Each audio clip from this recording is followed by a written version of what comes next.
Hey, folks, Roland Martin here. We are live, day 4 at the Democrat National Convention in Chicago. Not only are we live streaming on the Black Star Network, but also simulcasting on TV One cable networks, digital platforms as well. It has been an absolutely amazing first 3 days. Ratings have been through the roof. Social media numbers have been through the roof. The Democrats have blown away the numbers of the Republican convention in Milwaukee. Lots of excitement, and the history will be made tonight for the second time in history. A woman will accept a major party's nomination for president, with the first black woman, the first South Asian woman. And so lots of anticipation for Vice President Kamala Harris' speech tonight. There are surprises in store. I know about a couple of those. I can't tell you because then it wouldn't be a surprise. And so we are looking forward to that. We want to kick these things off, folks, in a great way. Joining us right now, Reverend Dr. William J. Barber, of course, Repairers of the Breach, Poor People's Campaign. They have been doing a lot of stuff here in Chicago, talking about white poverty, talking about poor and low-income workers. And Reverend Barber, I was talking with someone with the Harris campaign, and the messaging that you have been talking about, poor and low-income workers, that is beginning to be said, but not said enough. Exactly, but it's being said. You know, one of the things that we have the first black Asian, but the first woman and major presidential candidate to say one of her ideas of freedom is to end child poverty. We haven't heard that before. Right. One of her freedoms is to build massive millions of affordable housing. One of her freedoms is that a person has to work only one job. That's a living wage job. So what we're hearing are the right things. And it's a policy rhetoric. It's policy engagement. Now what we have to do is engage at the ballot box, because that's where the demands come, and then be faithful afterwards. But right now, our work is 15 million poor and low-wage voters. Absolutely. That's right. You know, we've been talking, Roland, we kick next week. We've got peer-to-peer people. We're going to touch 15 million infrequent poor and low-wage voters to push them on issues. Now, I can't, as a C3, tell them who to vote for, right, but I can tell them what's at stake and why they ought to be out there, and they'll make the right decision. We've talked about this a lot. When you look at the numbers, the reality is, if you speak to their interests, these are black people. These are white people. That's right. These are Latinos. These are Asians and Native Americans. That's right. They could make the difference in an election where we know it's going to be about the margins. That's right. And this is one thing that I wish had happened. I'm still hoping it's going to happen. One of the surprises. That, number one, a group of people would come out who are poor and low wealth, that are white and brown and black, around a presidential nominee to say, her policies speak to my need. And also that we frame these things as a moral framework, not just Democrat, Republican. But listen, Pennsylvania, the margin of victory last time, 40,000 or so votes, 1.3 million poor low-wage folk that could have voted didn't vote. Michigan, 20,000, 1.2 million that didn't vote. North Carolina, 74,000, 1 million that didn't vote. Everywhere we look in battleground state, poor and low-wealth people make up 40% of the electorate roll, 40%, and all you need is about 5% of that 40% to fundamentally shift. Please, to the campaign, in your messaging, in your ads, in your TV ads, radio ads, mailers, talk to these folk directly and let them know what will happen if this election happens this way. Because what historically happens is candidates would talk about the middle class. That's right. The middle class, but that's not everybody. It's not everybody. And what I like, I'm going to tell you, I want to hear tonight the Vice President mention child poverty, mention those who are not in the middle class. But what she is saying, she's saying also she wants to make a pathway. Right. What I'm saying to Democrats is just go ahead and say it, that I care about lifting up poor and low-wage folk, because everybody's not middle class. And if you, the number one reason 30 million poor and low-wage voters have not voted in the last election, they said nobody talks to us. Right. That's what they said. I didn't say that. We did the study. And so talk to them, speak to them, let them know what's going to happen the first 50 days, first 100 days that's going to impact their lives. And this thing, Doc, technically could be a blowout if you do that. And so one of the things we talk about, on this, we talk about reaching them. They're focused on 7 battleground states. Mm-hmm. But the reality is, what you're talking about, those 15 million, that could expand the map in terms of the Senate, in terms of House races, gubernatorial races, state houses. It could expand it. And when we look at the numbers, we see 15 states where it would only take 11% or less, 11% or less of poor and low-wage voters to actually be engaged. That's all it would take, 11% or less in 15 states. So while we say 4 or 5 battleground states, actually there are 15 or more that could actually be back. Roland, we don't know really what a battleground state is because we've never fully battled. Right. I mean, look, you're in North Carolina. Biden lost North Carolina by 2.5 points. Yeah. Obama won by 14,100 votes. Yeah. But part of the problem is what Democrats have not done is they have not worked the state. That's right. They've only focused on Raleigh, Charlotte, as opposed to the black belt in North Carolina. Right. 2 things they got to win in North Carolina. Number 1, they got to talk to 39% of the workforce that's poor and low wealth, make less than $15 an hour. Wow, 39%? 39%. So they got to tell them, you elect me, you're going to get $15 an hour. And I just read a story today that the policies of Biden-Harris has dramatically helped the economy in North Carolina. In North Carolina. And 69% of North Carolinians want to raise. So you got to say that. You got to say North Carolina's polling, 40% of North Carolina are poor and low wealth. But you win it by going east of 95. Obama in 2008, people don't know this, he won Wilson County, Wayne County, Washington County, Pasquotank County, Rocky Mount. These are all east of 95 where you have at least 40% black population.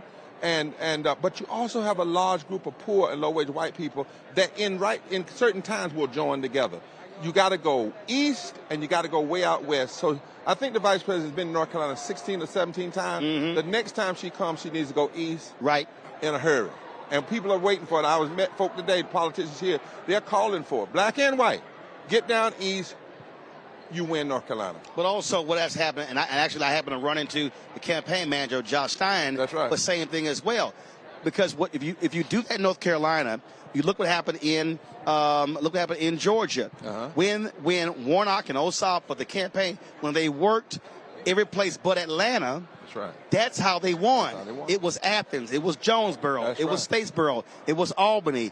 It was Savannah. It was those places. You can't just focus on the big cities. No. And the unique thing about North Carolina, and you don't really get around, I'm listening to the other network. First of all, North Carolina's always been battleground because North Carolina has only elected one Republican in the last 100 and some odd years. There was McCory, and he was only one term. North Carolina was the only southern state that voted on President Carter and Obama. The numbers are there.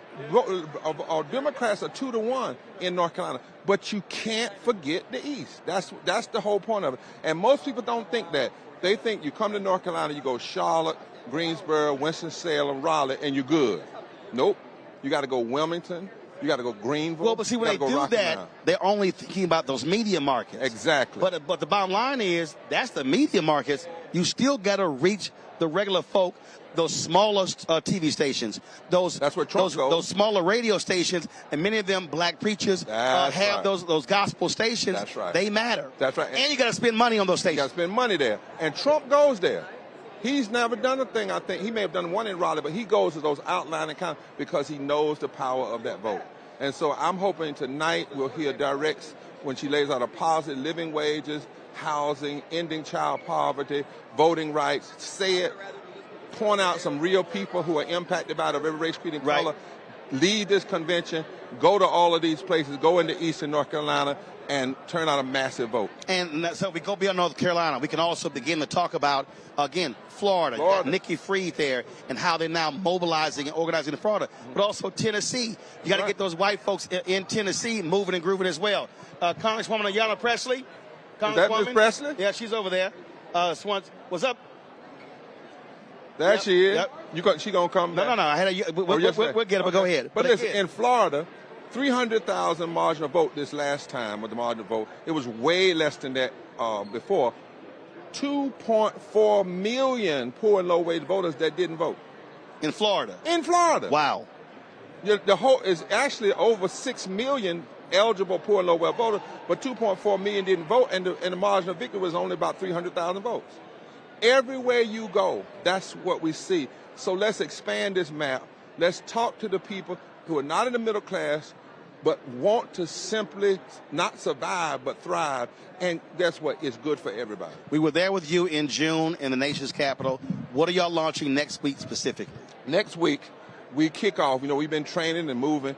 We try 2,000 activists will be reaching toward 15 million poor and low-wage voters in 15 states, infrequent voters who have voted. When they voted, they tend to vote progressive, but they haven't voted before. We're pushing them to let their power be known and to say that their votes are demand. And we're going all the way through November with it. But you said something most important, training. Y'all ain't just holding rallies. Oh, no. You're using data, and you're teaching people to get them out there. I won't tell like you, I'm not tell everything, but I will say we've got a technical platform that's second to none. We know where all the names are. We know where the emails are. We know where the numbers are. We've been spending over 6 months getting things in order and training people that can do this, and after the election can do other things. But this is not about just having a rally and saying vote. This is about peer-to-peer going directly to people and talking with them. Absolutely. Well, Reverend Barber, always glad to have you. We're gonna always do the work. That's right. And informing the people, so we appreciate it. Thank you, Roland. All right. Take care. Y'all stay here with Roland. Absolutely. We'll be here until the conclusion of tonight. Reverend, thanks a lot. Folks, it is all happening. Folks are coming a lot earlier because they know how huge tonight is. There are a number of folks, again, who are coming through, coming over here. You've got all of the different folks, and so that's what's going on right now. The thing we were talking about here, folks, again, when we talk about what we're dealing with this particular election, it is significant in that it comes down to the numbers.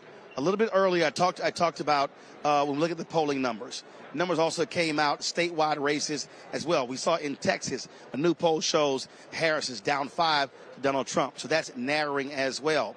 The key, folks, stop looking at national polls. National polls are irrelevant. You must be looking at state polls because that's what elections are all about. And so when you look at Michigan, Pennsylvania, North Carolina, Georgia, Florida, Wisconsin, Nevada, Arizona, there are 7 battleground presidential states. But remember, what's also happening on the U.S. Senate level as well. The U.S. Senate matters because what you're dealing with there is Democrats are trying to hold on to the United States Senate, hold on to that particular power. Now, they have to defend more seats than the Republicans. You've got John Tester in Montana trying to hold on to that particular seat. Sherrod Brown in Ohio, who's actually not here. I don't understand that concept of you don't come to the national convention because you don't want to tick off what Republican voters in your state. That makes no sense. In fact, the same thing, Colin Allred, the congressman from Texas, hasn't been here last 3 days, but just got to note he's actually speaking tonight, so at least he's finally showing up here as well. And so, but Democrats, they're going to lose West Virginia. If they lose Ohio or the seat in Montana, and lose control of the United States Senate. And so when we're talking about this election, it's of course, the presidential election, U.S. Senate races, also retaking the House. That's also critical as well. You heard me talk, Reverend Barber. We're talking about rural voters. What often happens is folks ignore those voters in places like North Carolina, South Carolina, Georgia, Tennessee, Mississippi, Alabama, and Florida. And so joining us right now, Amy Steele with New North Carolina Project. Amy, we were just talking to Reverend Barber about that.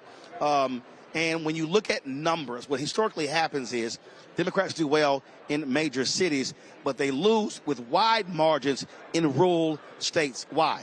So they lose with wide margins in rural areas because people are not working in those areas year-round and between elections. I think we know in North Carolina that we have to overperform in urban areas such as Charlotte, such as Raleigh, Greensboro, Wilmington. But in those rural areas, we can't ignore those. So partners like New Rural Project, they're doing a great job of mobilizing rural voters with issues that are important to them and what are those? specific to them. What are those issues? Those issues range from immigration challenges to jobs to economic mobility to infrastructure and making sure they have access to internet. I mean, frankly, Wi-Fi and broadband are huge issues in rural areas, especially in North Carolina. And we've seen our governor work toward increasing access to broadband.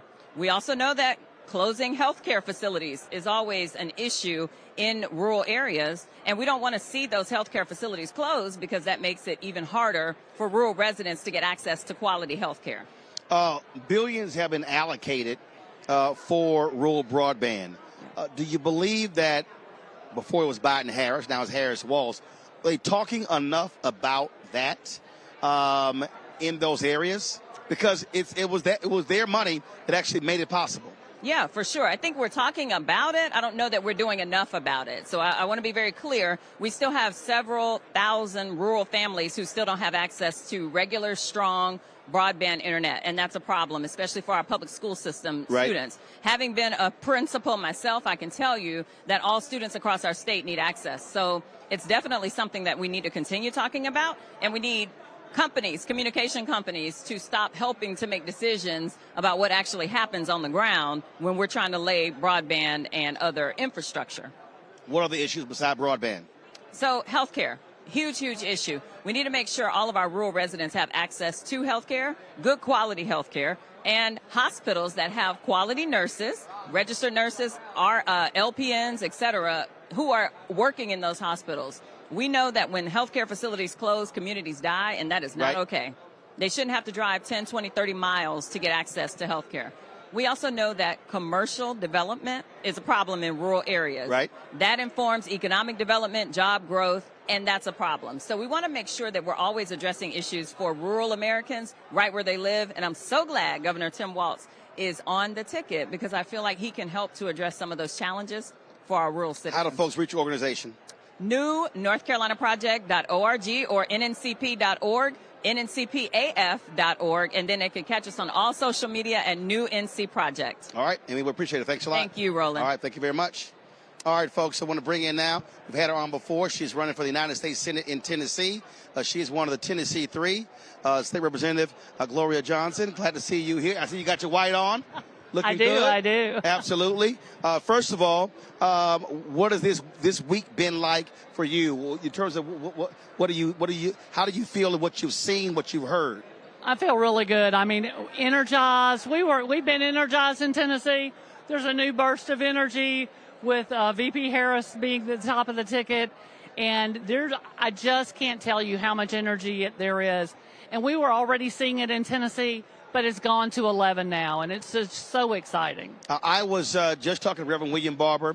We're just talking with Amy with the Rural Project in North Carolina, and what we were talking about is that what Democrats have done or failed to do is really understand states, especially southern states, outside of the major cities, and so you've been talking to those folks, people who are normally ignored.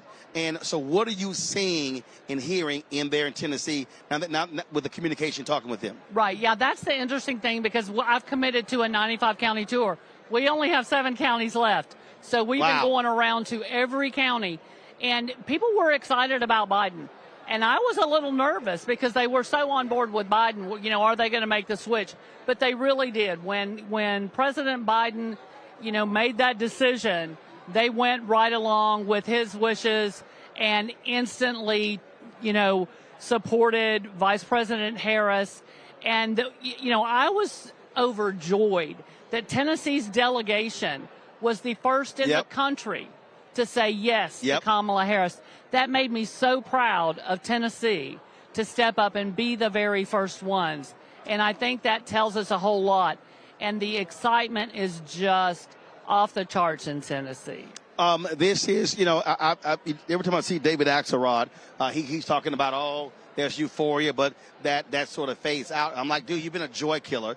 I'm like, because the reality is you want to build on the excitement. We are seeing all across the country, in Florida, 23,000 new volunteers. I saw something earlier that said of the 1.5 million new donors that since Vice President Kamala Harris was the top of the ticket, 70% of them never gave. Yes, I'm like, exactly. Like, you have to embrace that. Oh, Tennesseans are giving like never before. It's a record amount of money that we have raised from Tennessee. And that's what he doesn't, those consultants that have been in, they're a little jaded. Right. They've been upset, they've been hurt, they felt good and bad things happen and all of that. But those of us who are on the ground, talking to people on the ground, they are so excited. And that's why I tell people all the time, I don't care how busy you are, how whatever, spend 30 minutes a week calling regular voters and talk to them. And you will get a whole different picture of what's happening. I talk to voters. I am a grassroots person. I came up with training from the Obama campaign, and I've always been about talking to the grassroots. And it's energy and it's excitement. And those, Beltway folks can talk about, try to kill our joy, but the reality is people are excited, and we're not going to take it away from them. One of the things that we also are seeing because of that school shooting in Tennessee, it woke a lot of white women up. Yes, it did. Talk about that. I had 50 Republican women at my kickoff. That's an that we go to. People come in and say, I'm a lifetime Republican, but we're voting for you. And I always ask them why. Number 1 and 2, Dobbs decision and gun violence. 80% of Tennesseans, 80%, that's Republican, Independent, and Democrat. It's urban, rural, and suburban. Support gun sense legislation. 80%. 80%. That's straight polling. And the first thing the Republicans did after that shooting was assist the gun manufacturer. Yes, and expel people standing up for gun violence. And those were the moves that they made. And so they are the ones who are extreme. They are the ones who are out of touch with their own voters. And that's what they're missing. But they're going to find out on November 5th how much they missed. Well, you're running against Marsha Blackburn for the United States Senate. We'll be watching that race. Certainly good luck there in Tennessee. Well, thank you so much. I appreciate it. All right. Enjoy the night. All right, we will. It's going to be great. Indeed, folks. It is a huge night. You can hear it. Listen, we've been here all 3 days. And you've had folks really engaged and excited. You going to join me, Glenda? You just sitting over here chilling. I'm sitting there trying to get her attention, like, bat us up. And I'm like, you over here, we comfortable. Get that microphone right there. I'm like, in your AKA pink, a former international president of Alpha Kappa Alpha. She, of course, former retired president, Tennessee State University, now working with the Harris Walls campaign regarding HBCUs. Let's talk about that. Really getting the HBCU community mobilized to maximize their voting power. Biden-Harris administration financially has done more for HBCUs than any president in history. The community should be responding with their votes. Absolutely. There's so much excitement, enthusiasm right now, but we want to make sure we harness that excitement, enthusiasm into a viable plan to get out and vote. The voter engagement, the voter registration, voter mobilization, all those are so very important.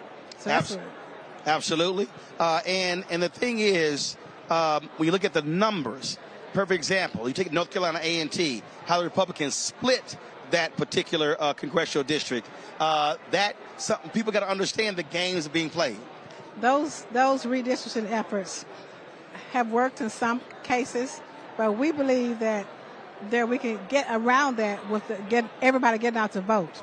We want to have the highest voter mobilization effort in history.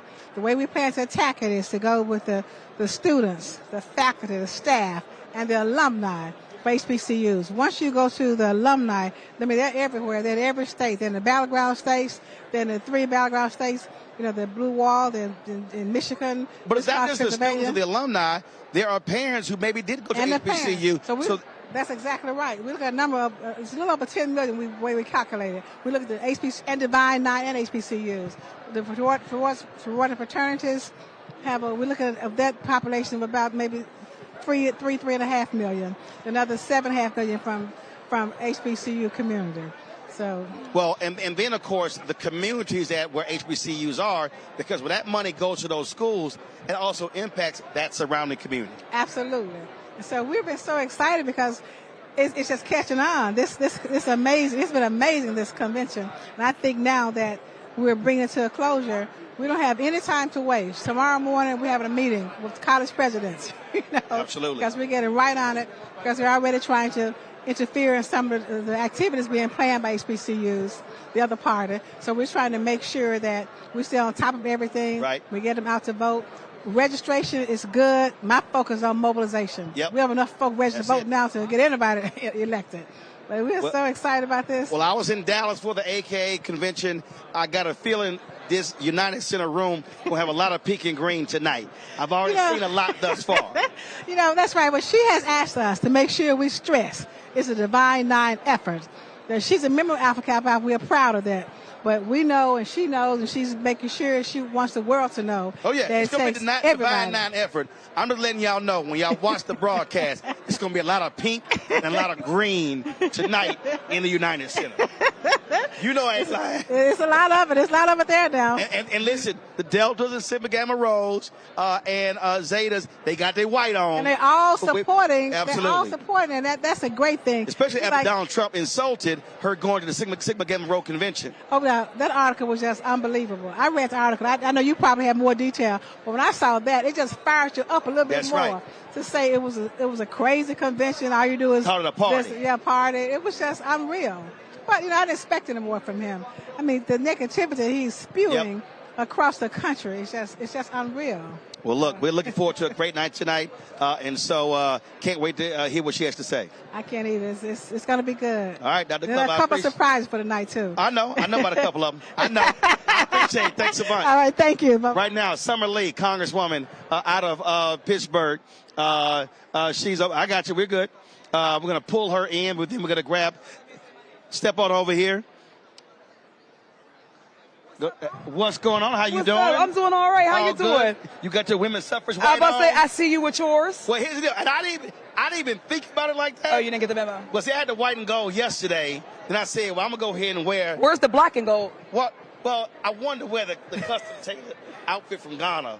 So, but I got a black and gold one too. I know you do. I know you do. I want to rock this one here. Let's talk about this convention. Yeah.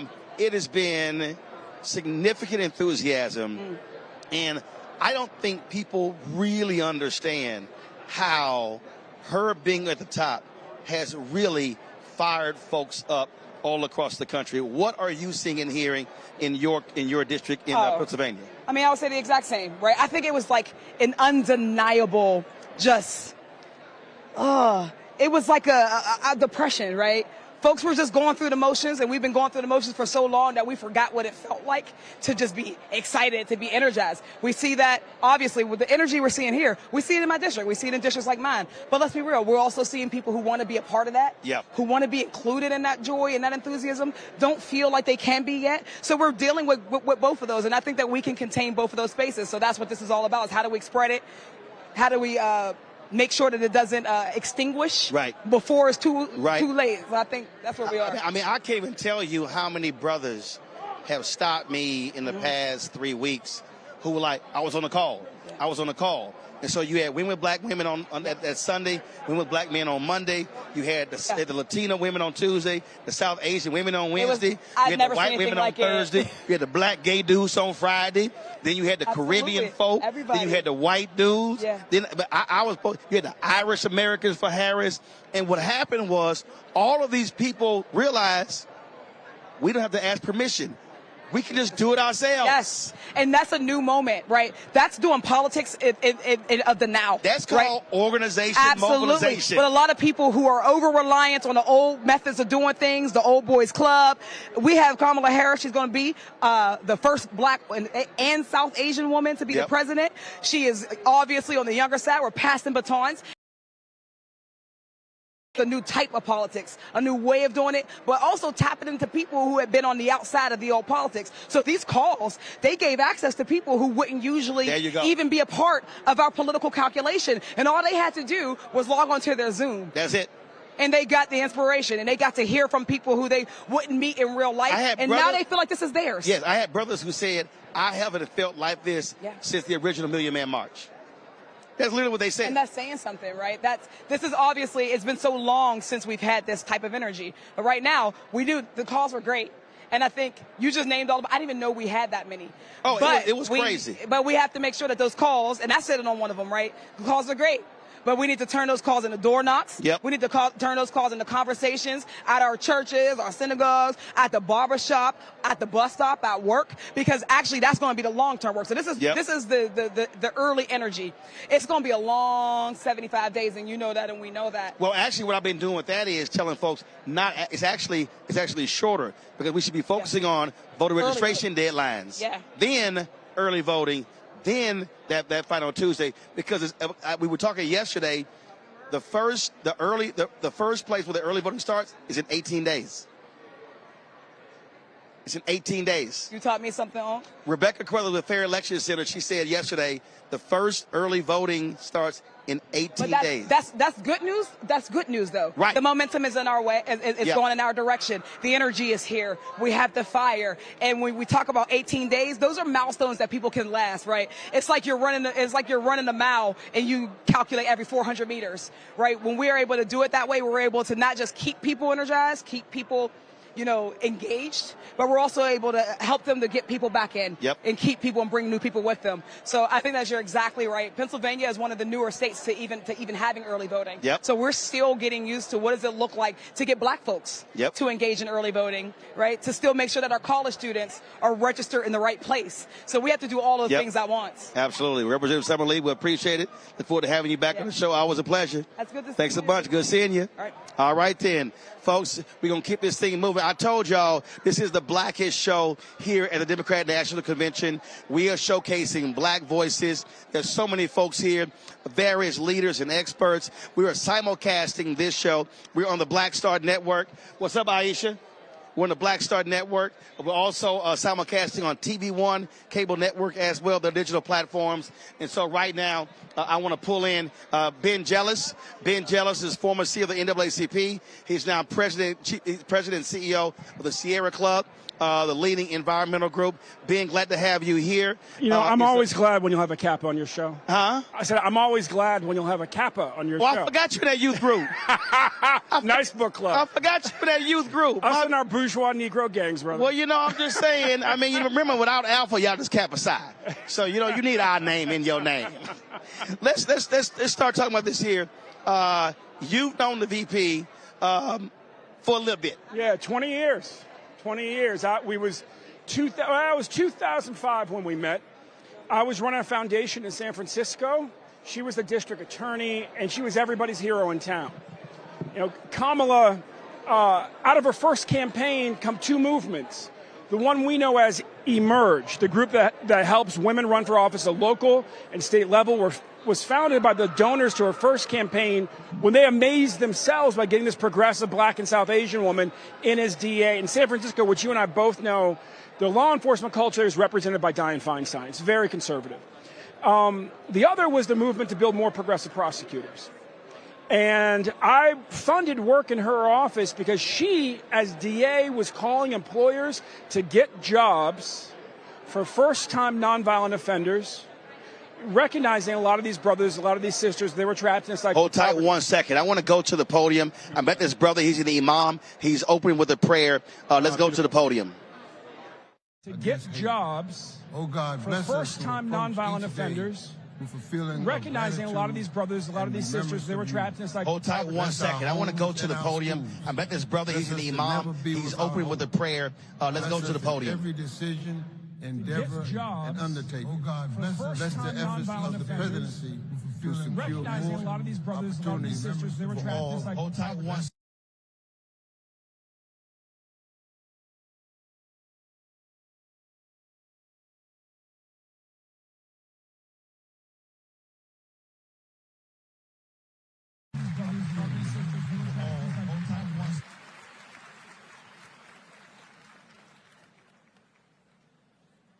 I met that brother earlier who's the imam there. And so, I tell you how we work. We show all the black speakers here. There was some we missed yesterday with a technical issue. We actually got them recorded. We're going to show all of them today as well. And so we about our folks. They don't get the coverage and the attention on other networks, but that's why it's got the Black Star Network. Again, you were talking about Vice President Kamala Harris there in San Francisco. Yeah, I mean, she amazed me because she was the only district attorney in the country I knew of who was literally spending hours a week finding jobs for first-time nonviolent offenders.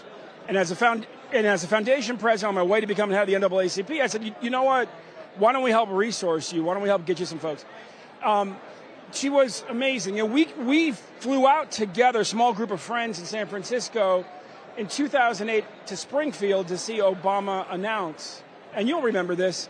Cold as hell that day. Woo! Man, it was cold. And yes, actually, I think that's actually when she made her first trip to Walmart, as I recall, because we all had to get some extra gear. She's like, I've never bought anything from Walmart before. And we were like, yeah, well, that's the only game in Springfield. So we gonna, you know, what's your order for Walmart? And, you know, the thing about Kamala is you could see it then. You know, that's what inspired me. When I was head of the NAACP, I brought her out in 2009, 2010, 2011. And you know what happened? You got some pushback.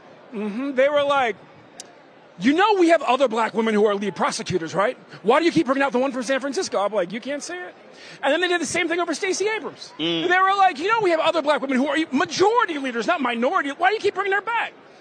My daughter, I think, is the only kid in America who grew up calling Auntie Stacey and Auntie Kamala. You know? But all my old colleagues at NAACP, they now say they all saw it too. Absolutely. Yeah, man. Well, Ben, look, I think it's going to be a great night. It's going to be a wonderful History is night. going to be made. And so...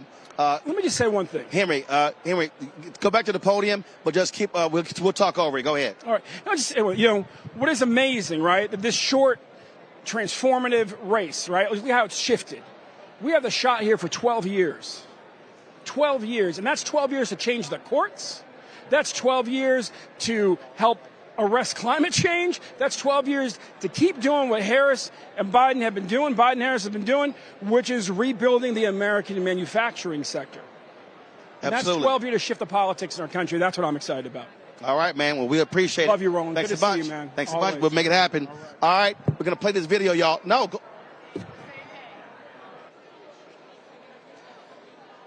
But it was her parents, her mother, a South Asian scientist, and her father, a black economist.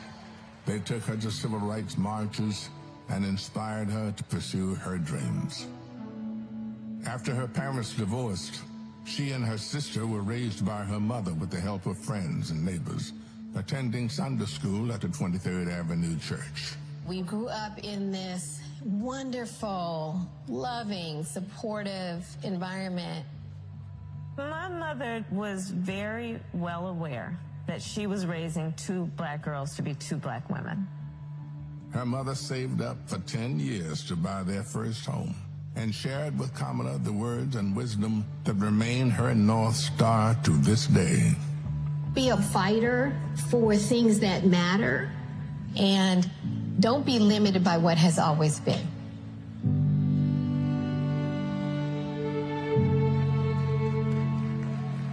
And then came a moment that changed Kamala Harris's destiny, that lit the fire within. When I was in high school, I had a best friend who I learned was being molested by her father. This particular day, she was like, hey, you really, really are not yourself. There's something going on. I said to her as soon as she told me, well, you have to come stay with us.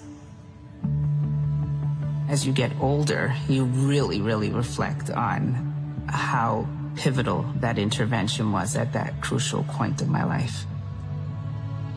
A big part of the reason I wanted to be a prosecutor was to protect people like her.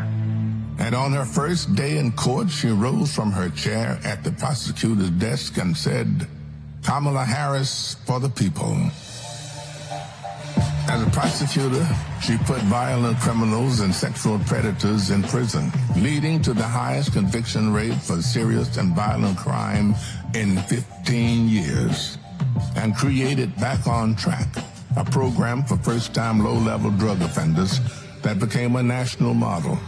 About, yeah, you did commit a crime, accept it, own up to it, and then let's talk about what we can do to change the circumstances going forward.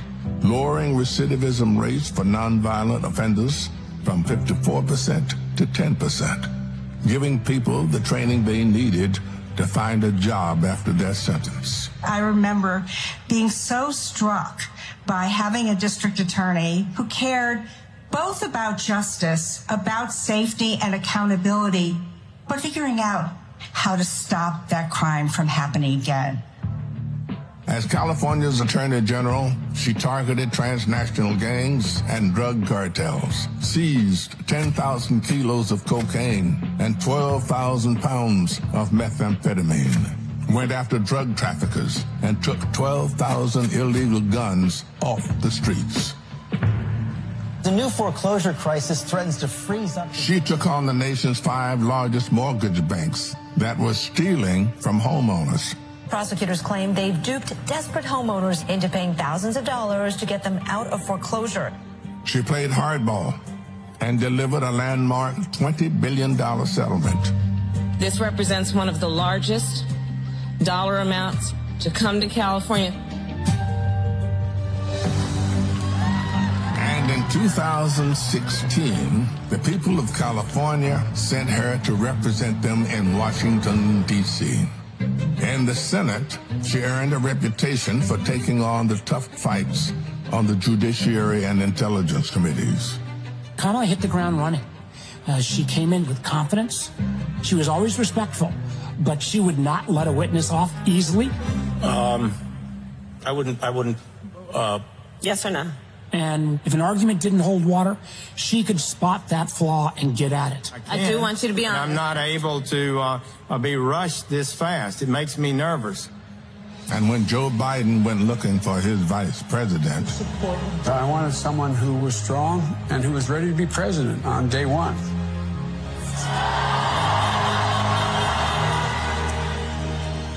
As vice president, she worked to cap insulin costs for seniors at $35, to replace lead pipes and provide clean water for communities, and she helped create 16 million jobs. The Biden-Harris bipartisan infrastructure bill has already created thousands of jobs for our members. That is what the future looks like under a president, Kamala Harris. She fought to reduce the trauma of gun violence that has devastated our nation. How many of you guys, as college students, had to have a drill during high school or middle school or elementary school where you learned about how you need to hide in a closet or crouch in a corner in the event that there was a mass shooter roaming the hallways of your school? Look at that. Look at that.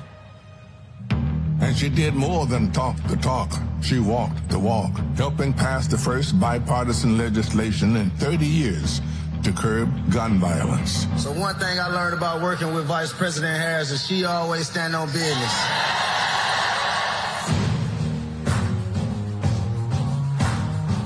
She has traveled the world to strengthen our national security and restore our global leadership, meeting with more than 150 heads of state. She stood shoulder to shoulder with our allies and stood up to dictators, helping to unite NATO behind Ukraine and impose punishing costs on Russia. She's led the fight for reproductive freedom. We have worked too hard and fought too long to see our daughters grow up in a world with fewer rights than our mothers. The first vice president to visit an abortion clinic, she built a nationwide grassroots movement to ensure that access to abortion, IVF, and birth control will always be protected. In the halls of power, she's a tough prosecutor, an effective policymaker, a powerful leader. And at home, she's the center of her family. I'm not knocking it out. She's the best godmother, auntie. She's honest. She's loving. Incredibly reliable. She's one of the most loyal people you'll ever meet. That is why I believe she is so prepared to be our next president. This love she has for her family, being there for all of us. That's how she will lead this country, being there for everyone. She's a proud graduate of Harvard University. Hey, you know! Her campaign is a force of nature, generating the excitement we've all been yearning for. A campaign of joy, of love, of care. I am so fundamentally inspired. Kamala Harris will be our next president because you know there's too much on the line to stay on the sidelines. Thank you, Madam Vice President. Thank you for bringing back the joy. Sometimes people will open the door for you and leave it open. Sometimes they won't. And then you need to kick that door down. We are not going back.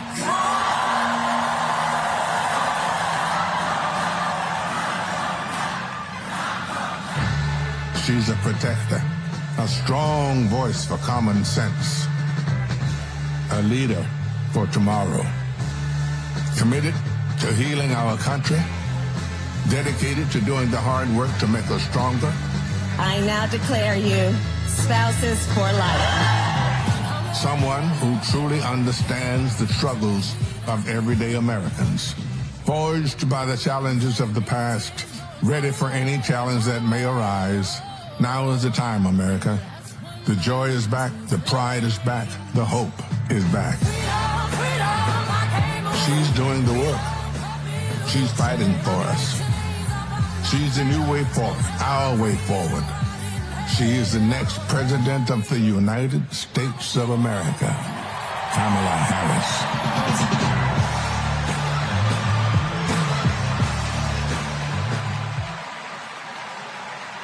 All right, folks, joining us right now, Justin Canoe, founder of Tennessee Holler. Man, you've been doing some great work. You've been driving those folks crazy in Tennessee State Capitol. Appreciate that coming from you, Roland. You've been doing a lot of great work too. We appreciate how you've been focused on Tennessee. We've seen so much attention to the Tennessee 3.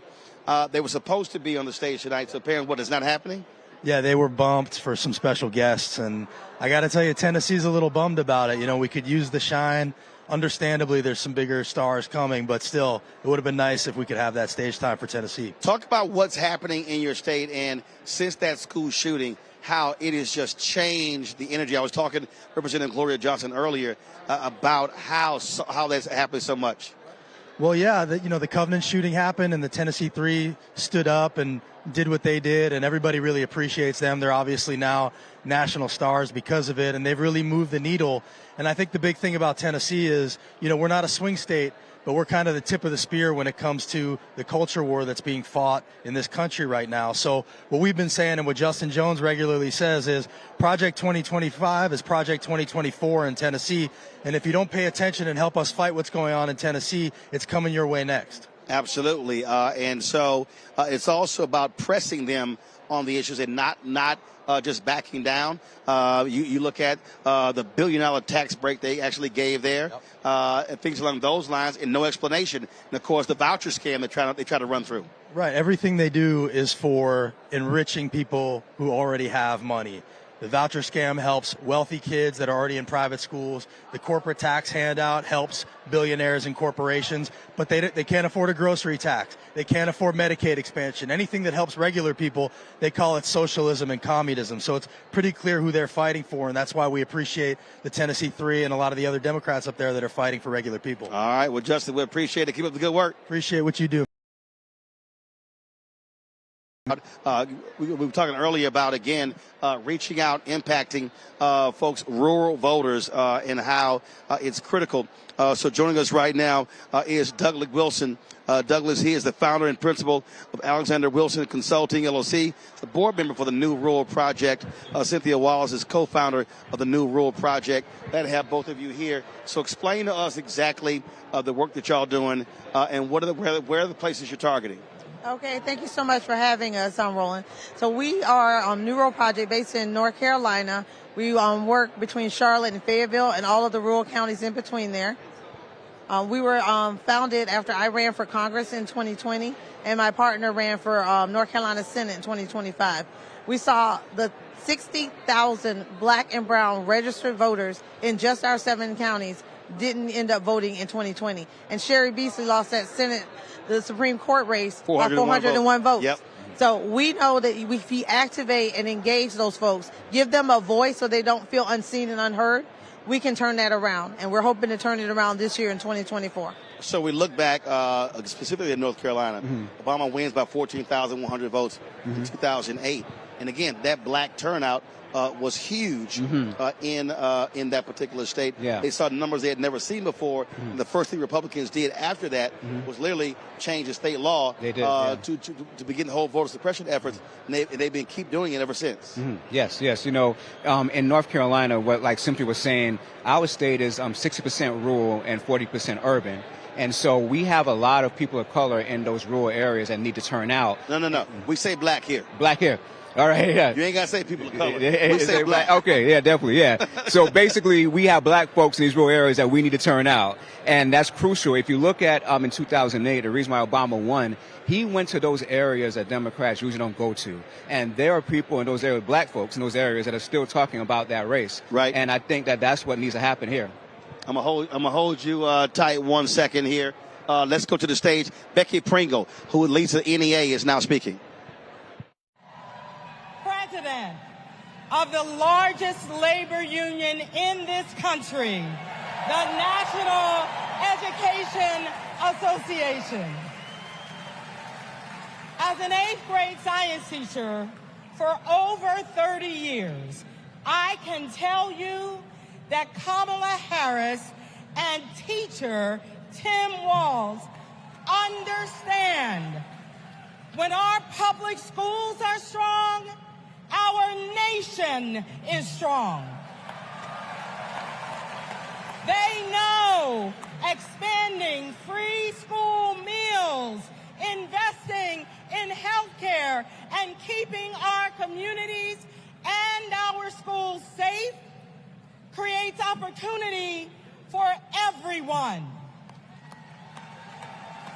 They will strengthen our schools, support our educators, and help our students live into their brilliance. Donald Trump and J.D. Vance are not just wrong, they're dangerous. It's all right there in Project 2025. They will shut down the Department of Education, end Head Start, and make educators pay a higher percentage in taxes than billionaires. But we are coming together to say, not on our watch. Not on our watch. So we will organize, and we will mobilize, and we will win all the things. So come this January, we will have a president who sees us, who believes in us, and who knows the beauty and the power of this diverse democracy. And her name is Kamala Harris.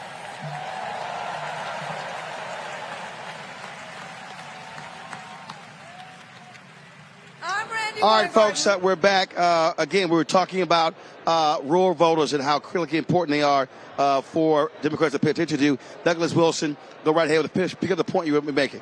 Yeah, so what I was saying is that we have a lot of black folks in these rural areas that haven't turned out in other elections. And so we need to make sure that those folks turn out. And that's how this race will be won. Because if you look at the past, like I was talking about with Barack Obama, the way he won is that he didn't win those rural counties per se, but he was able to get the vote count up just high enough that helped his overall vote. So it decreased the margins. That's right. So the bottom line versus losing 80-20, 70-30, you lose 60-40, 55-45. Yes. Then you're able, they can't stack up those votes. Go ahead. And one other point, because a lot of times folks, when they hear the word rural, they think white. That's right. Automatically. They don't recognize the diversity, especially in the South, and the percentage of black voters. Several of the counties that New Rural Project works in are already majority minority counties. They already have more black folks than white folks.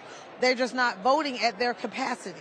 Right. And so Barack Obama won every county that we support except one. Yes, right. And now almost all of them have gone blue. Gone red except for one. In 2022, one of the last ones went red. Holt County is still blue, but it is not because they're voting for Donald Trump. It's because our voters aren't turning out like they did in Barack Obama's election. Black voters, especially those rolling 18 to 40, is where we're suffering. In 2008 and 2012, they turned out a higher rate than every other population, the 18 to 40-year-old black voters, and they've languished to the 3rd or 4th place. So we focus a lot on those younger voters and trying to get them re-engaged. All right, then. Well, look, what's up, bro? How you doing? That's going to be the focus, and so we certainly appreciate y'all. Good luck with the project. Thanks a lot. All right, thanks a bunch. Appreciate it. All right, enjoy. Folks, Keith Ellison, the Attorney General of Minnesota, he spoke yesterday. We did not carry a lie. We wanted to actually bring you his speech, and so let's go ahead and play that right now.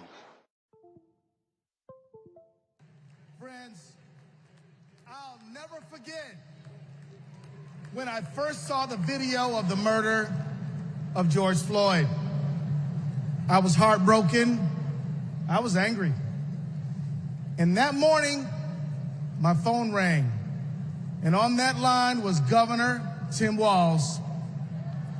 Tim Walz felt the exact same way I did. And a few days later, Tim appointed me to prosecute Floyd's murder. Almost a year after that, minutes after the guilty verdict came down, my phone rang again. And it was Vice President Kamala Harris calling to congratulate my team and the work. Now, Kamala and Tim, they understand the legacy of George Floyd. No one is above the law, and no one is beneath it. No one is outside the circle of our compassion. In the Republican Party, everyone thinks they're above the law. Hell, nearly a dozen of their own lawyers are facing serious charges. Even their lawyers need lawyers. These con artists are trafficking in the defective goods of division, exclusion, and fear. And friends, selling defective goods is a scam. And like Kamala Harris, I am an attorney general. And attorney generals know what a scam is when they see it. Like my friend Tish James, for example, from New York. America, we won't be scammed again. We're not going back. We are going forward. And Kamala Harris and Tim Walz are ready to lead us there. I've worked side by side with Tim Walz for 18 years. His office is right across the hall from mine. And I've seen him deliver for the people of the state of Minnesota every day. Everybody knows Minnesota is one of the best states to live in, to raise a family, to do business, and we've got the best voter turnout in America. Facts. Kamala and Tim, they fight for the people, and they also listen. And when they say we need a ceasefire and an end to the loss of innocent lives in Gaza, and to bring hostages home, they're listening, friends. They agree with us. There are people watching tonight, and maybe even here tonight, who aren't sure yet about Kamala Harris and Tim Walz. If you want to know where they stand on some of the most urgent issues facing our country and the world, let me assure you, Kamala and Tim hear you. They listen. They care. And everyone is included in their circle of compassion. They believe that everybody counts and everybody matters. Let's put a stop to the scam of Donald Trump once and for all. And let's put Kamala Harris and Tim Walz in the White House. Let's go win. All right, folks, welcome back to our coverage here, the Black Star Network, simulcasting on TV One cable network, digital platforms as well. Joining us right now, Rashad Robinson, of course, leads the Color of Change. Rashad, glad to have you here. On the Blackest show here, every black speaker that speaks, we cover them. Absolutely. I love it. I love it. And you always show up in these spaces, Roland, and it's just so incredibly important. It's the importance of black-owned media, because without black-owned media, we're relying on other people to shape our stories, or we're trying to figure out a lens. And so the intersection between black-owned media and black-led and black-owned organizations like Color of Change is so important.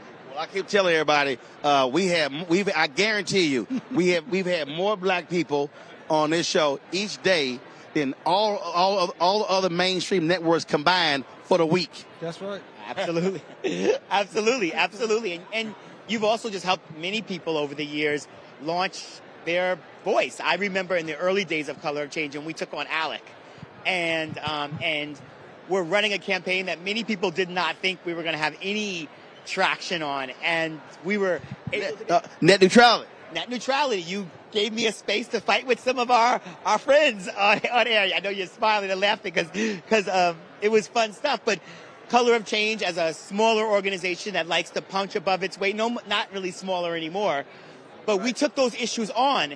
And if we didn't have a thing like net neutrality now, we might not even be seeing some of the movement that is actually powering Kamala Harris's run. The idea of an open internet and the ability for people to raise their voices is the thing that helped to power us understanding about Ferguson, powered so much of what happened in 2020. And those big moments also powered and engaged new organizations, but forced media to change, forced storytelling to change, forced Biden to have to put a black woman, because it elevated infrastructure and platforms and people and changed the rules. And so the intersection of that is so clear, and oftentimes people don't tell that full story. Hold on one second. Go to the podium. Marsha Fudge, former HUD secretary, is now speaking.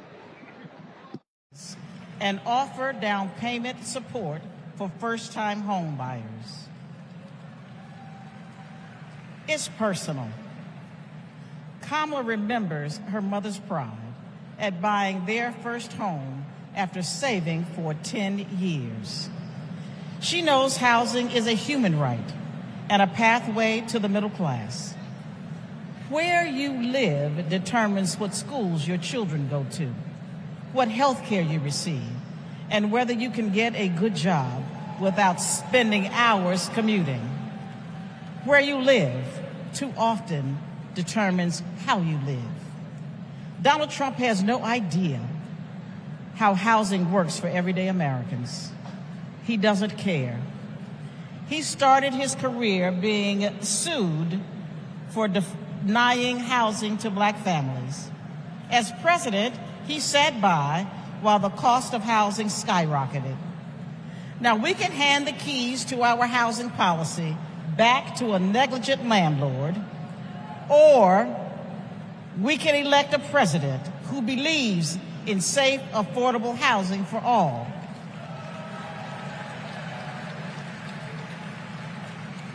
Let's ensure we have an opportunity economy by voting for Kamala Harris. Thank you.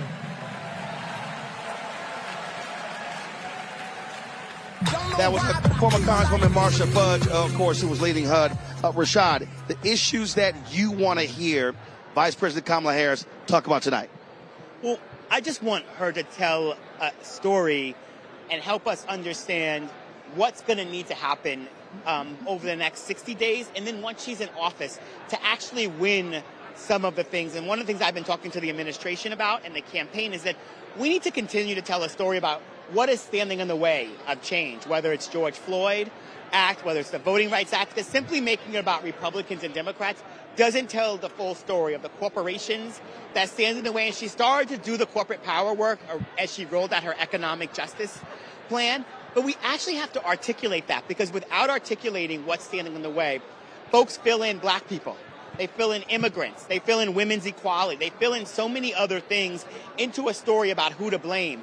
And so we do, on the left, in the Democratic circles, have to help people understand that there is powerful and moneyed interest, whether in policing, it's police unions, whether it's on income inequality, it is major corporations who may smile in our face and then try to take away our opportunities by night. And so that is part of the sort of work that the president is going to have to continue to articulate so that we can build the type of powerful infrastructure, enough people to engage. Because we're going to lose in the back rooms if we don't have people lined up at the front door. And part of getting people lined up at the front door is getting people organized and engaged. And the thing I have seen different from Vice President Harris than we saw from President Obama, and I hope she continues on that, is when President Obama got elected, powered by an incredible movement, diverse movement, he kind of wanted people to go home. He kind of didn't really invest in the party infrastructure and movement infrastructure. It was kind of like, I got this. Right. We're going to have to also have the ability to play that inside-outside, because if we're just going home, then we're not creating the space for the compromise. If we're not pushing things further, then what ends up happening is that the right wing is going to be pulling us back. And if the most aspirational thing on the table is what the president is proposing, the thing that we will actually get is going to be much less than that. Yep. And so part of our organizing strategy is going to have to be able to find that dynamic between pushing the president while also recognizing that she's going to be facing an unprecedented amount of attacks because of especially if Republicans control the House and or the Senate.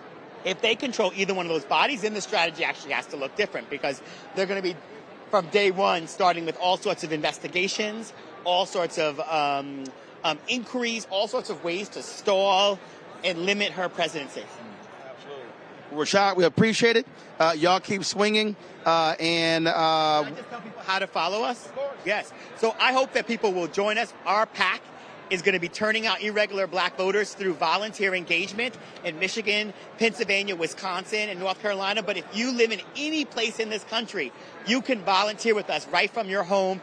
You can go to the Color of Change PAC website, or you can text the word commit to 55156. You can text the word commit to 55156 and join us and volunteer. We're going to be engaging voters in Michigan alone, in Oakland and in Wayne County. There are 1 million young voters that did not vote in the last election. If we can just get a strong percentage of those voters in this election and focus, engage, get them to the polls, that closes the gap in a way that will actually power, but it also will set the stage for those people being listened to more in the future. We appreciate it, man. Thanks so much. I appreciate it. Jonathan Jackson, Congressman Jonathan Jackson is right. Jonathan, Congressman Jackson. Congressman Jonathan Jackson is waiting. We also going to talk to one of the Capitol Hill cops who was there on January 6th. My brother, how you doing? We're here in your city. Just your thoughts on how this convention has been going. Oh, I think it's been going fantastic. It's energized. The Democrats were looking for this here. I think the Democrats ought to be proud of themselves, and specifically, let's stop for a moment and acknowledge President Joe Biden. Think about it. He served underneath President Barack Obama, served him admirably for 2 terms. Then he bypassed as a sitting vice president to let Ms. Hillary Clinton become the Democratic nominee. So in some ways, he ushered in the women that can lead the Democratic Party in the highest levels, turned back around. He has Ms. Harris. He put an African-American woman on his ticket, and now he's made a way for her now to ascend again. President Joe Biden, in a single hand has been able to pull down a massive barrier. I want to thank my father, Reverend Jackson. It was in '84 that he said, going against the caucus, that a woman should be put on the ticket. So he's been very progressive. But more specifically, my father, his motivation in '84 came from Fannie Lou Hamer on the Freedom Party of Mississippi. And today, the 60th anniversary. In voting registration. And brothers and sisters, we have to vote and register people. Don't stop registering now. It's too soon. Mrs. Harris is going to have a commanding lead of almost 3 percentage points because they're going to steal the election. This liar, this criminal enterprise wants to do everything to deny the vote. President Trump is not going above 46%. So now they want to pull her numbers down. Voter suppression is already in here. Project 2025, I want to say the last thing about that, is already in effect. This was the document that's now been formally introduced that they have not published because it was leaked and has had such an enormous backlash. But Project 2025 is already in effect.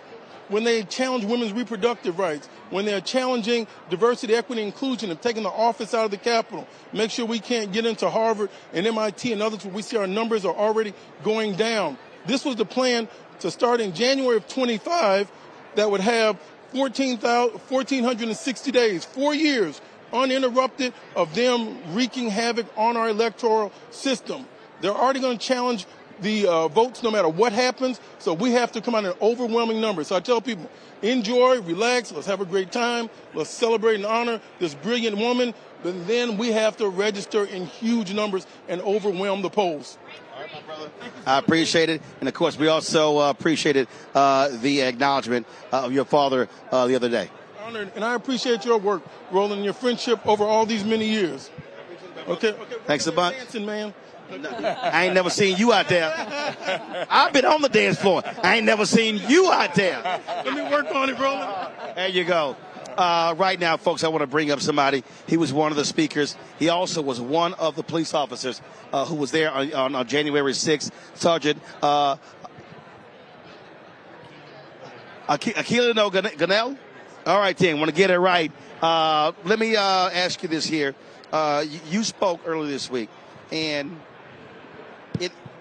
it has to be hard for you to see somebody who's running on the other side who literally watched as y'all got attacked and did not care to lift a finger, and that was the commander-in-chief. Correct. It is incredibly emotional and disappointing at the same time.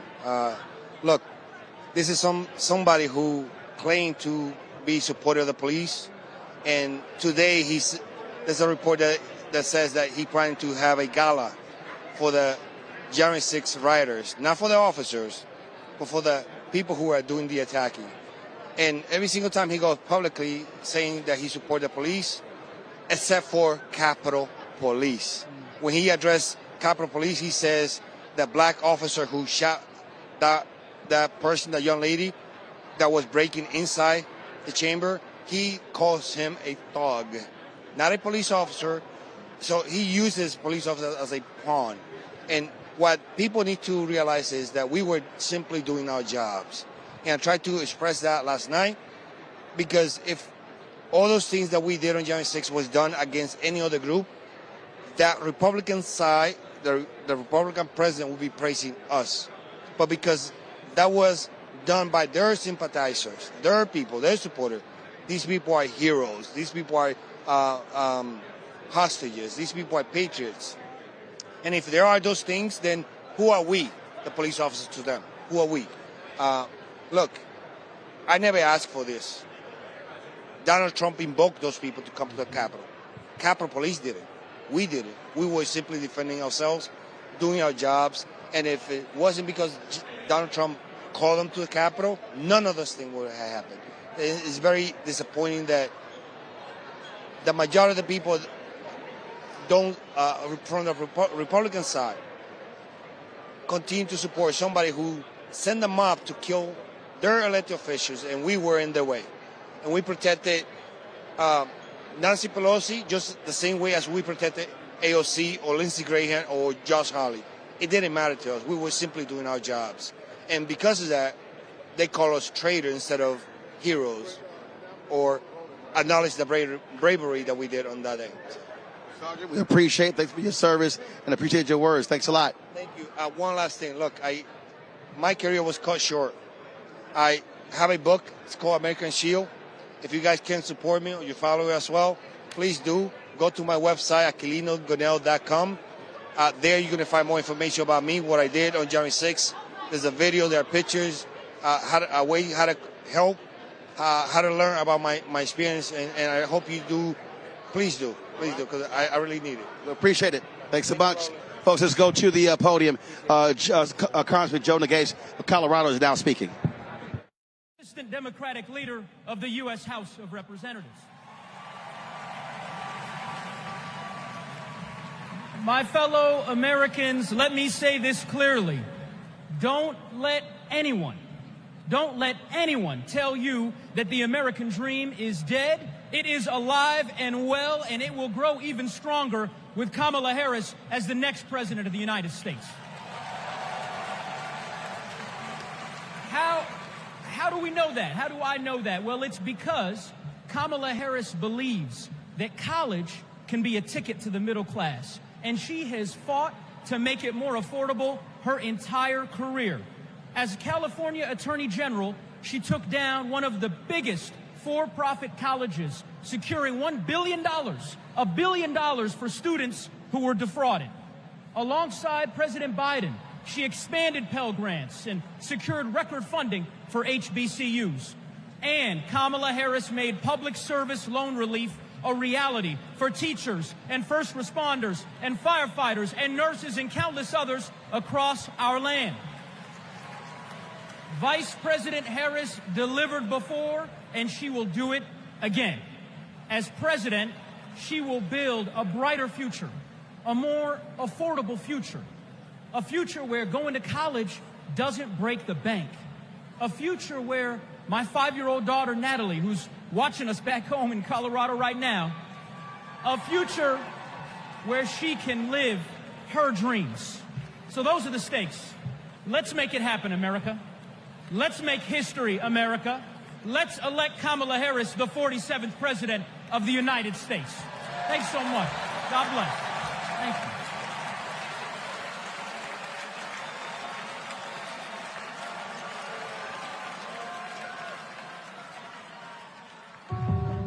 I basically worked in public service my entire adulthood, over 27 years.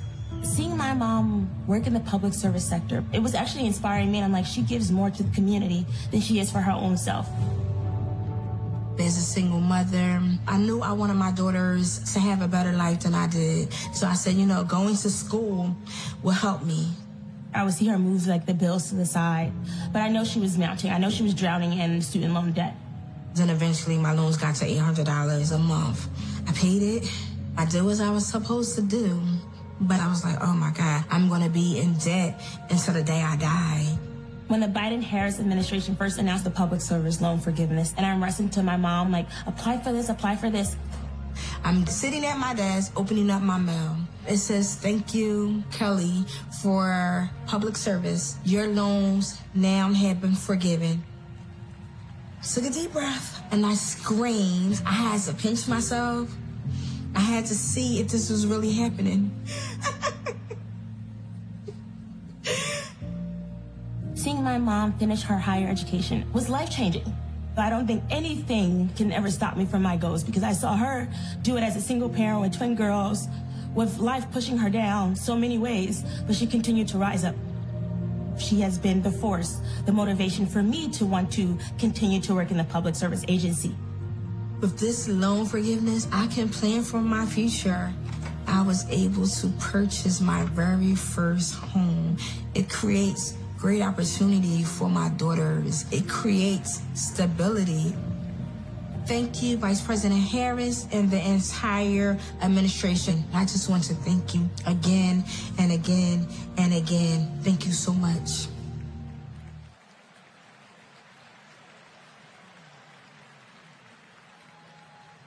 Our party's not over, Chicago!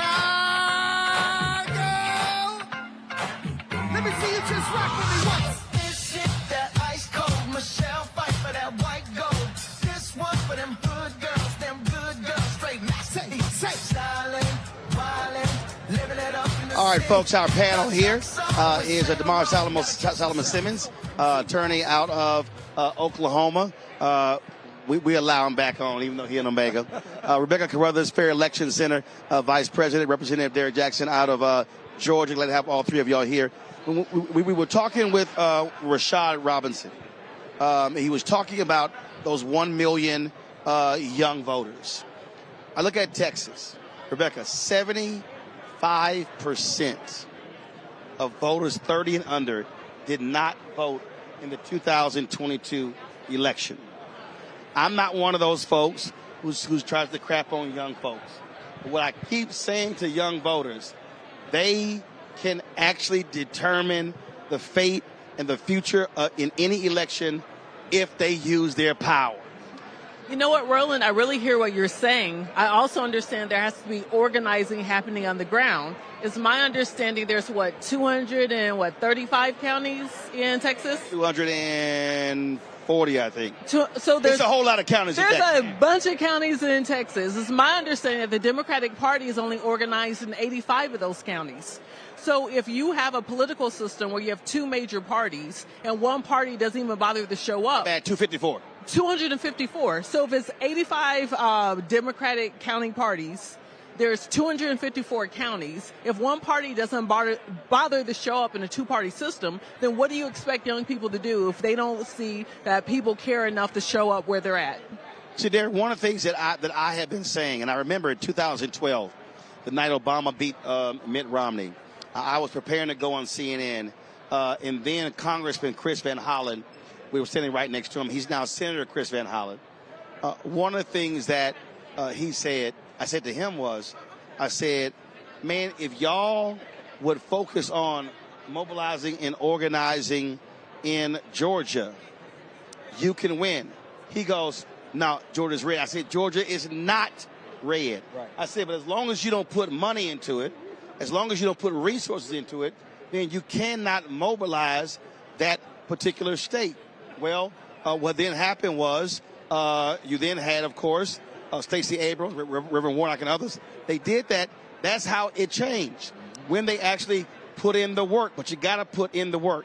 I want you to answer that question. On the other side, we're going to go to the stage. Leonardo Williams, the mayor of Durham, North Carolina, is now coming to the stage.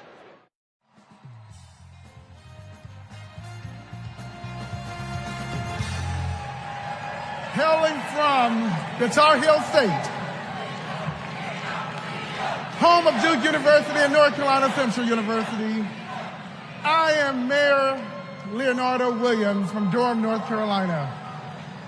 You know, several years ago, my wife Zweli and I started cooking for our community. We drove to schools, doctors' offices, just to give out a few samples. And eventually our friends asked, where's the restaurant, y'all? But you know, it takes capital.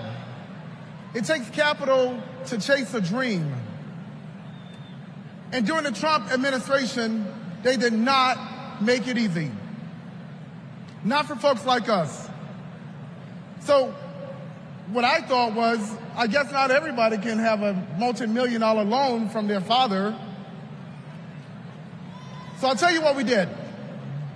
We emptied our savings, and in 2008, we launched Zweli's Kitchen, America's first Zimbabwean restaurant.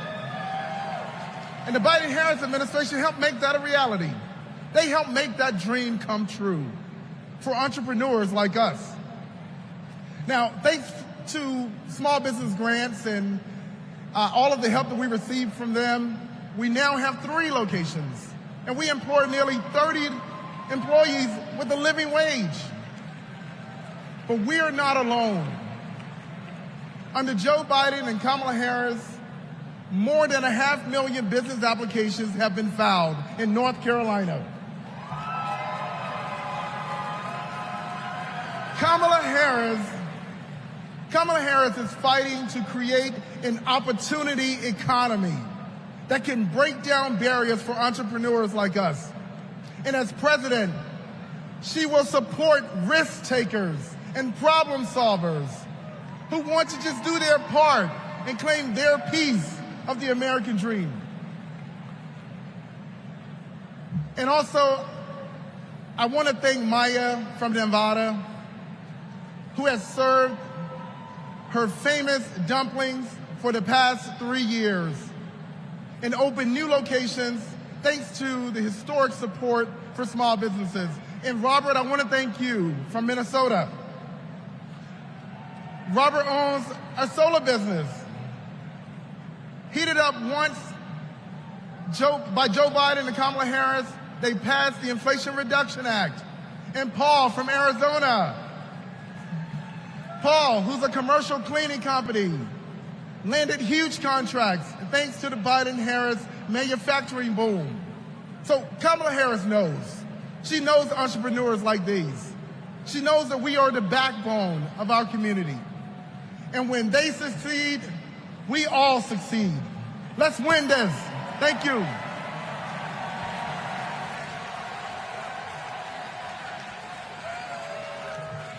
Please welcome Illinois Representative Raja Krishnamurthy. All right, folks, Black Star Network simulcasting on TV1, Day 4, Democratic National Convention. With all the sounds you hear, this has literally been the last 2 hours. Normally, folks really start coming here by 6:30. Because of tonight, they are lit, they are on fire, they are excited. That's what's going on. I threw a question to you, Derek, before we went to the break. Go right ahead. Yeah, so one of the things, Roland, what we discovered, and you were there with us down in Albany, in Fulton County, in Columbia. So one of the things that we realized in Georgia, we have 159 counties, but of that 159 counties, 58 counties have 95% of the black vote. And so we had to meet our young voters where they are. We have folks like the Helen Butlers and the Deborah Scotts, those who are NAACP, the Union. We strategically went after those 18 to 35-year-olds, and we increased the voting percentage by 7 to 8% when Stacey Abrams ran, when Warnock ran.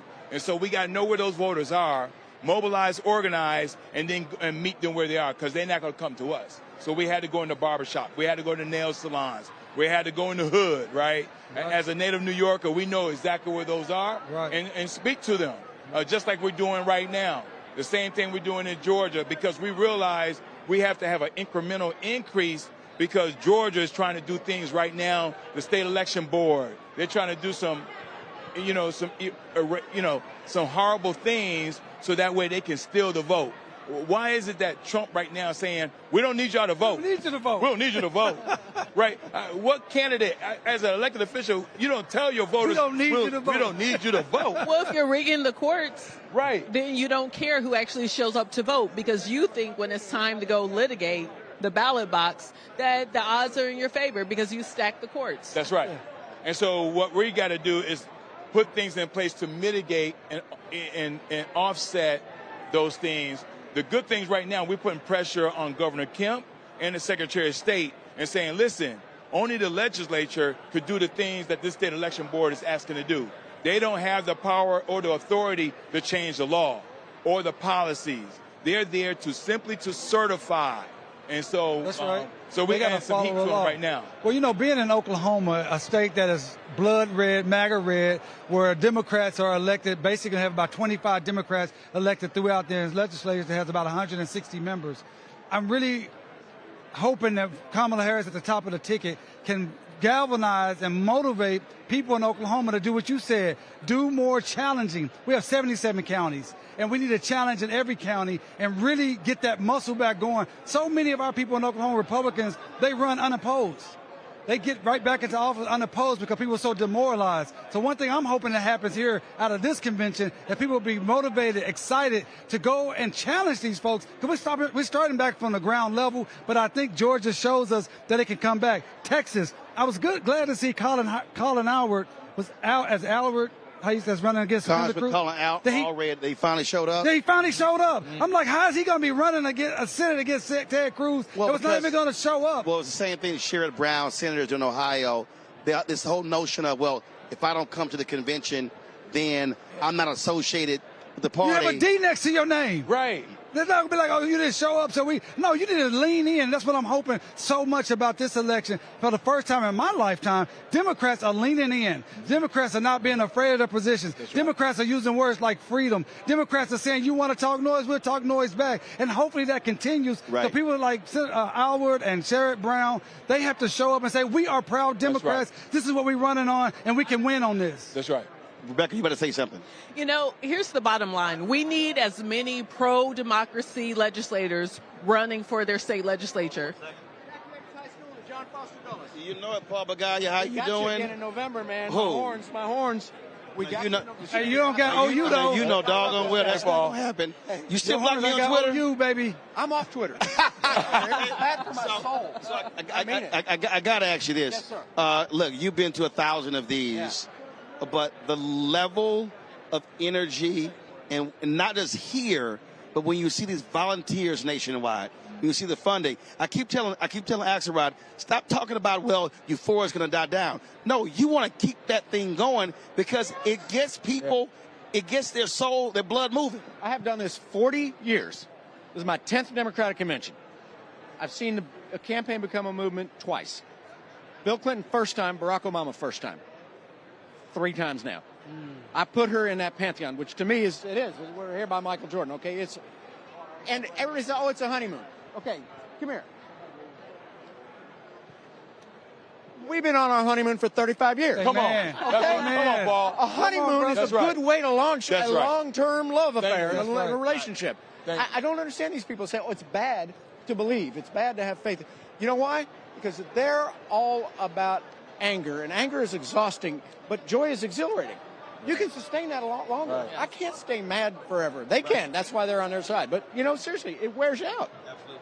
God, I love it. It's great to see you. It's good to see you as well. And, of course, she's going to be feeling real good because this is also their 10th wedding anniversary. That's right. Oh, my God, that's right. Her and Doug's 10th anniversary tonight. What a blessing. Isn't that fantastic? On the 60th anniversary, when Fannie Lou Hamer gave her famous speech in Atlantic City. Oh, my God. I'm going to play that video a little bit later. Okay, it's a little thing, but I was 1992, Bill Clinton receives the nomination. He made a point of quoting Fannie Lou Hamer in his 1992 acceptance address because he understood as a student of history that he was a successor of people who had blazed a trail. I wouldn't be surprised. He's a white boy from Arkansas.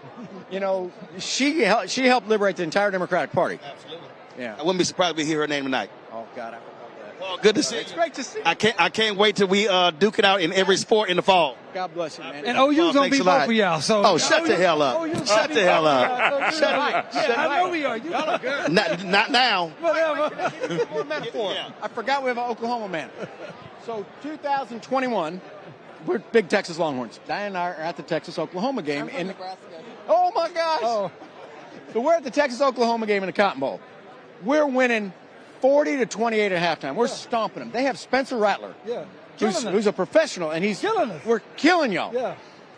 So you know what the coach does at halftime? He puts in Caleb Williams, an untested freshman from Gonzaga High School, where my son was the left tackle for him, Caleb Williams, and he whips our ass. What happened? It's the same linebackers, same running backs, same receivers, same guards, a different leader with different energy, with youth and courage. Come on, Paul. Okay? And he turned the entire team around with new leadership. All right. Watch it happen for my Democrats. That's right. All right. We gonna take an offering now. I appreciate it, Paul. Thanks a lot. Appreciate it. Thanks very much.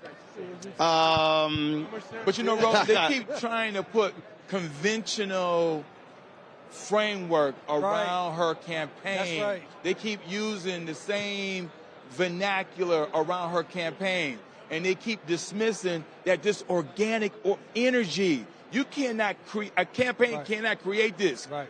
I keep telling everybody. I was talking to a reporter today. I said, y'all have to recall, they didn't want Kamala. That's right. 45,000 black women on Sunday said organically. 44,000. It was 44,000. Not just did not want her as a nominee, spent 3 years telling Joe Biden, take her off the ticket. Right. So that was happening before the June 27th debate. And Biden, to his credit, said, hell no. A person who was in the room told me. And listen, we were over here in Donna, Brazil yesterday, and there's these five sisters saying, you're not going to bypass her, right? And so then you got 45,000 black women, and then what happened the next day? Roland and Michael and Bakari and them, we have 53,000 black men. 55,000. 55. Okay, I'm missing a couple. $4 million. Okay? Right. And so everybody starts seeing this train move 100 miles an hour, and so nobody want to be left behind. So the white women didn't want to be left behind. The white dudes didn't want to be left behind. The comedians didn't want to be left behind. The Latinos, nobody want to be left behind. Right? And so the only thing now is this thing that keep talking about this honeymoon. You can't put a conventional framework around this, y'all. This is being powered by the people. That's right. You know, those people who are being cynical and talk about the honeymoon being over, those who are saying, oh, she's too joyful, those are people who don't think they can make money off of anything but gloom and doom. That's right. Because it comes down to money. New York Times doesn't sell newspapers or have the bait click if Kamala Harris is successful, if she's running a joyous campaign. Mm-hmm. They need controversy. Mm-hmm. And we see different media outlets who are starting to get those anti-Kamala Harris narratives being spun. Mm-hmm. And once again, it goes back to money. Man, you're so right. Just today, CNN had this deal on talking about she hasn't sat down for an interview. She needs to do an interview. And then they start talking to actual legislators, actually Congress members who are saying, my voters are not asking for an interview. My voters are happy hearing her at her rallies, at her speeches. They're happy to see the clips. They want voters. They want her to talk to us directly. These media folks, like you said, they want a narrative they can make money off of. And they're creating things. Well, the voters want to hear it. No, you want to create controversy. Talking about they want her to lay out policy, how she's going to do everything X, Y, and Z on a speech. Who does that in a speech? But she is laying out policy in her speeches. They want her to do a 100,000-page white paper at a speech here at the convention. It's ridiculous. Yeah. And again, that's something that you're not necessarily hearing from Trump. You're not actually hearing policy. You're hearing a bunch of rhetoric, but not policy. Coming up right now, Daria Dawson, Executive Director of America Votes. She joins us right now. Voter mobilization organization is critically important. And so talk about coming out of this convention, what is required? Well, coming out of the convention, we are definitely going to need to do the direct voter contact. That is very important when it comes to winning elections. Yes, television is great. Yes, digital is great. But we actually need to connect with the voters directly. So the coalition at America Votes, we focus on canvassing first, phones, texts, direct mail, to ensure that we know who we're talking to and tracking who it is that we're talking to. We have a goal right now of doing 30 million door knocks for this cycle. So far, we've done 6 million in those battleground states, the top 7 that we all know, of course, including Georgia and North Carolina. And the coalition focuses on communities of color, young people, and women voters. We believe that there's a group of surge voters that did 20 and 22, and we want to make sure that we are directly connecting with them, letting them know how important this election is, and then turning them out. How many boots on the ground are you putting? Again, 30 million knocks is our goal. So each organization, like the choice groups, like the conservation groups, like NAACP and Black Pac, SOMOs, Latino Victory Fund, everyone basically sets their plan, and then they determine what they need to do the canvas. So I don't have the exact canvassing numbers, but a lot to do 30 million door knocks. Somebody out there watching and listening wants to help. Who do they reach? Well, we have a website, americavotes.org. You could go and look at the organizations that are part of our coalition. We have groups embedded in the states, North Carolina, Georgia, Pennsylvania, Wisconsin, Michigan, Arizona, Nevada. Very similar to the states that we need to get to 270. And you could just reach out to those organizations. Cool. All right, we appreciate it. Thanks a lot. Thank you. All right. Bro, this is why your show is so important. I never heard of this organization. There's so many black people that you expose our community to that are doing fantastic work throughout this entire nation that you never see on CNN, MSNBC, New York Times, any of these outlets. But you put them on, provide them an opportunity to talk to our people and our people to help them. That is amazing, brother. 30 million knocks. And she's the first black woman, the first black person in that role at America Votes. It is the convener. A lot of the unions are there. A lot of the C4 PACs are there. Sometimes the 527s and independent expenditures are involved. When I was on the campaign side, very active with America Votes. So to see a black woman leading such a powerful national organization that's mobilizing millions of voters. 30 million knocks. 30 million knocks this year. Right. I mean, especially when you think about there are only 48 million black folks in the United States, right? I mean, that's a significant number to penetrate. And that's 30 million in 7 states. Yeah. There's only 7 states, the 7 battleground states. Right. Just in that 2 minutes, so impressive. Right. To see how she's able to put that together. And I think she's going to get to her goal. She said it already at 6 million. Right. I think she's going to get to 30 million. And we know these votes are going to be decided by thousands. Milwaukee Mayor Cavalier Johnson was one of the folks who spoke on yesterday. And so I want to show y'all what he had to say.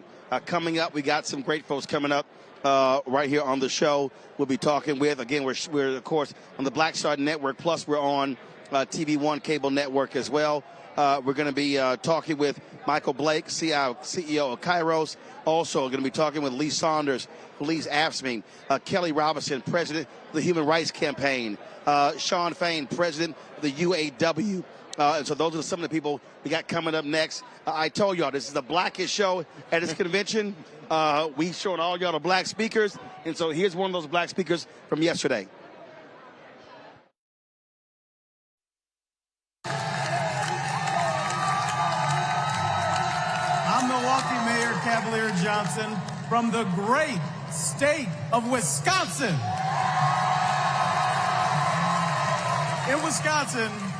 In Wisconsin, keeping promises is important. So is making amends for your mistakes. One of those mistakes happened 60 years ago in a neighborhood called Bronzeville, brimming with black music, black culture, and entrepreneurship. And then came urban renewal and the construction of Interstates 94 and 43, ripping our communities apart. 6th Street was widened and people of color were displaced. Homes destroyed, businesses shuttered, all for a quicker commute. Under Kamala Harris and Joe Biden, we're bringing Bronzeville back. With more green space, bike paths, and walkable streets to serve people who actually live there. The music is coming back. The culture is coming back. And thanks to the bipartisan infrastructure law, the opportunities are coming back. It's now my privilege to introduce two Milwaukeeans who know firsthand the power of reconnecting our communities, Rashawn Spivey and Deanna Branch.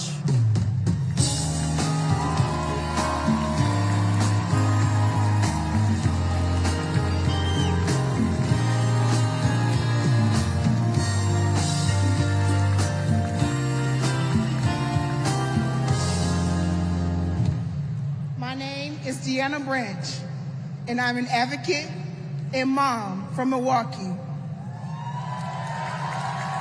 When my son, Aiden, was 2, he was hospitalized due to high levels of lead in his blood. Lead was everywhere, in our pipes, in our paint, and in our soil. President Biden and Vice President Harris passed the bipartisan infrastructure law. It's removing lead pipes from communities like ours. As president, Kamala Harris will make sure everyone can drink clean water and be, in Aiden's words, lead-free superheroes. My name is Rashawn Spivey, the owner of Hero Plumbing in Milwaukee. When President Biden and Vice President Harris announced their goal to replace every lead pipe in America, Hero stepped up to help make that vision a reality. We went to work replacing lead pipes that served homes and childcare communities or childcare centers in our communities. Since then, we've replaced more than 1,000 pipes. That was made possible thanks to Vice President Kamala Harris. And when she visited Milwaukee 2 years ago, I got to show her our work up close. Because of her leadership, I've grown my business and helped kids like Aiden have safer, healthier lives.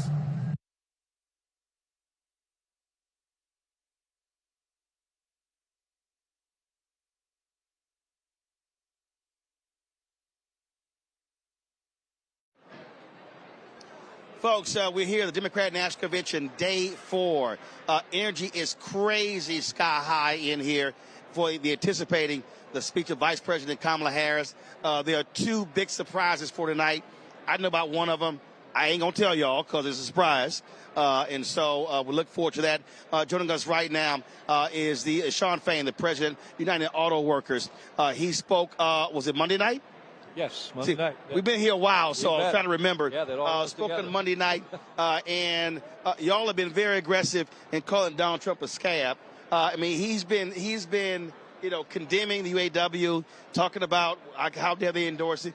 He shows up at an event with essentially paid workers, non-union people, and it was all a lie trying to make it seem like it was a union event. Yeah. No, it's what he is. He's a fraud, and we're going to call him out for what he is. And look, he's running around, and we always say this. He's all talk. He talks about that he supports workers, he supports auto workers, and the facts are, when he was president, he didn't do one damn thing for auto workers. He didn't. There were plants closing. He did nothing to help the situation. Workers got displaced, sent all over the country, and GM went on strike for 40 days when he was president. He did nothing, said nothing, but the amazing thing is, Kamala Harris, in that strike for GM in 2019, she was on the picket line, standing shoulder to shoulder with striking workers. And she's worked with President Biden to bring jobs back into America, to create new factories in America under the IRA and the CHIPS Act. And those Lordstown workers that were displaced under Trump, her and the president worked to bring them back, and they're coming home now because of her work. And that's the difference. And so Donald Trump does not stand for working people. He represents a billionaire class. He doesn't care about working people. And Kamala Harris and Tim Walz are the team. I've talked to Liz Schuler, AFL-CIO, Fred Raymond, Lee Saunders is coming up, Becky Pringle, April with SEIU is going to be coming up as well. And when you look at the percentage of Americans who now approve of unions, I mean, the word union was a curse word for a long time because of Reagan and how people, if you said union, I mean, folks are like, oh, hell no. Yeah. And a shift has happened, and it's really driven by folks who recognize the massive CEO pay, executive pay, stock buybacks, and the workers getting screwed. Yeah. I mean, it's you think about it. In America right now, 3 families have as much wealth as half of the bottom 50% of Americans. It's criminal. 3 families. Yeah, 3. And so, and that's, over the years since Reagan, we've seen that migration with trickle-down economics that never helps. And so we've seen this massive shift of all the wealth. They talk about class warfare whenever workers say they want their fair share, but class warfare has been going on for 40 years now. And so, this is about working class people. They're fed up. They're tired of being left behind, and they want their lives back. They want to be paid for the work they perform, and they want their fair share of the work, because without working class people, we generate those profits, but without working class people, nothing in this country moves. What's the percentage of UAW members who are African American? I believe last time we did a study on that, I believe it's roughly 15 to 20.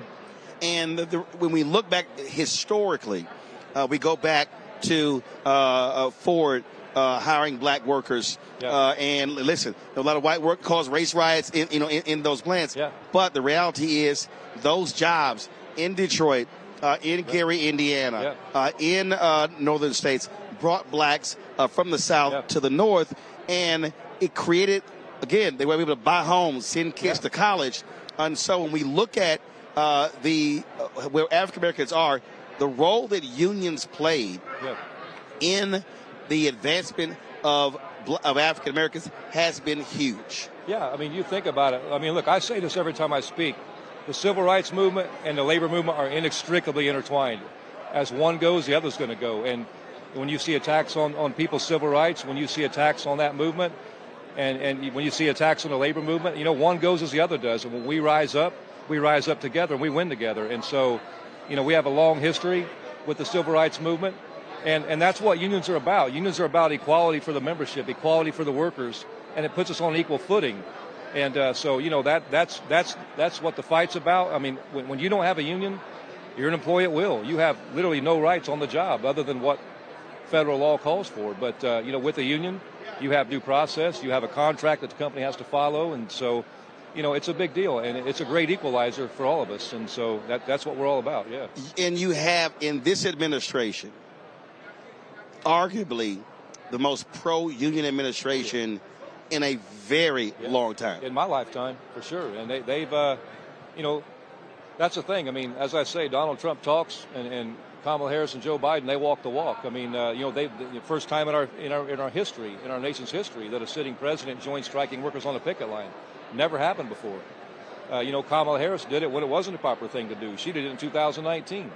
Tim Walz did it in 2023 last year. And, so there's just a huge distinct difference in that. And, I mean, you look at all the things they've done to create jobs. You know, Trump talked about creating jobs in America and did nothing. Right. You know, with the IRA I was money. blown by that stat last night from Bill Clinton when he said, if you look at since the Cold War, 51 million jobs created, 50 million under Democratic president. You bet. Yeah, and that's crazy. That's the whole story, you know, and that's you know, and that's the thing we really got to keep talking and keep putting out there is just the facts. I mean, you know, Trump uses alternative facts or what we all call lies. Right. But you know, when you look at facts, not not opinion, not party politics, just people's body of work and what they've done, it's a very clear picture who stands with working class people and the downtrodden and who stands for the rich people. Last question for you. 2008, Richard Trumka was very vocal, saying to white union workers, black folks have stood with us, we're going to stand with this black candidate. And it's just about confronting an issue. The reality is you have some union workers who are white, who are conservative, who vote Republican. But the reality is their livelihood is frankly being saved by Democrats. You bet. How do you confront that direct message to say, listen, you might be conservative, you might be Republican, you might be pro-life or whatever, but there's a difference between having a job and not having a job. You bet. And who's going to have your back? How do you make that argument? So what I've been doing all summer long and what I'm continuing to do now is as I said, I look at it this way. I tell our members every time I speak to conferences, this isn't my opinion. This isn't party politics. I got a slide presentation I do of Donald Trump in his own words and actions over the years and of Kamala Harris in her own words and actions. And it's very clear when I tell people, look, Kamala Harris is one of us. When people see Kamala Harris, they see themselves. She's a working class person. Her first job was at McDonald's, you know. And so, you know, Donald Trump knows nothing about that. So we walk them through the history of what each has done, how Donald Trump over and over again blames workers, has stiffed workers, and has left workers behind in his whole career. And when you look at Kamala Harris, she has fought the good fight. She has served the people, and she has fought for workers' rights. And so, you know, and we show those slides. We show them in their own words, not my words, in their words. And it's a very good picture. And every time I leave that room, people come up, they thank us.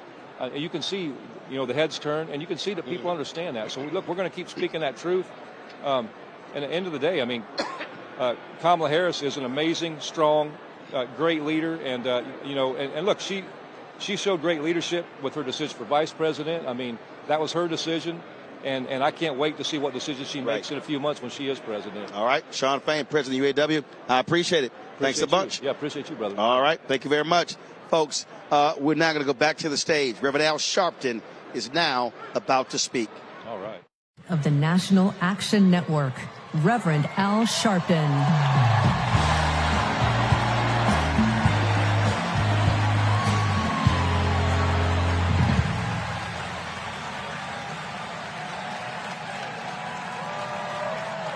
Thank you. Thank you. Thank you. Good evening. I stand before you as the president of National Action Network. We do not endorse candidates, but we report where candidates stand on criminal justice, economic empowerment, health equity, and other issues. On one side of this race is Donald Trump, a fellow New Yorker I've known for 40 years. Only once in that time, did he take a position on racial issues. He spent a small fortune on full-page ads calling for the execution of 5 innocent young teenagers. Well, I'm going to bring them out in a minute, and you'll hear from them tonight. Because they were not executed, they're here to continue to fight.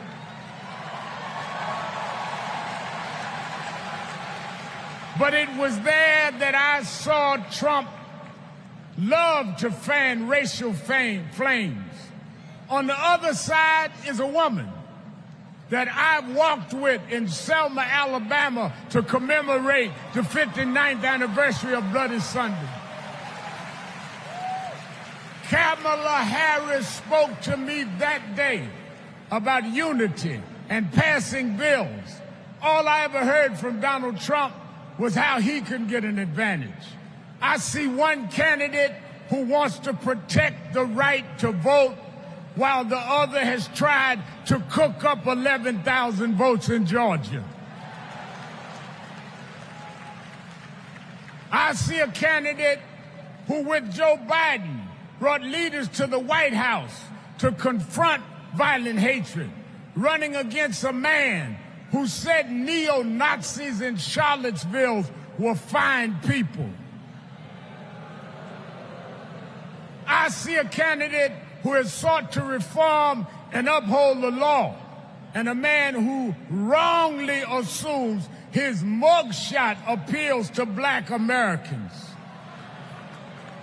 I worked with Kamala Harris. In every job she's had, she has consistently committed to making government work for those of us who've been disadvantaged.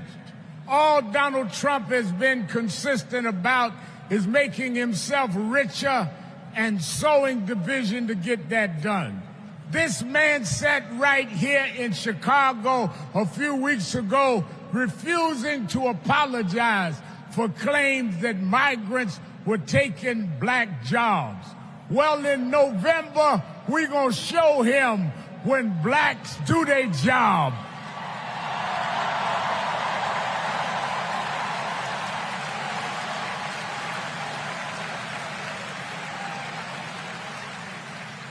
And we are going to join with whites and browns and Asians, and we're going to do a job on those that have done a job on us.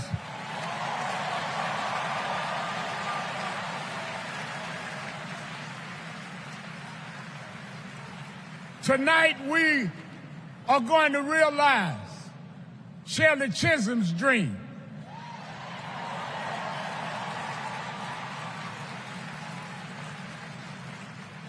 "52 years ago, I was one of the youth directors in her campaign for president. And 52 years after she was told to sit down, I know she's watching us tonight as a black woman stands up to accept the nomination for President of the United States.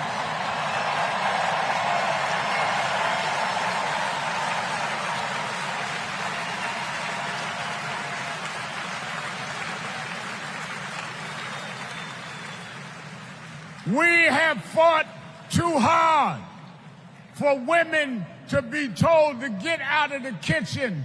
We are now on our way to the Oval Office. We won't go back.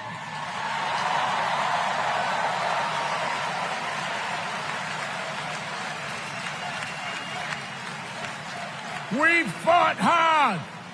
We fought hard for LGBTQ loved ones to get out the closet. We won't go back.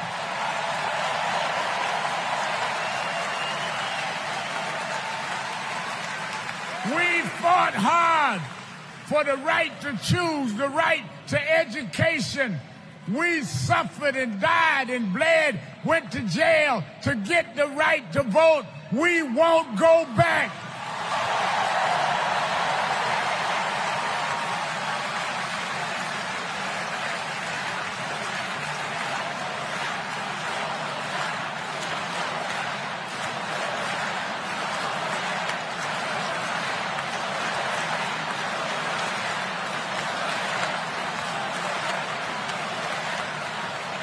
So we must be committed, no matter how the Supreme Court tries to roll back on civil rights, no matter what the amount of money they have.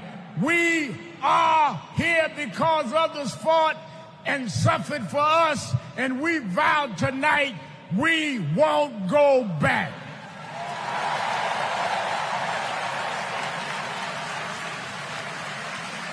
This November, we will go forward to fulfill the promise of a just and fair nation. And let me say, as we transition, I'm a preacher. And in Psalms it says, weeping may endure for a night, but joy comes in the morning.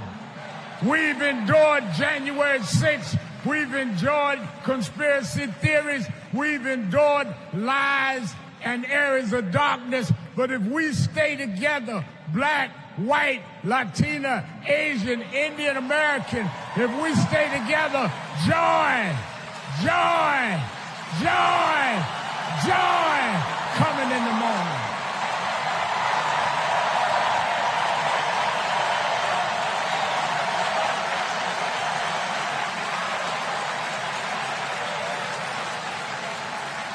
I want to now, since I was a teenager, I was mentored by Reverend Jesse Jackson. And Reverend Jackson taught us to fight for what's right. And now I want to bring out some young men that I fought for. I referred to them then. They were known as the Central Park Five. Now they are the Exonerated Five. Raymond Santana, Kevin Richardson, Yusef Salam, Corey Weiss, the Exonerated Five.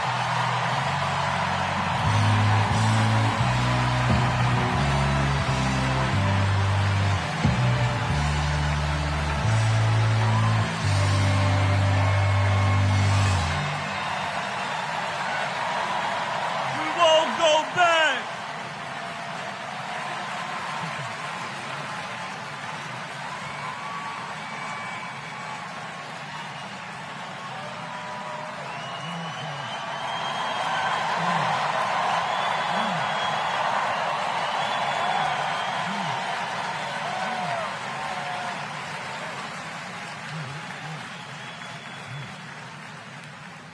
Good evening, people.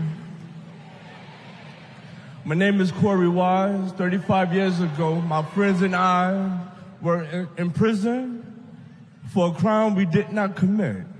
Our youth was stolen from us. Every day, as we walked into courtroom, people screamed at us, threatened us because of Donald Trump.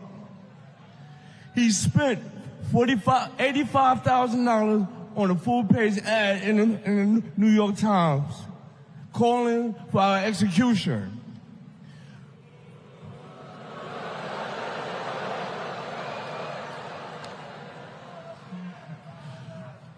We were innocent kids, but we served a total of 41 years in prison. Reverend Al Sharpton stood with us. Now, I'm proud to stand with him today.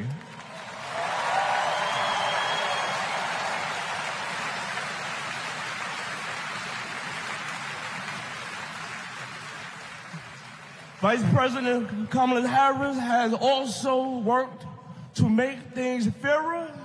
I know she will do the same as president. Now prove that message.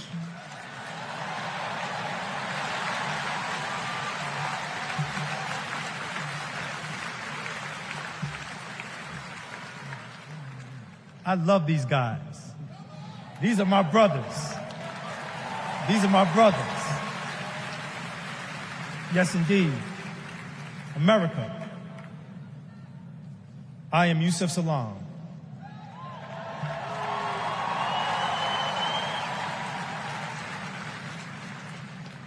A New York City councilman representing my hometown of Harlem. That's right.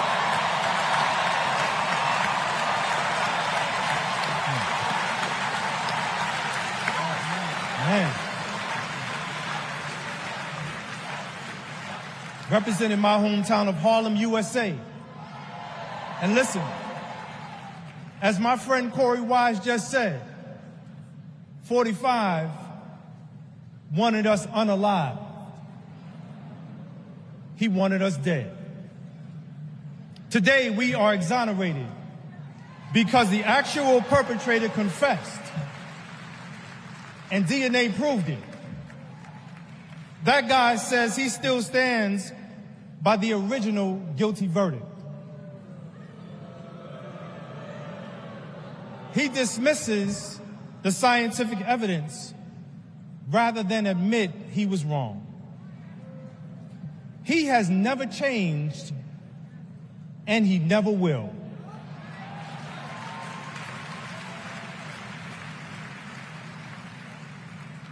That man thinks that hate is the animating force in America.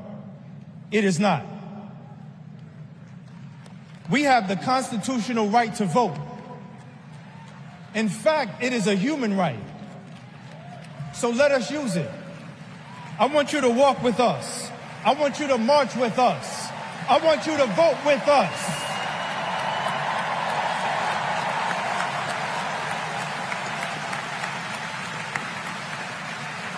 And together, and let me tell you, this is going to be so beautiful. And together, on November 5th, we will usher in Kamala Harris and Tim Walz into the White House.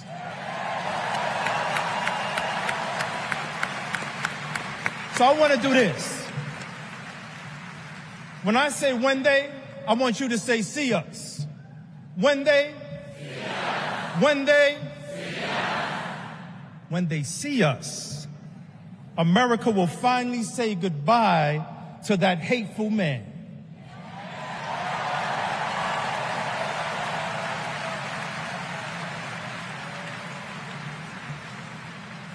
We will say what I have said after 7 long years of wrongful incarceration. Free at last. Free at last. Free at last. Thank God Almighty, we are free at last. God bless you, and God bless the United States of America.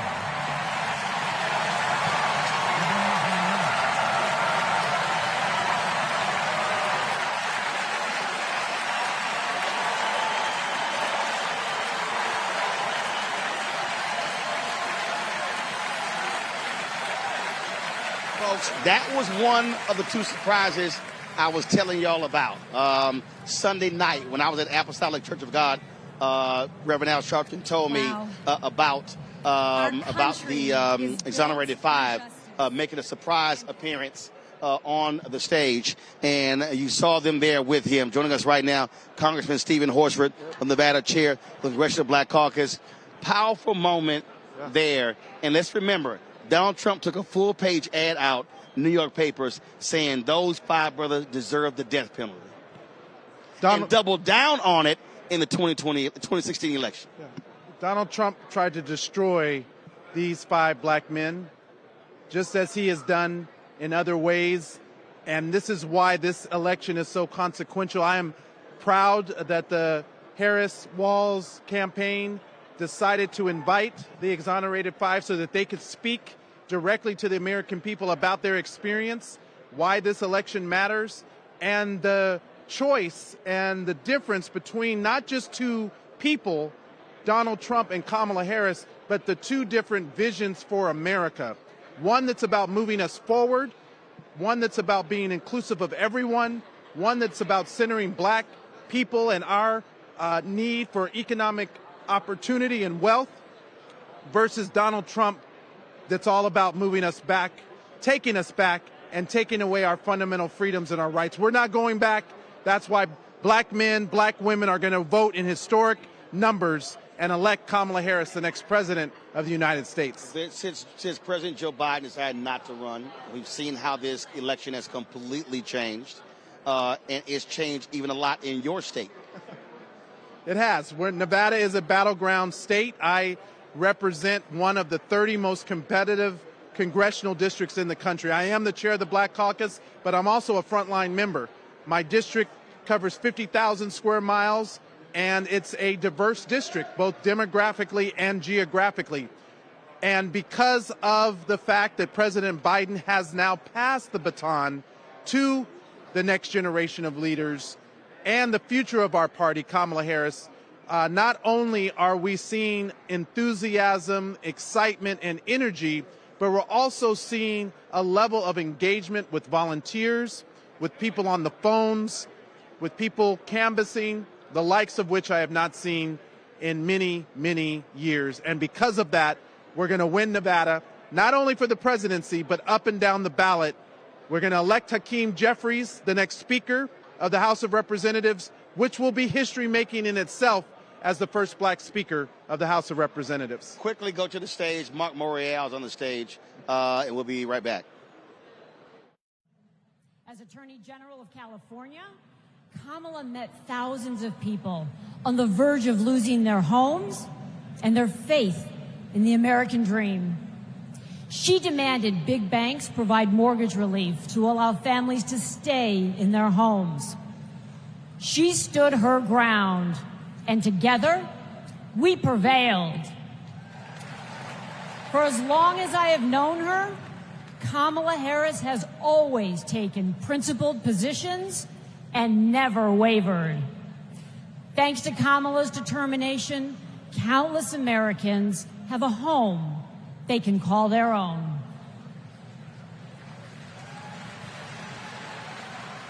And I'm Mark Morial, civil rights leader and former mayor of New Orleans. In the 1970s, Donald Trump was sued for refusing to rent his apartments to African Americans. His employees were told, put those applications in a drawer and leave them there. It was straight up housing discrimination. It was racism, and civil rights advocacy put an end to it. Kamala Harris has a plan to build more housing, keep rent prices fair, and help more people own homes. Donald Trump, you denied black people the American dream, and Kamala Harris is creating a future where every family, yes, every family has a place to call home. I'm Nathan Horns. In 2010, I went to college in California to pursue my dreams, but ended up with a nightmare. Corinthian Colleges was a predatory for-profit chain. They defrauded more than 500,000 students and burdened us with loans we could never repay. Then Kamala Harris stepped in. As Attorney General of California, she stuck up for students. She prosecuted Corinthian, and as Vice President, she stuck with us. As we fought and we organized for debt relief, the Biden-Harris administration came in, canceled all Corinthian student debt, and gave us back our futures. My name is Tristan Snell, and I prosecuted Trump University.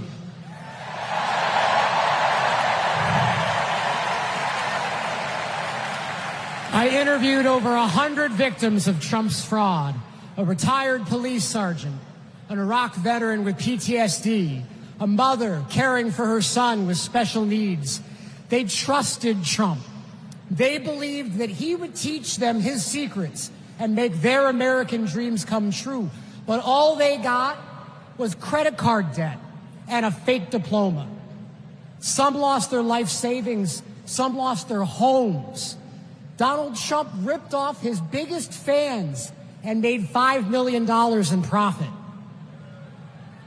Kamala Harris fought scammers like him, and as president, she will continue to fight for you, for us, for the people. All right, folks, welcome back. We're live streaming again the Black Star Network and TV One network digital platforms, talking to Congressman Stephen Horsford, Chair, Congressional Black Caucus. CBC members, what will be happening? Will they be hitting multiple states on the ground, just driving in the next 75 days? Absolutely. We got 60 members. Every one of us will be on the ground. We've got a CBC bus tour through all of the key battleground cities and towns for the presidential, as well as key districts to win back the House majority. We will be attending and participating in a number of HBCU tours and college homecoming events coming up in October. We're focused on voter registration, making sure that we consolidate this coalition of voters, black voters, that we need to win throughout the month of October, and then making sure that we have a strong voter mobilization effort to get out the vote. We also, Roland, have a very comprehensive election protection program in place, because we understand that the attacks on voting and undermining this election, the lawsuits that the Trump campaign and the RNC have already pushed out, are attempts to suppress black voters, to intimidate us. We're not going to allow that to happen. So not only are we working to turn out the vote, but we're working to make sure we protect our election, protect the certification of the election. And as you know, the first body that gets sworn in 2025 in January is the House of Representatives. Yep. That's why we've got to have Hakeem Jeffries as the speaker to ensure that we do not have the events that we had on January 6th. All right, Congressman Horford, always good to see you, Frat. Thank you so very much. Good to see you, brother. Thanks a for bunch. having me. All right, folks, coming up next is Janae Nelson. Of course, she leads the NAACP Legal Defense Fund, so we're going to be chatting with her next. Janae, batter up. Come on up. Take a seat. Grab that microphone right there. You leave it on. No big deal. You can leave it on. Okay. We live anyway, so grab the mic. I was just talking with Congressman Horford. We were just mentioning election protection. Yes. And the reality is, y'all, the LDF is constantly in legal warfare, protecting the voting rights of African Americans. Just talk about that people don't understand that they're political battles, but there are what y'all do in the courtroom. It's some serious stuff. Yes, it's true. And with this election, we are facing, I think, some of the greatest assaults that we've seen on the right to vote. There are over 20 states that have enacted laws that make voting more difficult since 2020. So just in the past 4 years. And since 2013, there's been over 100 laws that have made voting more difficult. So it is definitely a challenge, and one that we are ready to meet. We are very prepared, but of course we could always use more resources and more volunteers and more people. But I'm here in my personal capacity just to celebrate this historic night and this historic moment in our democracy. And one of the things that, you know, the case that happened in Louisiana, boy, y'all were just going, but it was like back and forth, back and forth. It was like ping pong. It was kind of like, okay, really? Go to Supreme Court. It come back. And again, I just want our people watching and listening to understand how far opposition forces are going to stop black power. I mean that was just, I mean, you get a win and it's like, what the hell? That wasn't a win? That's how crazy it was. It's constant. It's a constant battle, which tells you how important the right to vote is, because it leads to the creation of black political power, which then leads to the strengthening of this multiracial democracy. Also, that black political power drives black economic power, because you're in the position. That's right. You can direct dollars. That's right. And we can hold people accountable with our vote. We can hold people accountable. We can drive change and policy and transformation. And so it is critically important that we exercise that right, and we continue to fight in courts and make sure that when we secure a win, that it's not just for that individual community, that it's for the benefit of black communities across the country and ultimately to the benefit of our democracy. You talked about being here in your personal capacity. This is a big night. So are you wearing the green in consolidation with the AKAs? You know, I'm not an AKA, so I would never try to be an imposter, but I am certainly... No, there's some other D9 folks saying, you know, I wear in solidarity with our sisters. That's what's going on. This green is just a sign of the fertility of our democracy. Well, it is a big night because you've got the non-D9 women wearing the white, the women's suffrage, and I mean it is a night to celebrate, especially for someone where there were forces who did not want this night to happen. That's right. And I mean, it has historic significance for anyone who thinks about the various barriers that face black people, Asian people, women in our political system. And it's fascinating because the first woman who tried to run for president, Charlene Mitchell, back in 1968, people think it's Shirley Chisholm, but there was actually someone even before Shirley. Well, the first black woman on the VP side was Shalata Bass in 52. That's right. That's right. And so it's taken this long. It's taken 10 predecessors before Kamala Harris to get to this point where they will be the nominee for president. And regardless of the outcome of the election, that in and of itself is something to celebrate and recognize. Good seeing you. Good seeing you. Absolutely. All right, looking forward to it. Of course, folks, that's Angela also Brooks running for the United States Senate in Maryland. Actually, and let's speak to that. Listen, right now you don't have any black women in the United States Senate. She's trying to make it happen in Maryland. You also got Lisa Rochester happening in Delaware. And so, again, black women represent since Vice President Kamala Harris left the Senate, they've been without any sisters there. That's right. That's right. And so it's an interesting time. There's a lot that can happen. We are clearly in a moment of flux. And like I said, no matter the outcome of these elections, it's important to at least recognize that we now have choices that we did not have before. And that's everything that we're about, creating choices for black voters, for all voters to see themselves represented and to make sure that our communities have accountable representation. Right. So I got to ask the last question. Your thoughts, how did it feel to watch the exonerated five walk out there after Reverend Sharpton finished speaking? Listen, it shows you all that we lose when we have a criminal legal system that is trained against black people, that presumes us guilty before innocent. And to think of the talent on that stage, the promise and potential on that stage that would have been lost, not just behind bars, right, but potentially executed as a result of draconian policies that we must get rid of. So it's an example to us that we all must learn from, that we have a lot to risk when we have a system that we know is broken and we're not willing to put in the work to fix it. Absolutely. Janae, well, we surely appreciate it. It was wonderful to be here, Roland. All right, thanks a lot. Take good care. Folks, on this night 60 years ago, Fannie Lou Hamer spoke in Atlantic City, New Jersey, and she talked about the need to integrate the Mississippi Freedom Democratic Party delegation. It didn't happen in 64. There was a compromise, only one person. But it happened 4 years later in 1968. We wanted to show you some of what Fannie Lou Hamer had to say in Atlantic City that year in 1964. Mr. Chairman, and to the Credentials Committee, my name is Mrs. Fannie Lou Hamer, and I live at 626 East Lafayette Street, Roosevelt, Mississippi, Sunflower County, the home of Senator James O. Eastland and Senator Stinnett. It was the 31st of August in 1962 that 18 of us traveled 26 miles to the county courthouse in Indianola to try to register to become first-class citizens. We was met in Indianola by policemen, highway patrolmen, and they only allowed 2 of us in to take the literacy test at the time.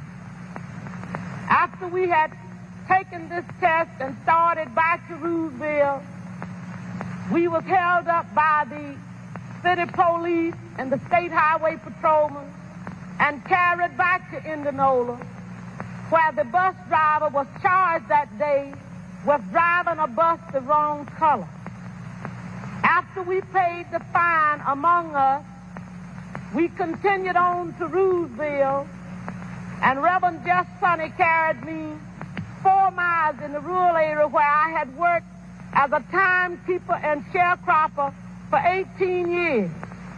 I was met there by my children that told me the plantation owner was angry because I had gone down, tried to register.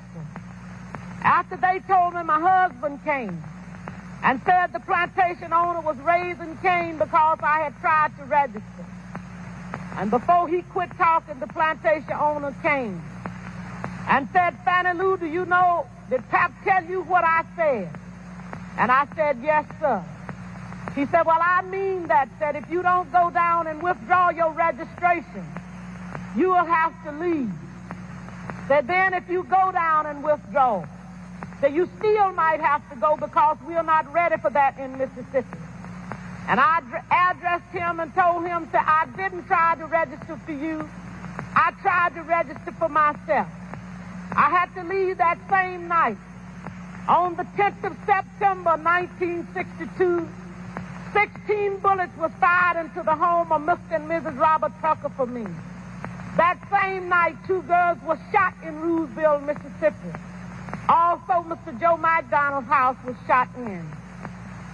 And June the 9th, 1963, I had attended a voter registration workshop, was returning back to Mississippi. 10 of us was traveling by the Continental Trailway bus.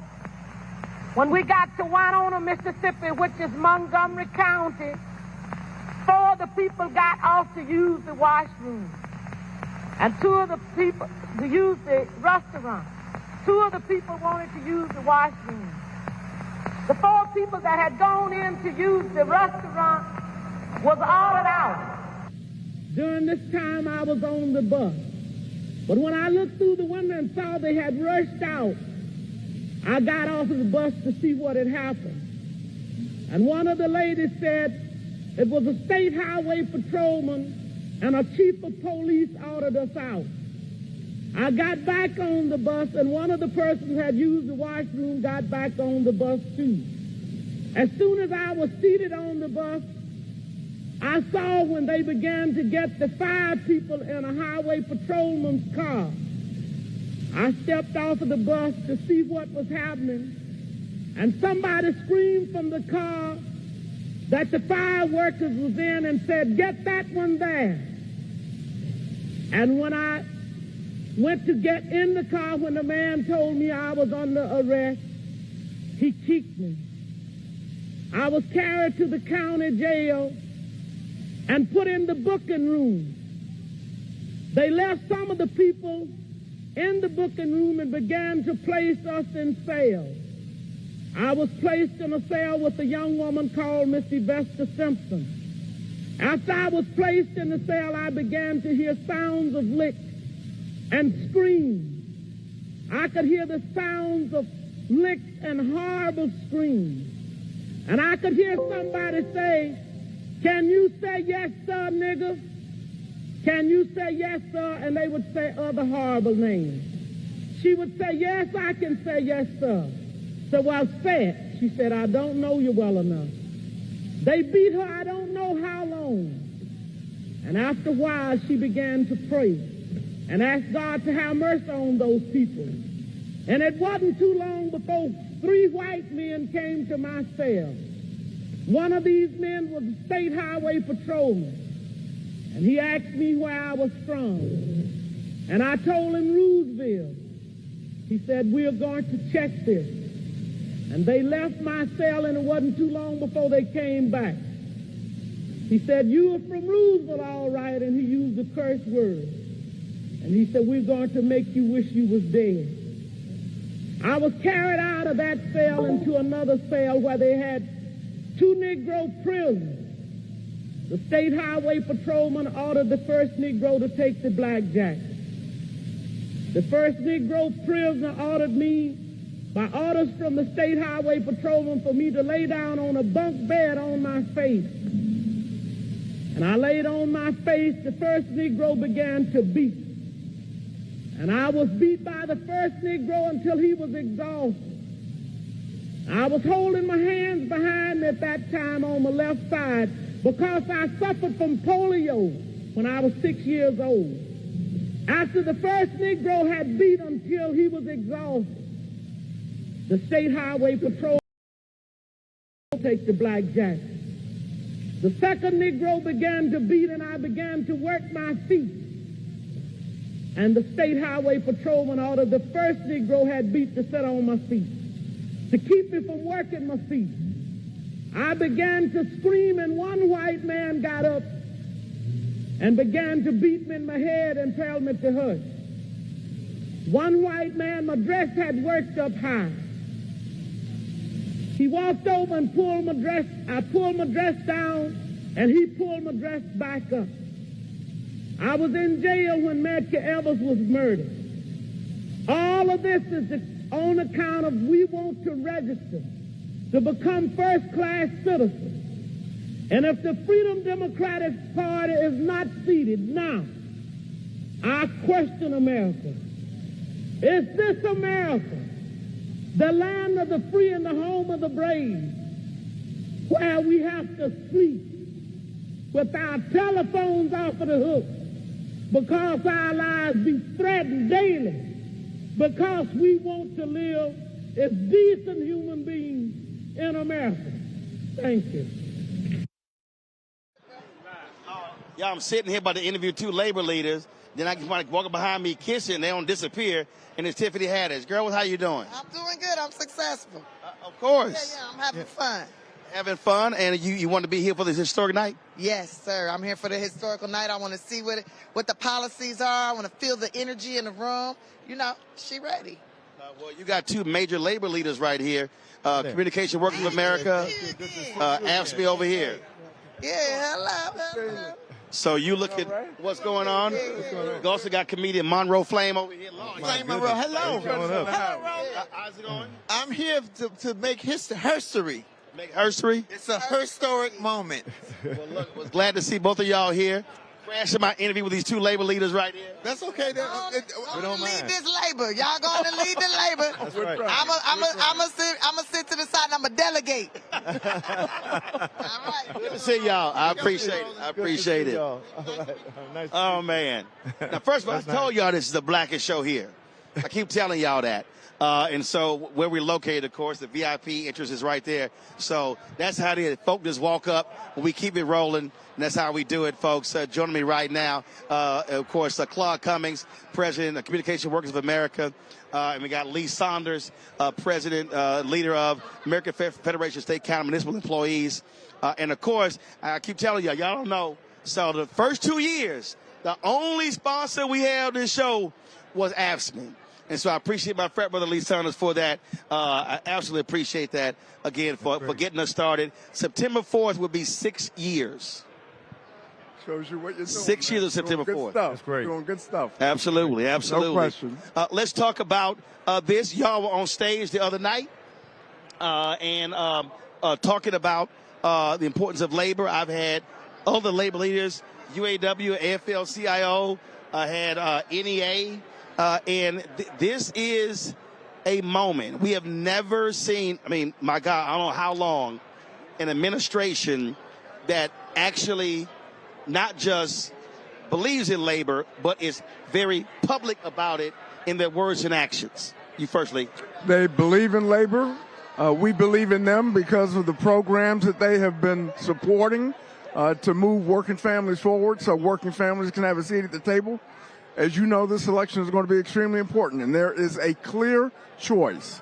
That choice is to continue down the road that we've been moving, continue to improve the lives of working people all over the country, or go backwards. And you know how we go backwards? Project 2025, where they want to gut unions across this country, take away what we've been able to win over the past 4 years, and we've got to organize and mobilize and educate our members like never before to make sure that doesn't happen. Well, yes, Roland, I've been elected 38 years as a union leader. Never been defeated. I've served 38 consecutive years, and I've never been involved with a more pro-labor administration than the Biden-Harris administration. Simple as that. And not only do they just talk with us, but they actually bring us to the table to talk about issues that are important, like AI. How's AI going to be used in the workplace? What can we do better to make sure the semiconductor factories that are bringing over here will be labor and labor friendly? And so this administration has even, I won't use the word force, but encouraged labor peace agreements with some of these manufacturing companies that are coming over. So we will make sure that those jobs are good union paid jobs with good benefits, good safety on the job, and great health care. I was talking with the folks who fight for fair wages, and they were talking about the battle there. And we talk about a living wage, when we talk about, again, where people are. And really, Lee, when we look at the numbers, you have a lot of young folks in the labor force now who recognize that, you know what, the way this country has operated in the last 20, 30 years, not right, especially with massive CEO pay, shareholder buybacks, and folks are saying, we got to have representation. If you look at the percentages of folks who strongly support unions now, 67% of Americans believe that unions are absolutely necessary for workers to make a choice so they can have a seat at the table. You know what a better percentage is? 88% of young people believe that unions are absolutely necessary. So we've got to be in an organizing mode. Claude knows that. He's organizing all over the country. We're organizing all over the country. We're fighting for working families. We're making sure that people have a choice, and they choose whether they want a union or not. And I'm telling you, if it's a fair fight, that they're going to overwhelmingly choose to be represented by a union. Claude, ground game. What I'm actually, let's just see real quick. Go to the stage. This is Steph Curry talking about the VP Kamala Harris. Taken care of during the most precious times. I got to visit Kamala with my team in the White House last year, and I can tell you one thing I knew then, and I definitely know now. The Oval Office suits her well.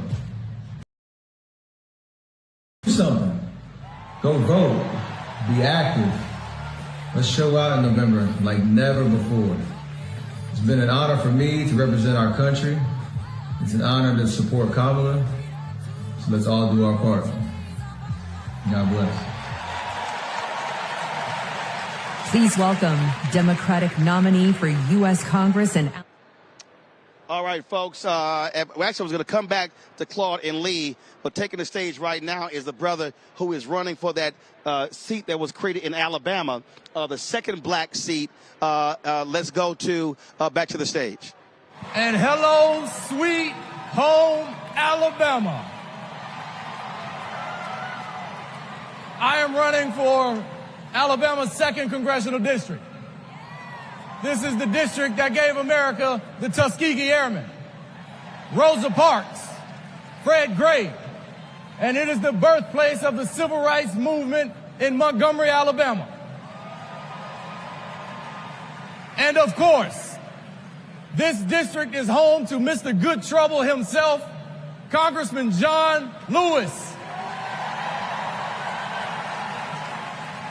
Look, my pathway to this stage was paved by a legacy of fighters. Fighters that include my mother, Alabama State Senator Vivian Davis Figures, who is here at her 11th DNC. And it also includes my father, my late father, Michael Figures, who was also a state senator and civil rights lawyer who sued the Klan into bankruptcy.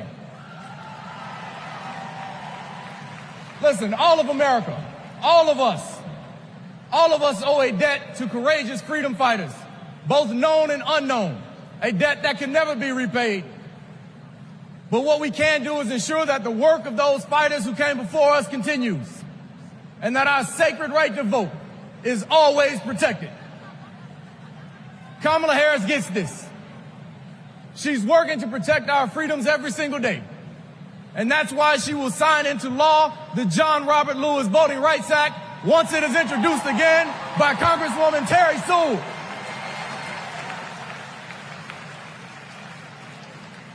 Listen, America, a California poet named Kendrick Lamar recently reminded us that sometimes we got to pop out and show them. Well, America, it's time we pop out and vote. It's time we pop out from California to Alabama and all across America, and we show them that we are not going back. We are going forward, and we are going forward with Kamala Harris as the next president of the United States of America. Thank you. God bless you. Roll Tide. Let's go win this thing. All right, folks, that's again that brother. He's running for Congress there in Alabama. We're talking with Lee Saunders of AFSCME, Claude Cummings of CWA. This election, people always say most important election, how monumental it is, but boots on the ground. What I keep saying is, if you do not, you can say, boy, I'm praying for. You can say all those different things, but it requires door-to-door phone banking, touching people multiple times. Y'all do this all the time. From your research, how many times do you need to touch somebody to ensure that they're going to come out? I'd say at least 3 times. And 3 times. In CWA, we run programs where we call our members, we door knock, and we overlay with mail, and then we repeat that. So maybe 6 times. But the idea for labor unions is to give as much information out as we can to our members about why it's important to support a candidate. You know, we're getting away from the candidates themselves, right? But talking about the issues that are important to working people, and that's how we have been able to connect. And that's we'll somebody, continue to connect that and way. that's somebody Yeah. you've been talking to in Texas is Dallas Congressman Colin Allred, who's That's running exactly against right. Senator Ted Cruz for the That's United right. States Senate. He's now at the podium. Right, and we want to send him back to Cancun for vacation. Perfect little boys. And this November, I'm going to beat Ted Cruz.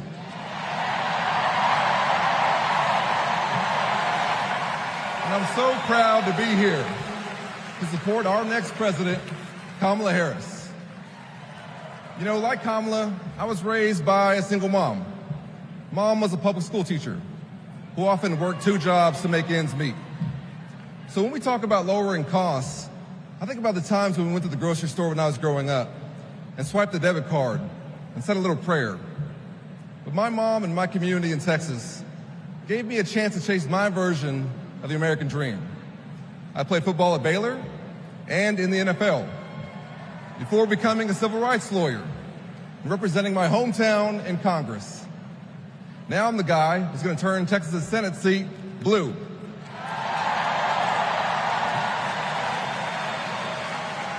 You know, in the NFL, we had a term for guys like Donald Trump and my opponent Ted Cruz. Me guys. You know the type. Talk a big game, only care about themselves, but you don't want to be stuck with them at a barbecue. The truth is, America has never been about me. As President Obama said, the single most powerful word in our democracy is the word we. We the people. We shall overcome. Yes, we can. And we've got a message for the me guys. We is more powerful than me.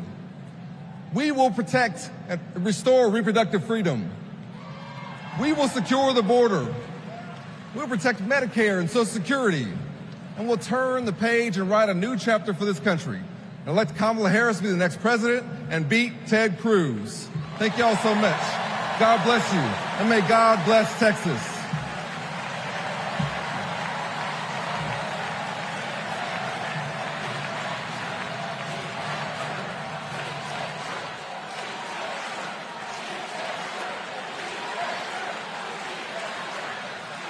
Back, Claude, you were talking about touches. Right, and so we do that to make sure that our members understand clearly that there's a choice between these two candidates. You have someone who just a couple of days ago said that you know, if the workers go on strike, you fire them. Simple as that. Well, with the Biden-Harris administration, we've actually had both of them go to picket lines where workers have actually been on picket. So certainly there's a contrast, and we believe that the same thing that has happened under the Biden administration will happen under the Harris administration, supporting workers on strike. I'm going to leave real quick, but I'm going to go to this black couple who's speaking right now. Trying to do what doctors should have been doing. When I reached the hospital, I'd lost nearly half the blood in my body. I can't change the past, but we can choose a different future.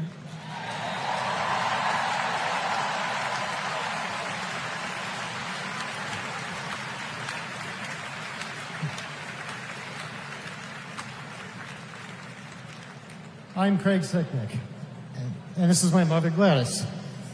My brother was a U.S. Capitol Police officer, Brian Sicknick, a hero who died after defending our country on January 6th. Lee Saunders, same question I gave to Claude.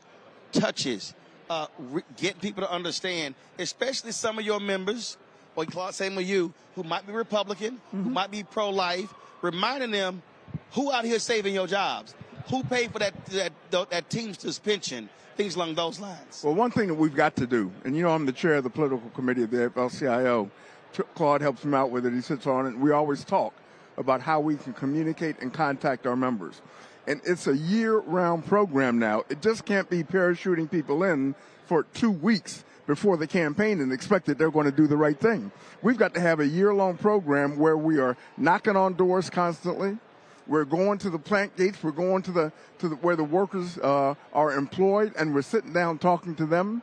We're working with community organizations so they can spread out, so they can be as much communication as we can possibly have. The other thing that we don't do is this. We don't tell people how to vote. We educate them on what is going on. Here are the and then you issues. let them make the choice. But it is our responsibility to tell them this is happening. For example, and I want to go back to Project 2025 again. A lot of our folks don't know in the public sector, in the public service, but we're talking about it. If that goes into effect, public sector unions will be destroyed completely. Yep.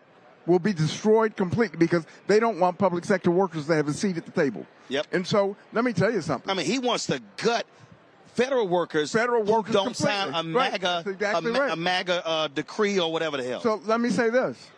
When you talk about taking that seat at the table away from workers, I don't care if they're Republicans, conservative, Democrats, I don't care if they're independents. When they see that and they know that the union is performing for them and getting them, helping them get the wages increases, the pension increases, health and safety issues, they're going to say, hell no, we ain't going to let that happen. And that's what you've got to do. I also want both of y'all to speak to, for the folk who don't know, that y'all have been making it perfectly clear to this campaign, to Schumer, to Jeffries, to these PACs and others, don't sit here and not spin with black-owned media and black ground game, because that's how you got to get that vote out. No, you're exactly right. As a matter of fact, our chairman of the board, Lee, pulled a meeting together with the campaign just to talk about the need to spend money in the black community and not wait until October, right? Until the third week in October. To spend that money. If black people get out and vote, we win. You know, simple as that. The campaign is going to win. So we've told them that it's necessary, very necessary, to spend money as soon as possible on messaging, because no one messages to our community like we can. Right. And I made it very clear that if any organization that comes to CWA and wants us to invest in some type of plan, if they do not have a plan that is based on also getting out the African American vote or media, I'm going to save the money and do it myself. And I've made that clear to the campaign. That's what we plan to do. We're going to spend money in the media ourselves to get the vote out in our communities. See, Lee, what folk have to understand is that, again, we played the video of Fannie Lou Hamer in 1964. Today is the 60th anniversary of her presentation in Atlantic City. And what I keep trying to explain to people, the black voter today is different than the black voter 40 years ago. Right. You have to now micro-target. You got to talk to a black man different from a black woman, a black entrepreneur different from somebody who is who's working in corporate America, different from somebody who's a customer service job. And what often has happened is it's sort of just been this one message, this overarching thing, and the numbers show it. They're not responding, and actually, more blacks today are less identifying as Democrats. And so that's why also that tailored messaging is so critical. And having you and Claude and Becky and others at the table trying to explain that is so crucial. And we need different messengers as well. I mean, Claude and I talk about this all the time. Sometimes in some of the communities, we may not be the most effective messengers, but there are people in that community who are effective Even messengers. to your members. Right. That's You exactly told me right. that. Right. And so there are people in those communities that you say, go at it, man. Do what you got to do. Yep. You talk to them. That's why your platform, Roland, is so important. Yes. Because you have a reach beyond the folks that they normally deal with. And if you touch those folks and you talk to them, then they're going to do the right thing. But you've got to reach out to them and you've got to talk to them. And they've got to treat organizations like yours and platforms like yours seriously, because you have reach into the communities that sometimes we don't have. You're right. And I got to get this in. Go ahead. During the last election cycle in Houston, the Republicans spent $50 million to try to take out our county judge. We brought Roland in. Roland had a series of shows there to help us get out the African American vote. Our numbers were 19.5% turnout in the black community in an unpresidential year. Historic, because we spent money on black media, and specifically we brought Roland Martin in to have interviews with some of us and with some of those that are working in the community. Well, but in a piece that a lot of these folks also don't understand is, and my friends who are inside, who used to be, of course, Biden Harris, now Harris Walls, has explained to them is that what you're also talking about, give me 1 second, my brother. Hey, Dave. What's up, brother? Good, man. How Been Hey. broadcasting 6 hours a day. Sir, how you doing, man? How you been, man? Hey, you doing all I've, right? I've been working. Oh, We brought you 6 hours a day. I never see you work. I never see you not working. Well, you know how we do it. Yes, sir. Good seeing you, baby. That's Dave Chappelle, the great comedian Dave Chappelle.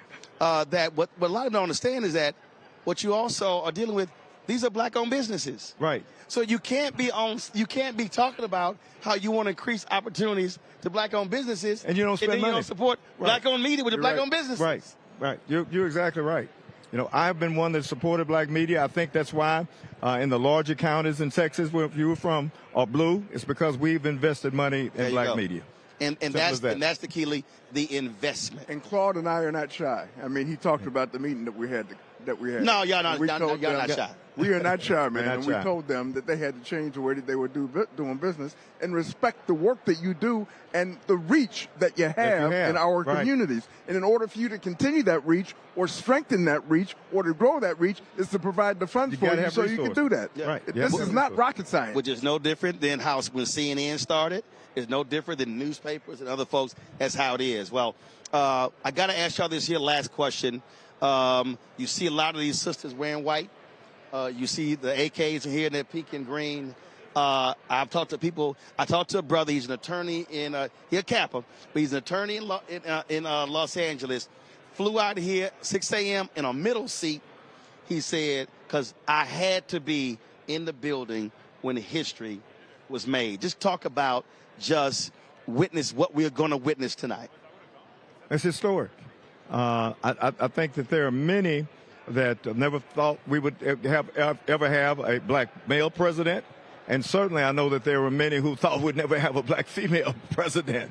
And so it's historic. It means a lot to me. It means a lot to my daughters and my granddaughters that if you live in a country where your democracy is protected, because we got to remember we had a candidate that has said, I want to be a dictator on the day, on the first day. And if you vote for me, you'll never have to vote for me again if I'm elected. So we need to remember that. Our democracy is on the line in this election. And I think the idea of seeing the first black female president in this country is historic. I'm glad, and I thank God that I'm going to have an opportunity to see it. I've got Lee. Y'all can pull this up. Lee, I've got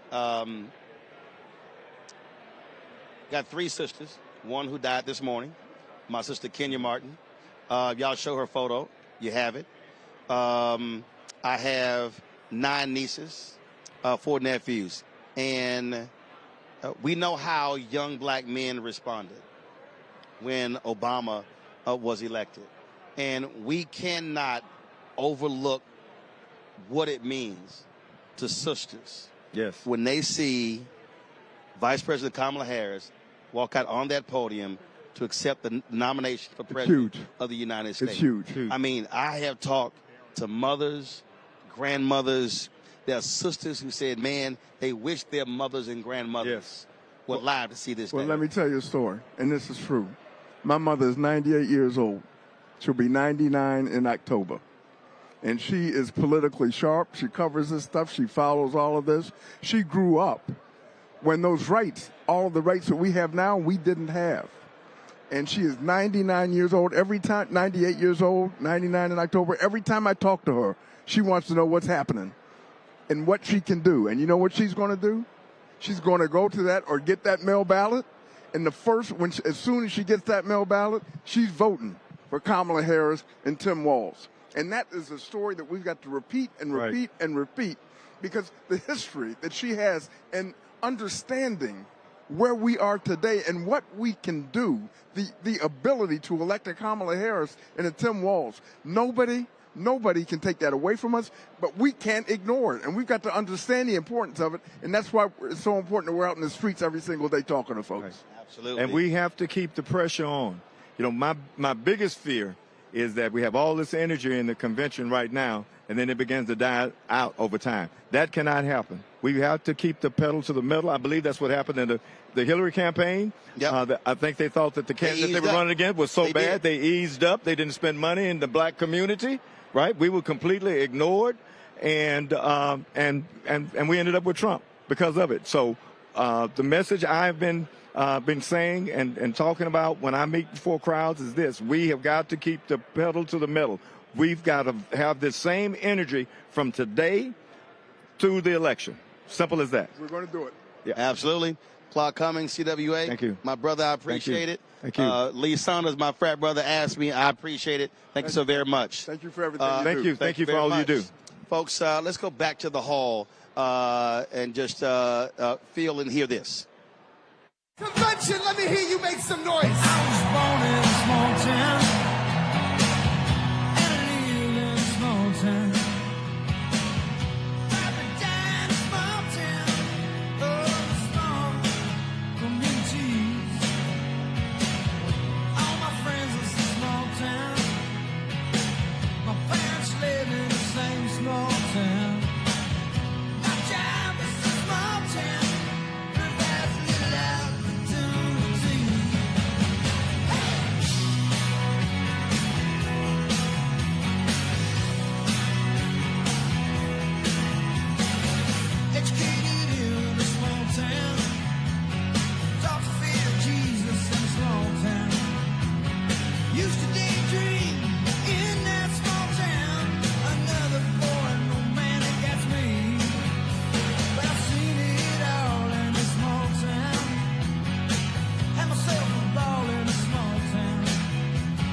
Keep her in the White House. Make some noise.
enjoyed yourself with me.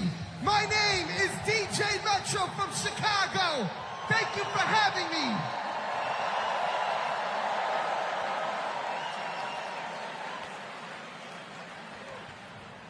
Here we go.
Please stand if you are able and welcome winners of 13 Grammy Awards and the biggest selling U.S. female group of all time, the Chicks.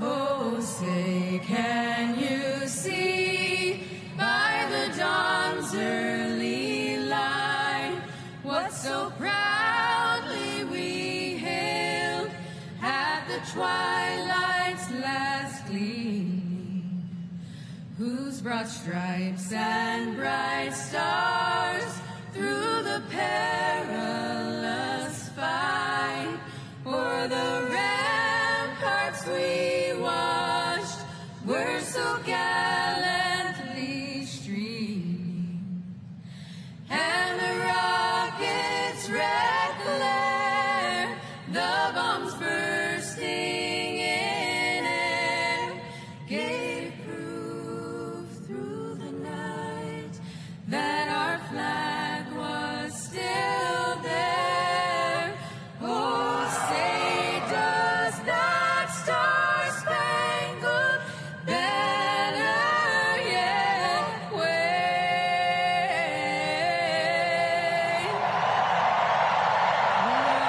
Land of the free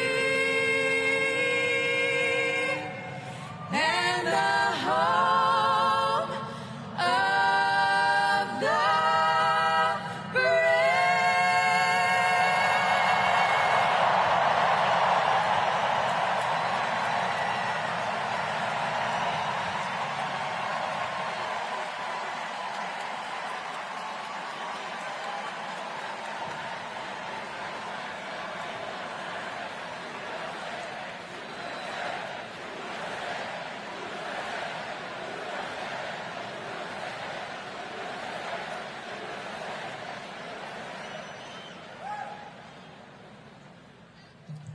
Please welcome Kerry Washington. Welcome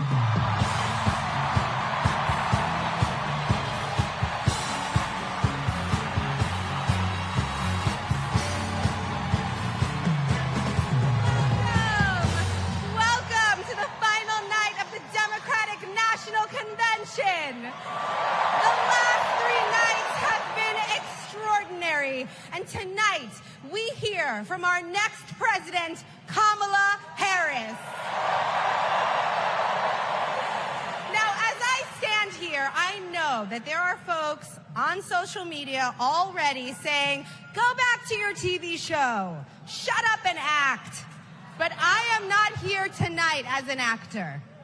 I am here as a mother, as a daughter, as a proud union member. I am here as the granddaughter of immigrants, as a black woman descended from enslaved people. I am here tonight because I am an American and because I am a voter. And because we, the people, are stronger when all our voices are heard.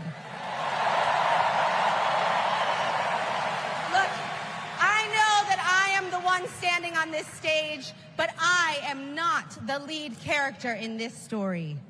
You are. All of you.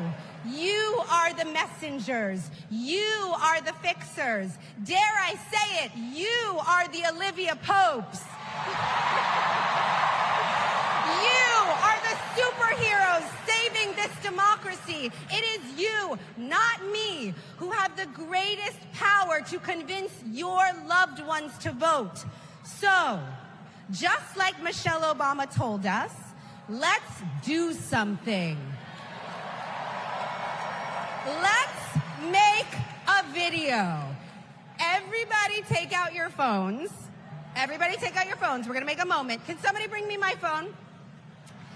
I want to capture this historic moment and share it with the people that we love. Oh, hi!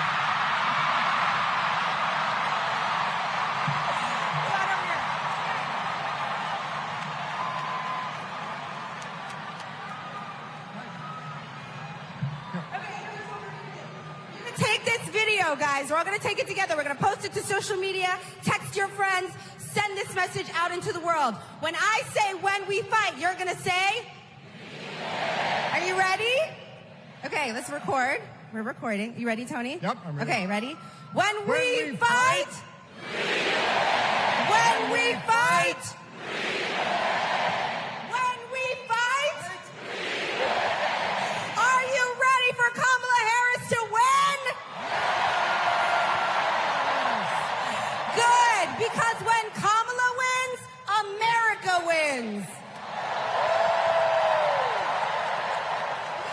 We did it! We did it, Joe. Thank you, Tony. I don't get to stay? No, you gotta go.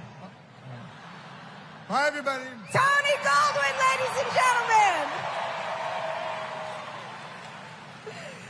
Okay, so listen. It's come to my attention that there are some folks who struggle or pretend to struggle with the proper pronunciation of our future president's name. So, hear me out. Confusion is understandable. Disrespect is not.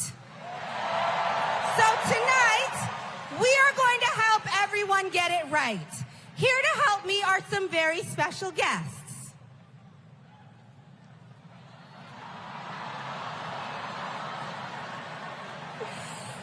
Thank you, ladies. Can you tell us your names?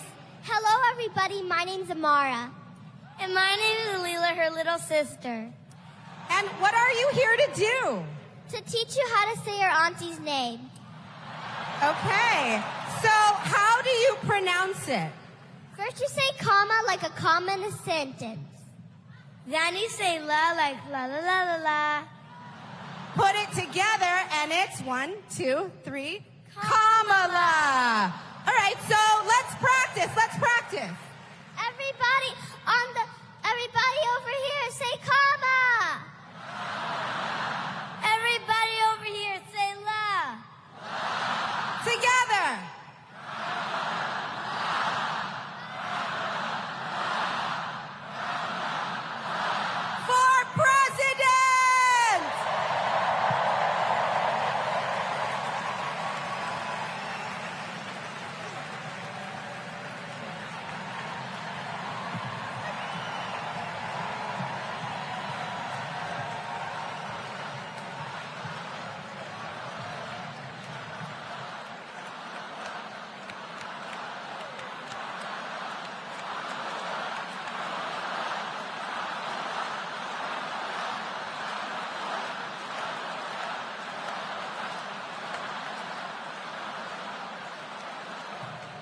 Please welcome Mina Harris, Ella Emhoff, and Helen Hudlin.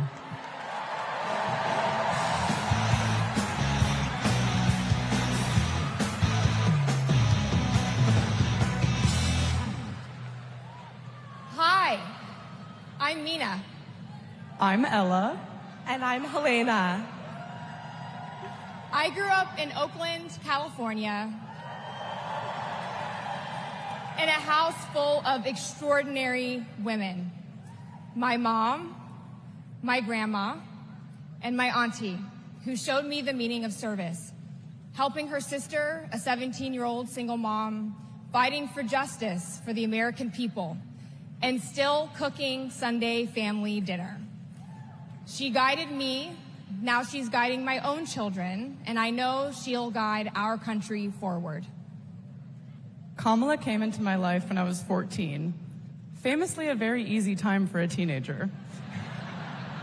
Like a lot of young people, I didn't always understand what I was feeling. But no matter what, Kamala was there for me. She was patient, caring, and always took me seriously. She's never stopped listening to me, and she's not going to stop listening to all of us.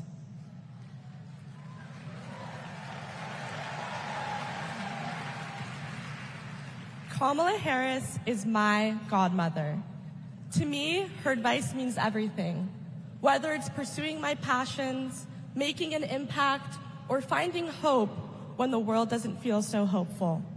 She taught me that making a difference means giving your whole heart and taking action. She's fighting for economic opportunity, LGBTQ plus equality, and reproductive freedom, because we are not going back. She's fighting for social justice, health justice, environmental justice, and she isn't alone. We're all in this fight together.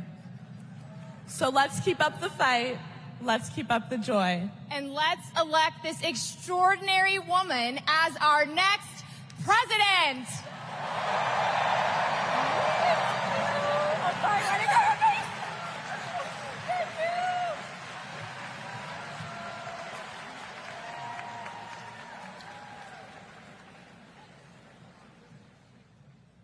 Please welcome actor and comedian D.L. Hughley.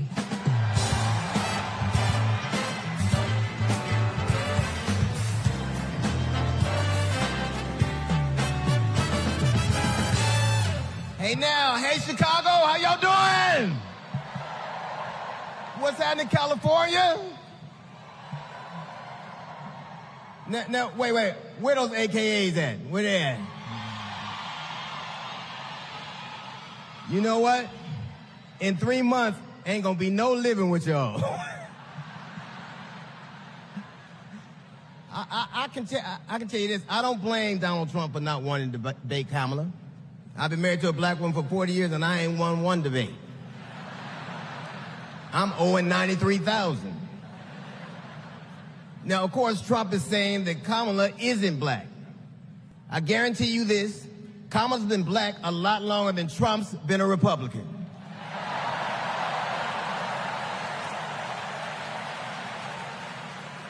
And if he keeps sliding in the polls the way he is, the only way he can keep Kamala out of the White House is if he buys it and refuses to rent it to her.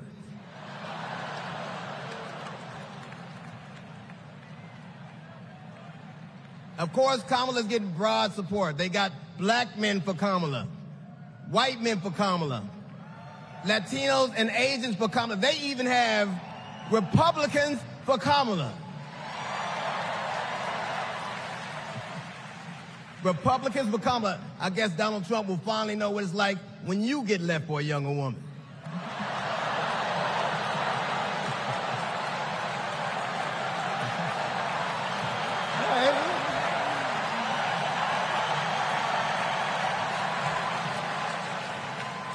But seriously, Kamala knows the truth about the American dream, that hard work is not enough. Hard work alone is not enough to succeed. That you need access and information and opportunity. And she knows that some folks are often denied those very things. As president, she will give each and every one of us a fair shot in life.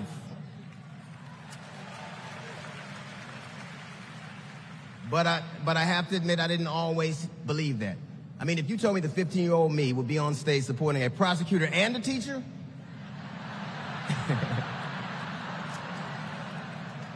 there is no way that I would have believed you. But because of that, I made assumptions about Kamala's record. And I often repeated them to a lot of people. Then one day, Kamala invited me to her house. She put her hand on my shoulder and she asked me to do some research. Something I had never done. Something a lot of people I know had never done before. Imagine attacking someone's character without a single Google search. So I did what I should have done in the first place. I learned that she had done for us exactly what she promised to. I believe that your apology should be as loud as your accusation, and I'm here apologizing in front of the whole damn world.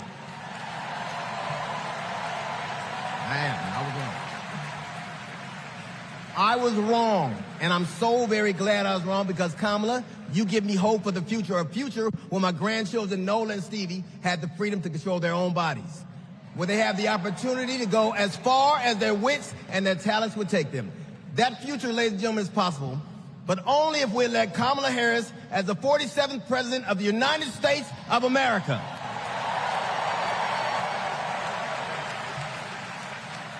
I will say this to you. The best piece of advice I've ever gotten in my entire life is you don't have to know what you will do, just know what you won't. And we won't go back.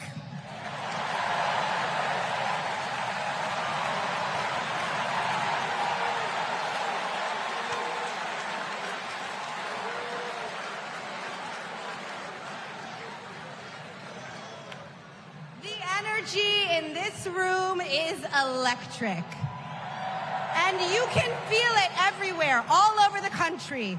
In the coming weeks, I want us to find ways to maintain this energy and this joy and this commitment, because there will be days when the work ahead seems impossible. And when that happens, I know what I do. I get involved. I get engaged. I ask myself, how can I be of service to my community? Because community is why we do this. Am I right? Yes, we do this for our children, for our parents, for our teachers and care workers who treat our loved ones like their own. We do this for working families who make this country thrive. We do this for the planet and for each other. We do this for justice and for peace and for democracy. And as we are about to hear, we do this for the safety of our communities.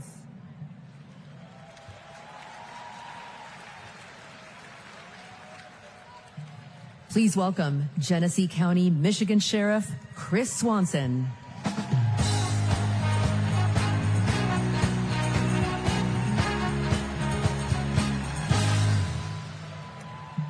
My job is to protect people, all people.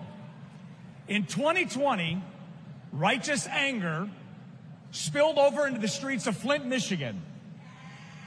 One bad decision from either side, and there would have been bloodshed. But that didn't happen. We laid down our riot gear, and we embraced the community, and instead of hate, we chose hope.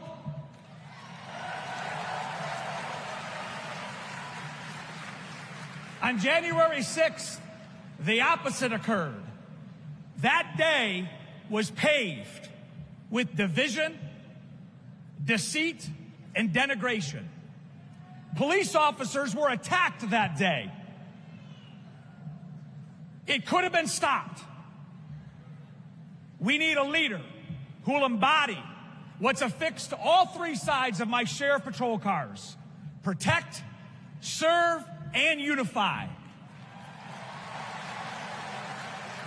Kamala Harris is that leader. As a prosecutor, Kamala Harris protected us by putting violent criminals and sex offenders behind bars. If I was in a courtroom, she's exactly the tough prosecutor that I'd want to see. As vice president, she served America by keeping us safer. And I can testify firsthand, where I come from, crime is down and police funding is up. As president, Kamala Harris will unify our country. She will bring us together because our country needs a leader who will go toe-to-toe with drug cartels and bullies. One who has already taken the oath, raised her right hand to advocate for the people. I can tell you in 2020, we were able to turn a protest into a peaceful movement by walking together. One city, one community, and one country. America, let's walk. Let's walk. Let's walk together and let's elect Kamala Harris and turn hate into hope yet again. Thank you.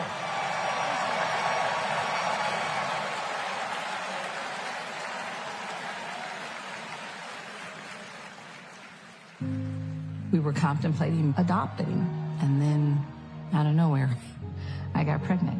Jordan was so much fun as a child. When all of a sudden... Oh my God, somebody's shooting! 3 of those rounds he aimed at Jordan. Jordan didn't deserve to die that way.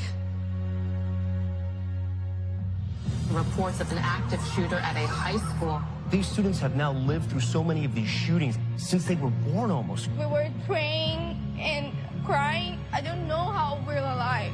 An active shooter at an elementary school in Uvalde, Texas. Multiple children have been killed. Most of the body's so mutilated that only DNA test or green Converse could identify.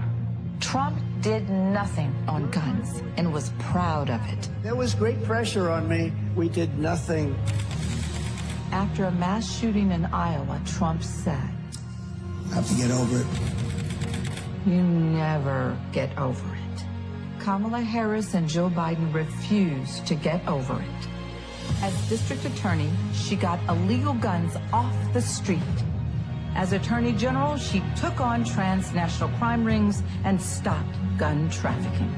As vice president, she helped pass the most sweeping gun violence legislation in 3 decades, keeping guns out of the hands of criminals, expanding background checks, closing loopholes. We'll finally pass red flag laws, universal background checks, and an assault weapons ban.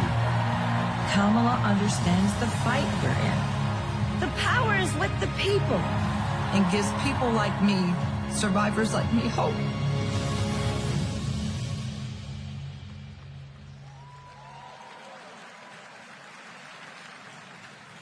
When I worked for every town Please for gun welcome safety. Georgia Representative Lucy McBath.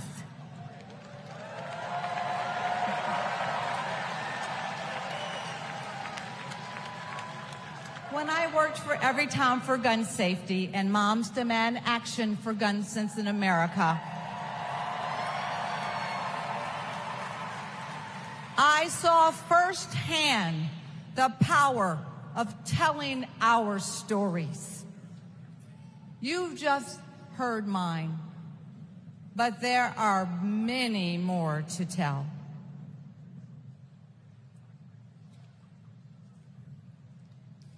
On December 14th, 2012, I walked into Sandy Hook School. I stopped at the office, chatted with my principal, then started my day with my second graders. Suddenly, a loud crash, like metal folding chairs falling. 154 gunshots blaring. Hiding in the coats, trying to sing with my students, trying to read to them, trying to drown out the sounds. Terror, crying, running. I carry that horrific day with me. 20 beautiful first grade children and 6 of my beautiful colleagues were killed. They should still be here.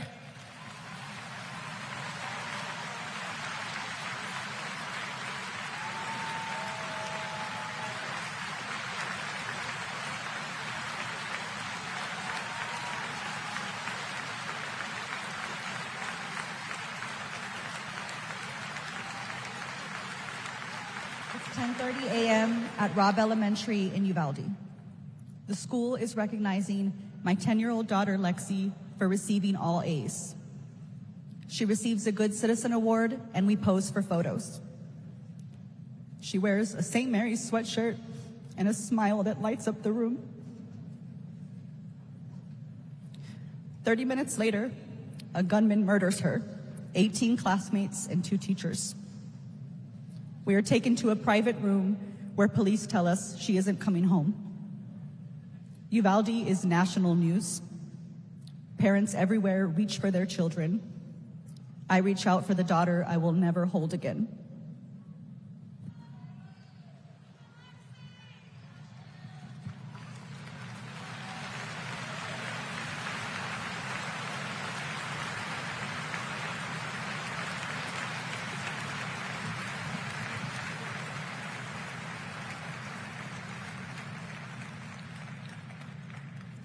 My niece, Sandy Patrice, was 22. She drove to Myrtle Beach for sun and fun and motorcycle parades. Hours later, my phone rang. Shooting on the beach. No one can find Sandy. I stayed calm. You see, my mother, Patricia Ann, had been shot and killed by an abusive partner. I was calm then, too. I got to handling business. I called relatives, the police, hospitals, and I kept calling, voice steady, heartbeat pulsing. Then I was connected to the coroner. 10 years of waiting, and Sandy's murder is still unsolved. I'll keep calling, and I'll keep fighting.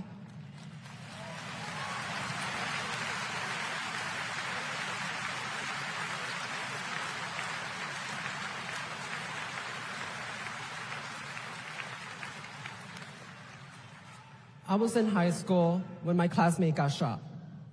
It changed my story. Instead of worrying about taking a test, I started worrying about living to take another test. They say schools are for learning, and I did learn a lot that day. I learned how to run, how to hide and drop, that what happens in the news can happen to me. But I learned something else too, that we can write and must write a new story if we choose to.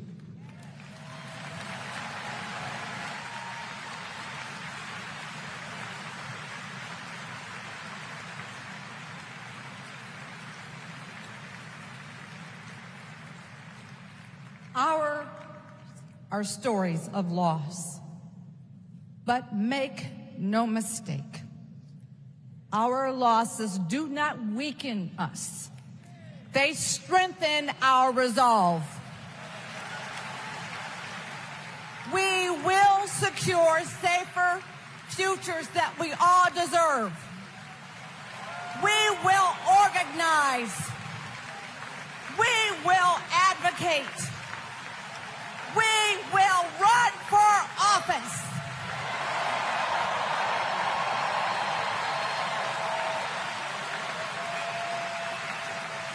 And we will join with Americans from small towns and big cities to keep our communities safe.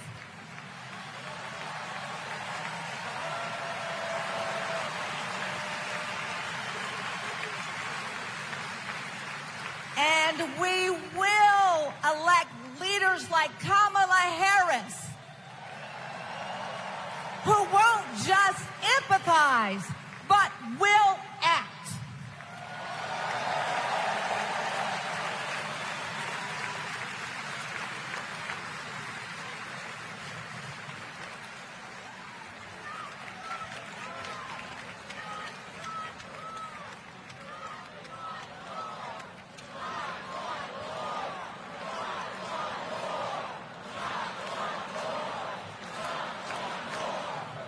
Please welcome former Arizona Representative Gabby Giffords.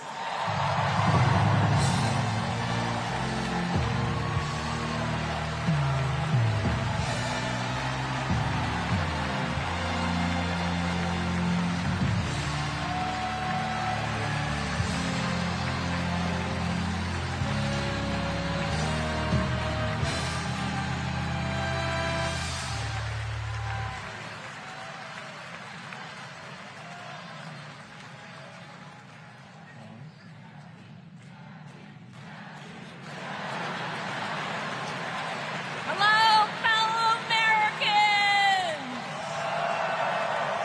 I'm Gabby Giffords. I was born in the great state of Arizona! I was born with grit. I grew up racing motorcycles, mucking stalls, and exploring the beautiful desert. I fell for an astronaut.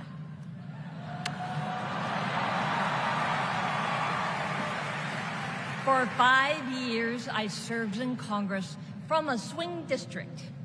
Everybody called me a rising star. Then on January 8th, 2011, a man tried to assassinate me. He shot 19 people. He killed 6. Terrible, terrible day. I almost died, but I fought for my life and I survived.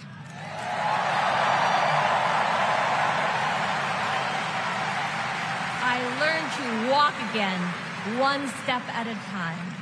I learned to talk again, one word at a time. So many people helped me as I worked hard to recover, including a decent man for Delaware who always checked in. He still does. Thank you, Joe Biden. Thank you for everything. Joe is a great president. My friend Kamala will be a great president. She is tough. She has grit. Kamala can beat the gun lobby. She can fight gun trafficking. Kamala stood up to Wall Street and the drug company. She will protect abortion access. She will defend our freedom. She saved lives. Join me in voting for Kamala Harris. Bravo! Thank you.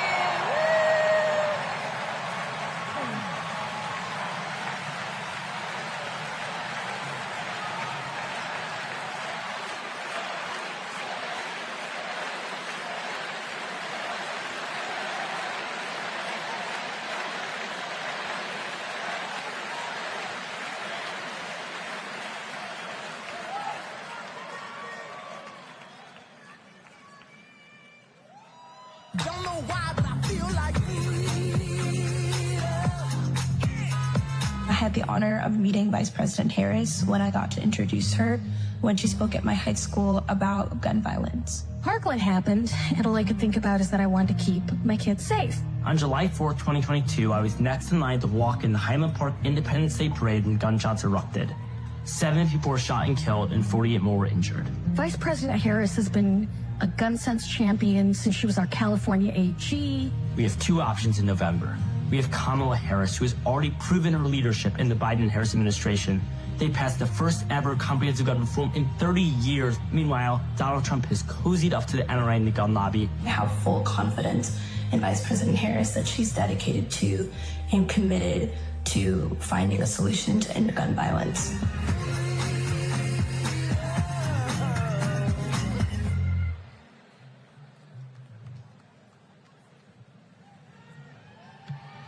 Please welcome 3-time Grammy-winning singer-songwriter and global pop icon, Pink.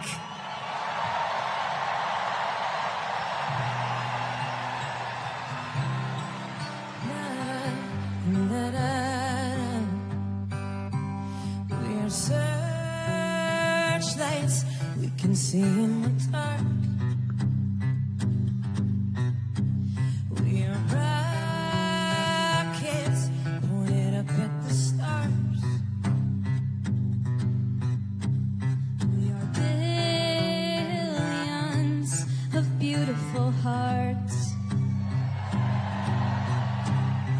Minnesota's down the river too far.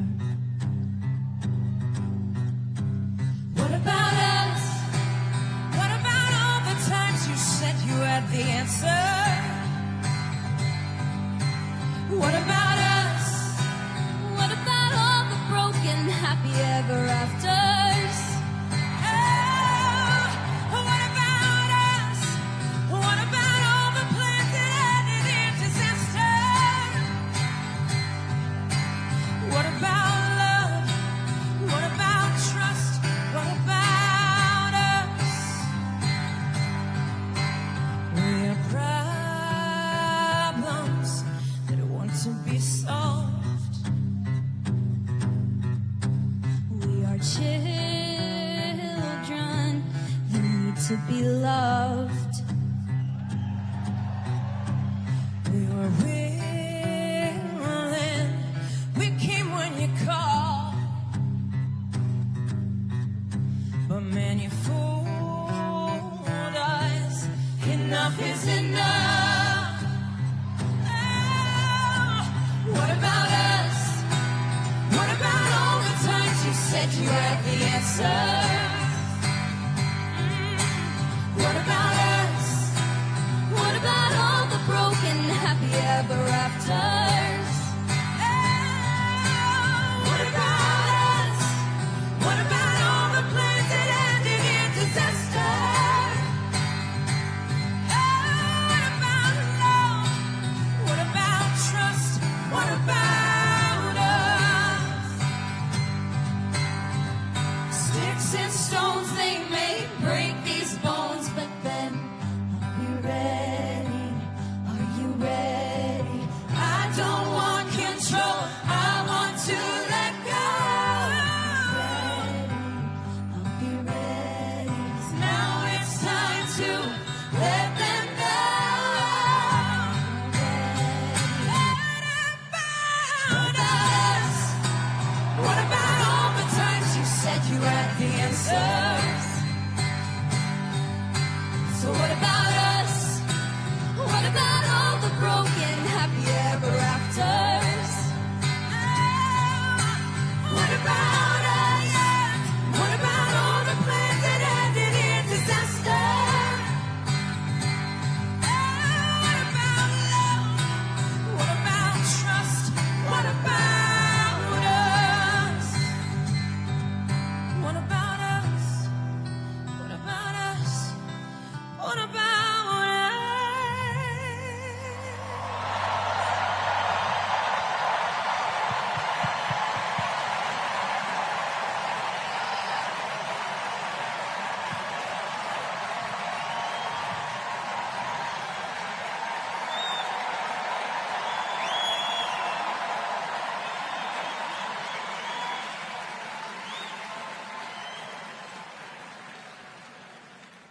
Global security and global prosperity depend on the leadership of the United States of America. And a strong America remains indispensable to the world. Our democratic ideals of freedom and liberty inspire billions, and our military is the strongest in the world. Our military is a force that underwrites global stability and our national security.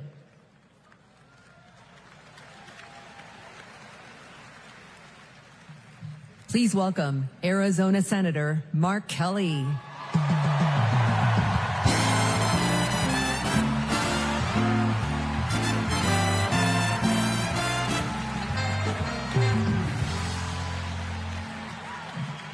Hello, Chicago. Hello, Democrats.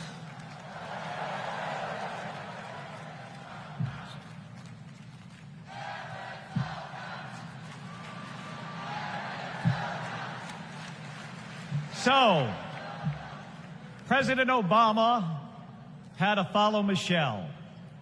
I had to follow Gabby in pink. Gabby amazes me every single day. She was able to walk out and address you tonight because she's a fighter. And thanks to a team of doctors, nurses, and especially her speech therapist. We all need a team. I've flown into space 4 times.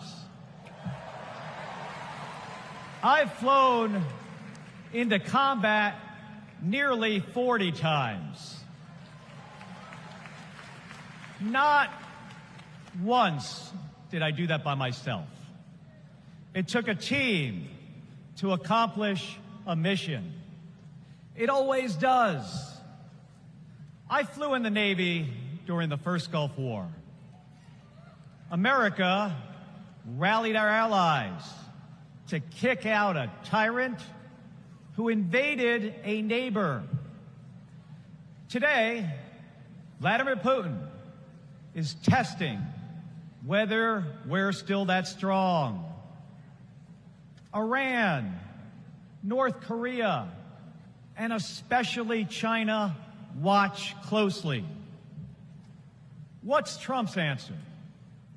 He invited Russia to do, and these are his words, not mine, whatever the hell they want.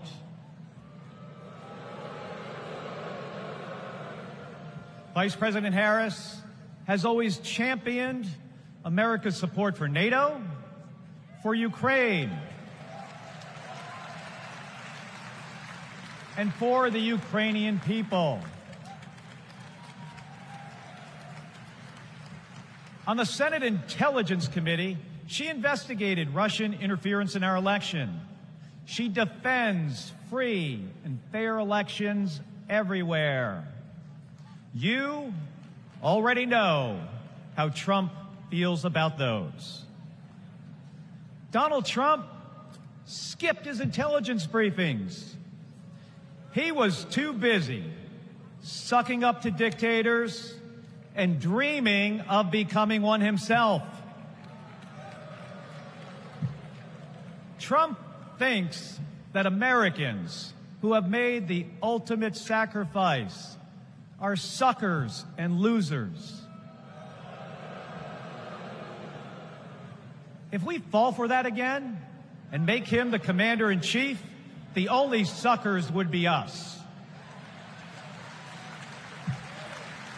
Kamala Harris knows that standing with our allies means standing up for Americans. She'll keep modernizing our military to support our troops and to support our veterans like our next Vice President, Tim Walz.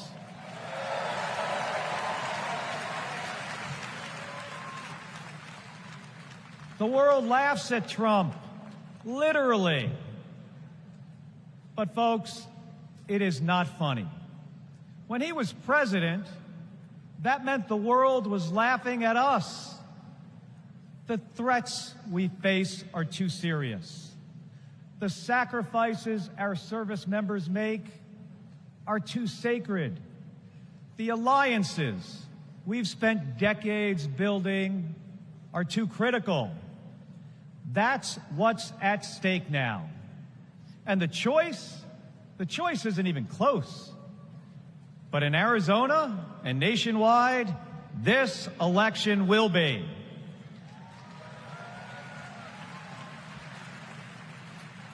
We'll win in the same way we launch rockets into space and land fighter jets on an aircraft carrier as one team on one mission.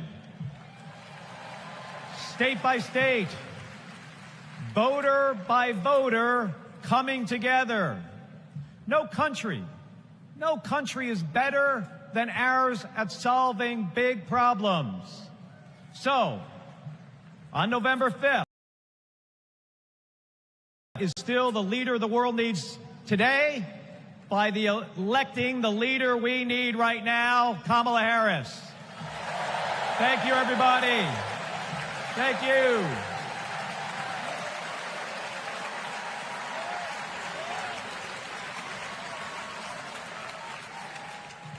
Please welcome former Secretary of Defense Leon Panetta.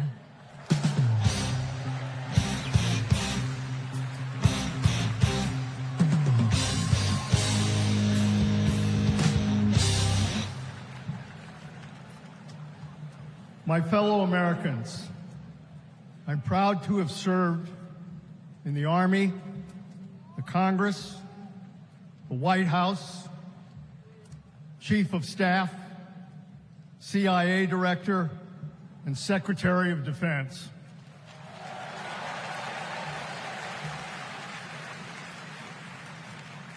I've looked into the eyes of our warriors and deployed them into battle. I gave the order directing our Special Operations Forces to fly 2 helicopters 150 miles into Abbottabad at night. And by the time the sun rose, Osama bin Laden was dead.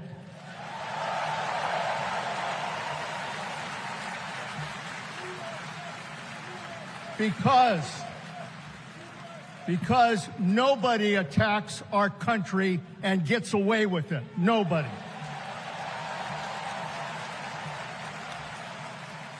That's what our warriors do. That's what our warriors do. Our warriors need a tough, cool-headed commander-in-chief to defend our democracy from tyrants and terrorists. We need Kamala Harris behind the resolute desk. She knows a tyrant when she sees one. And our allies know a leader when they see one. On the Senate Intelligence Committee and as Vice President, she worked with more than 150 world leaders. She's looked our allies in the eye and said, America has your back. Trump would abandon our allies and isolate America. We tried that in the 1930s. It was foolish and dangerous then, and it's foolish and dangerous now.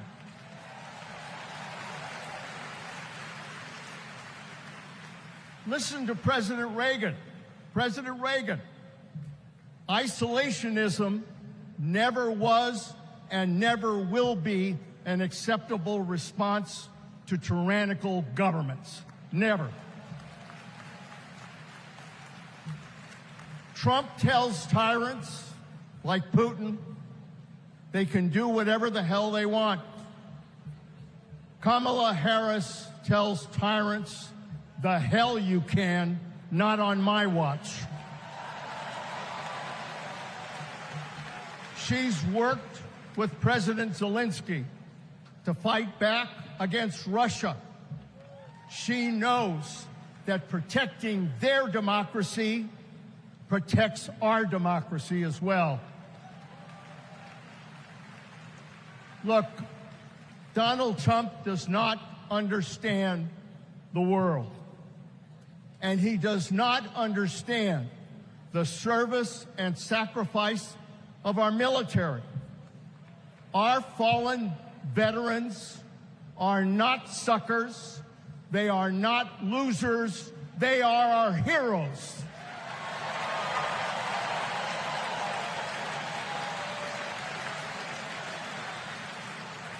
Kamala Harris will honor our veterans. And in Tim Walz, we will have a vice president who has served in uniform honorably for 24 years.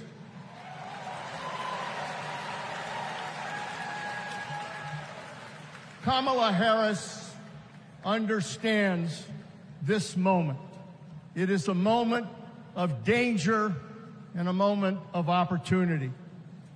She'll keep America's military the strongest in the world, the strongest ever known. And she understands what our military is for. The role of our military is to defend us from foreign enemies. It is not to threaten Americans, and it sure as hell isn't to put immigrants in camps.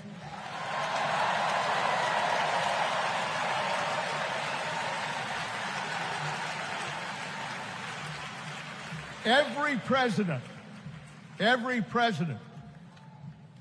since World War II, Republican and Democrat, has shared the belief that America must protect democracy in the world. Every president has honored our veterans and their sacrifices. Every president, but one. So we face a critical choice: to vote for someone who stands with our military and stands up for democracy, or someone who will disrespect our heroes and undermine our democracy. My fellow Americans, there is only one choice. One choice. And let me tell you something. When she takes her oath of office, as she will this January,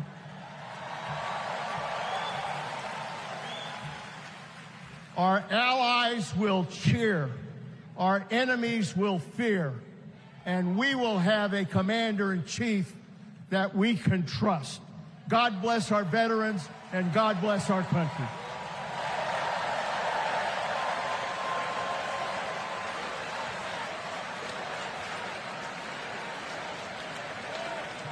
Please welcome Arizona Representative Ruben Gallego.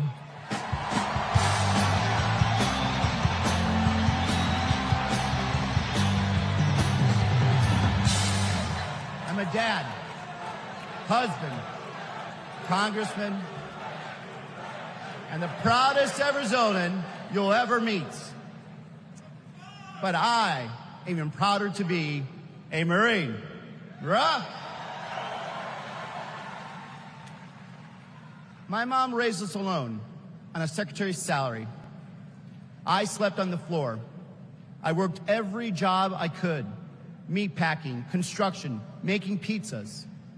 I made it to Harvard with no money or connections. Other kids were happy because they were at Harvard.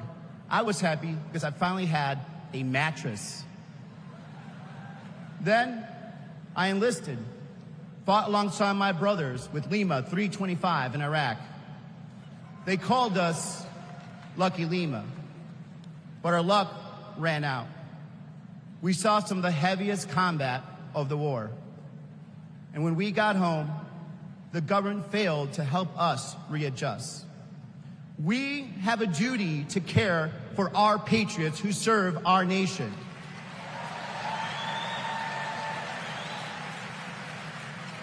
For the Vietnam veteran and Buckeye who relies on the VA for his medication. For the Afghan veteran in Pittsburgh who finally got treatment for his PTSD. For the Marine in Milwaukee who relies on the benefits she earned. For my Navajo brothers and sisters who serve the Marines with me, I remember you too. Kamala Harris and Tim Walz are fighting for them. Kamala Harris has delivered more benefits to more veterans than ever before, and has achieved the lowest veterans unemployment rate in history. Vice President Harris has stood up for us and our families always. Tim Walz served for 24 years. His passion for veterans earned him respect on both sides of the aisle, and he stands with us too. In fact, let me introduce you to some of the many Democrats who understand what service means, because we put country over politics. We we're proud to wear the uniform. And we're proud serving our countries in city halls, state capitals, the U.S. House, and the Senate. These veterans represent the best of our country. We stand united as veterans, Democrats, and patriots to fight for everyone who serves.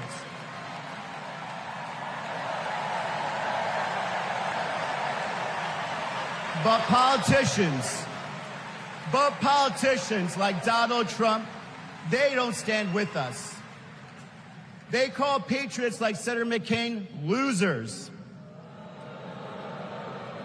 John McCain was an American hero. Show some respect.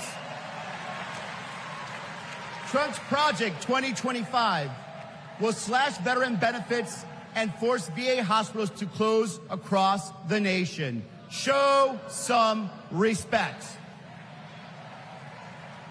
So, for the 18-year-old who decides to enlist, for the families like mine who prayed every night that their loved one would come home, for our troops stationed thousands of miles away, for my Marines of Lima Company, let's elect Kamala Harris and Tim Walz, who don't just respect our service, but revere it.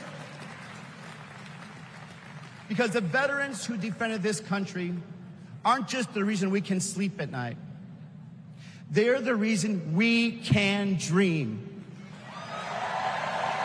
And together, we'll fight for our veterans and everyone who served our country. Thank you.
Please welcome Michigan Governor Gretchen Whitmer.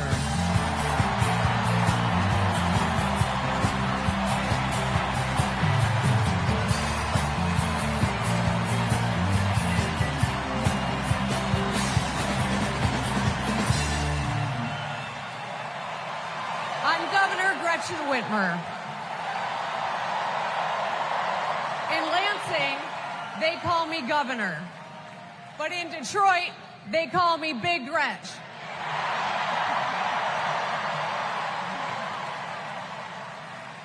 Donald Trump called me that woman from Michigan as an insult. Being a woman from Michigan is a badge of honor.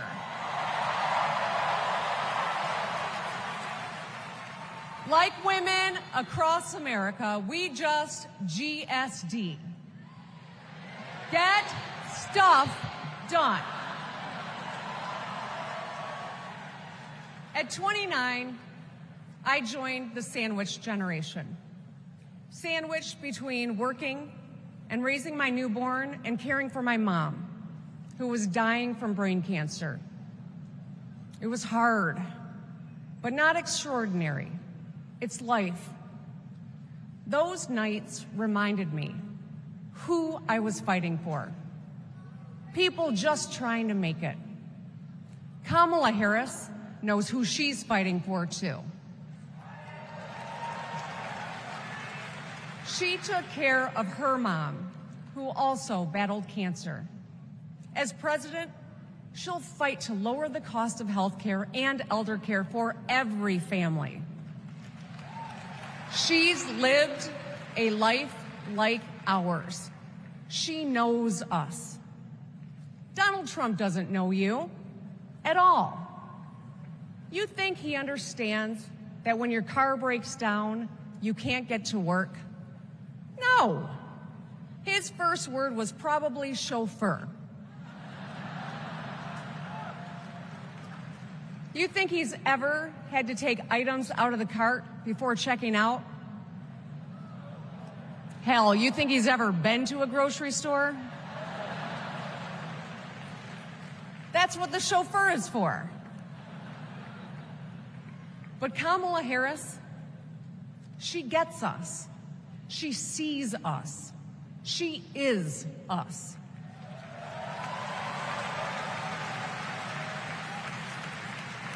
Look, we've all lived through a lot of history over the past few years. Floods and fires, an attempted coup, a plot, and a pandemic. It's exhausting.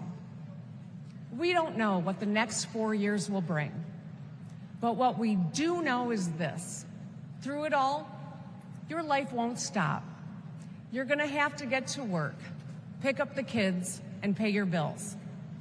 And then one day, when you're just trying to get everyone out the door, a news alert goes off. Something happened. Something hit the fan. You'll ask, is my family going to be okay? And then you'll ask, who the hell is in charge? What if it's him? What if it's that man from Mar-a-Lago?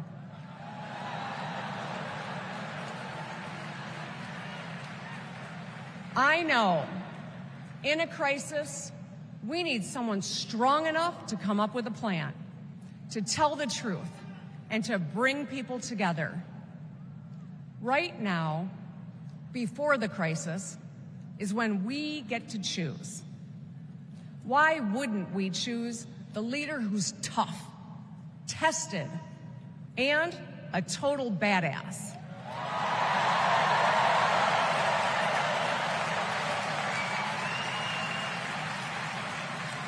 I know who I want as our commander-in-chief. America, let's choose Kamala Harris.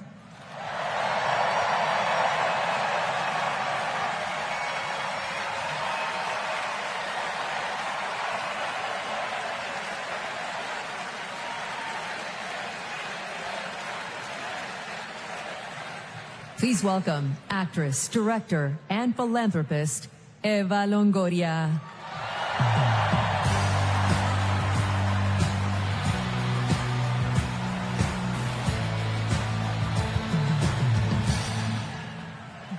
Hello, Chicago! Yes! I am so excited to be here tonight. What an honor to be part of this historic moment, and y'all are part of it. Look, I have known Kamala Harris for more than a decade, and she comes from a family a lot like mine, and I'm sure a lot like yours. We were both raised knowing that no one was going to hand us anything, especially as women. That we were going to have to touch every rung of the ladder to get ahead. We were going to have to work really hard. Now, she worked at McDonald's, but I worked at Wendy's. And look at us now. You see, Kamala and I were able to see beyond the horizon because our families supported our big dreams. Well, guess what? As Americans, we're all part of one big family. Somos familia. And as familia, we have to have each other's back. We have to support each other's dreams because Kamala's success is our success. And she supports us to dream big, too. So let me tell you, in the Latino community, in our community, we have a saying, sí se puede. which means yes. It means yes, we can. But tonight, I'm here to tell you, yes, she can. So we're going to say, she se puede. So when someone asks you, is she ready to lead this country forward, we're going to say, she se puede. When somebody says, is she qualified for the job, we're going to say, she se puede. When somebody asks, is she going to be the first female president of the United States, we're going to say, she se puede. Our voices, our vote, we're going to decide this election. And let me tell you, the energy tonight isn't just here in Chicago, it's all across the country. People are gathered at watch parties everywhere to celebrate Kamala Harris. Say hello. Yes. All right. We know how to work, so let's get to work. Let's turn all of this enthusiasm and joy into action between now and November 5th. Let's go. She se puede. She se puede.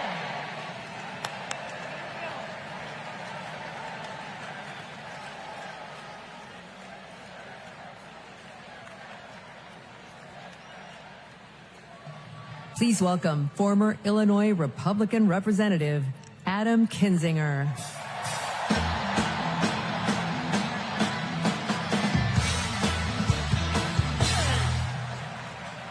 Hey, good evening.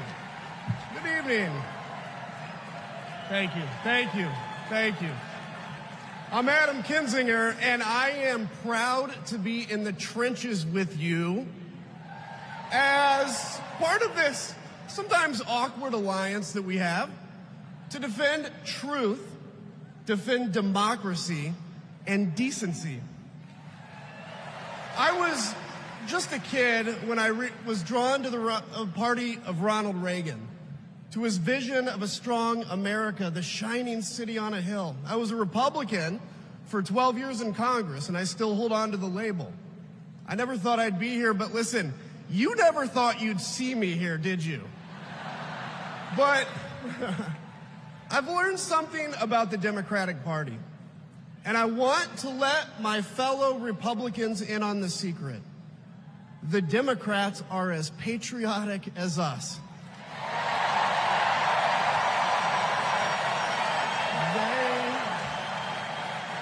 They love this country just as much as we do.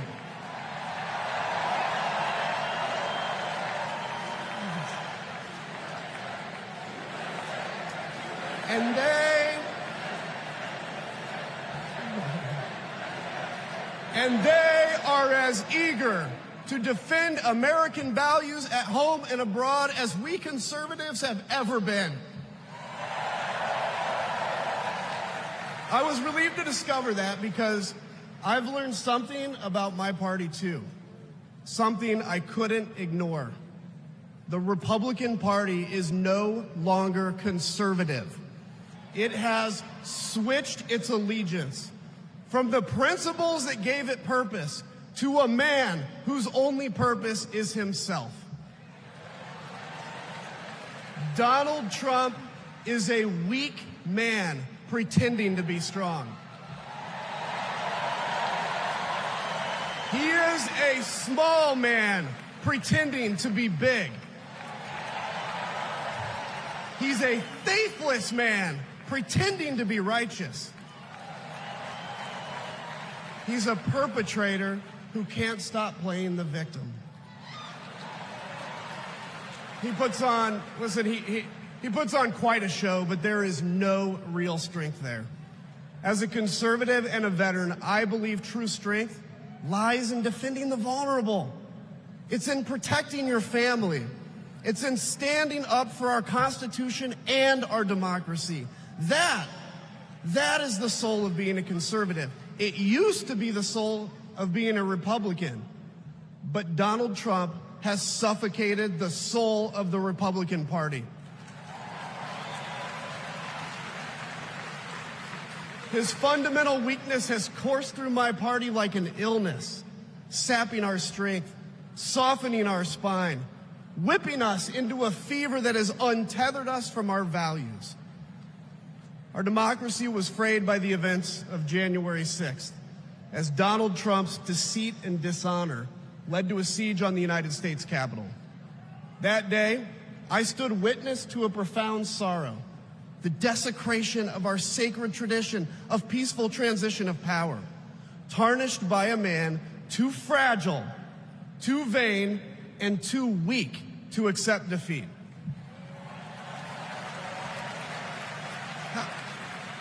How can a party claim to be patriotic if it idolizes a man who tried to overthrow a free and fair election? How can a party claim to stand for liberty if it sees a fight for freedom in Ukraine, an attack pitting tyranny against democracy, a challenge to everything our nation claims to be, and it retreats, it equivocates, it nominates a man who is weirdly obsessed with Putin, and his running mate who said, quote, "I don't care what happens in Ukraine." Yeah, and he wants to be vice president. Yeah. How can a party claim to be conservative when it tarnishes the gifts that our forebears fought for? Men like my grandfather, who served in World War II, who believed in a cause bigger than himself, and he risked his life for it behind enemy lines. To preserve American democracy, his generation found the courage to face down armies. Listen, all we're asked to do is to summon the courage to stand up to one weak man.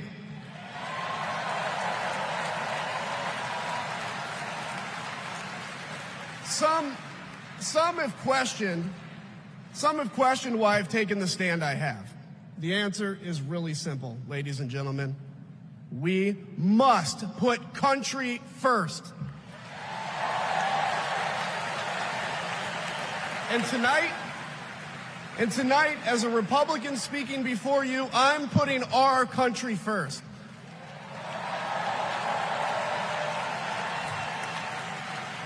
Because the fact is, I do belong here. I know Kamala Harris shares my allegiance to the rule of law, the Constitution, and democracy. And she is dedicated to upholding all three in service to our country. Whatever policies we disagree on pale in comparison with those fundamental matters of principle, of decency, and of fidelity to this nation.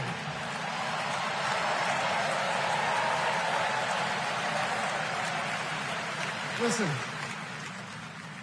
to my fellow Republicans, if you still pledge allegiance to those principles, I suspect you belong here too. Because democracy knows no party. It's a living, breathing ideal that defines us as a nation. It's the bedrock that separates us from tyranny. And when that foundation is fractured, we must all stand together, united, to strengthen it.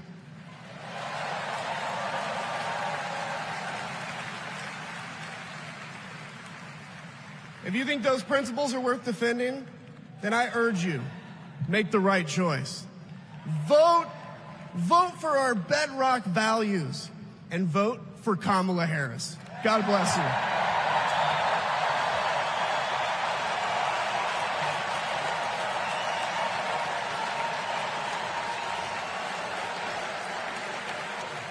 Please welcome lawyer, policy advocate, and sister of the Vice President, Maya Harris.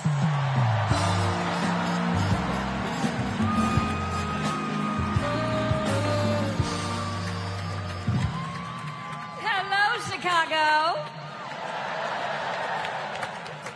In 1958, a 19-year-old from India left the only country she'd ever known to chart her own path in America.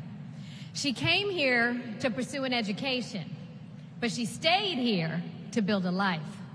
Her name was Dr. Shyamala Gopalan Harris.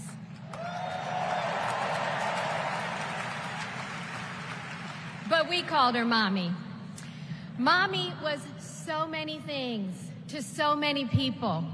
A civil rights activist, a scientist, a devoted mother to her 2 little girls.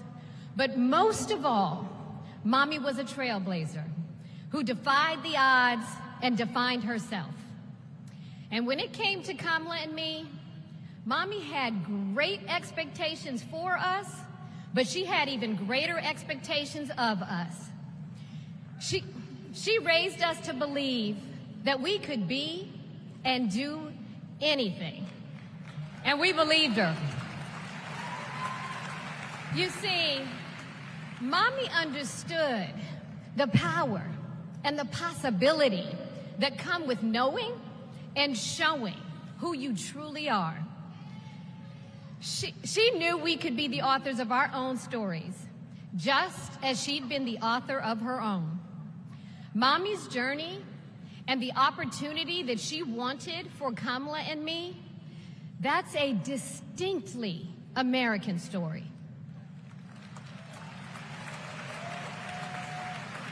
We may all have different histories, different struggles, or different perspectives, but what binds us together is the fervent desire to be free, to fulfill our God-given potential. Kamala's entire life has been about fighting for each of us to have that freedom. And like so many Americans, Kamala knows what it's like to be underestimated and be counted out. She knows what it's like to be the underdog and yet still beat the odds. And now she has created so much electricity, so much optimism, so much joy throughout the nation, and it is why we need her leadership in this historic moment.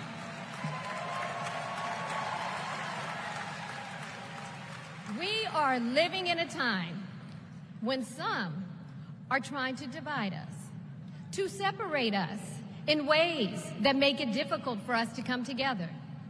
Well, look, my sister rejects that view. Where others push darkness, Kamala sees promise. Where others feel detachment, Kamala fosters connection. Where others want to drag us back to the past, my sister says, hold up now, we are not going back.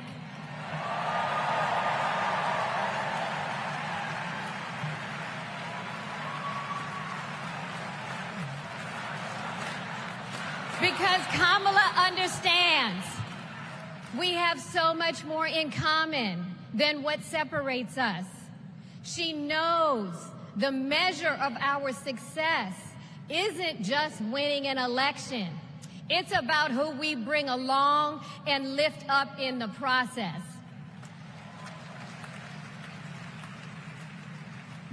And so as I look out at all of you today and take in this incredible moment, I so wish that Mommy could be here tonight.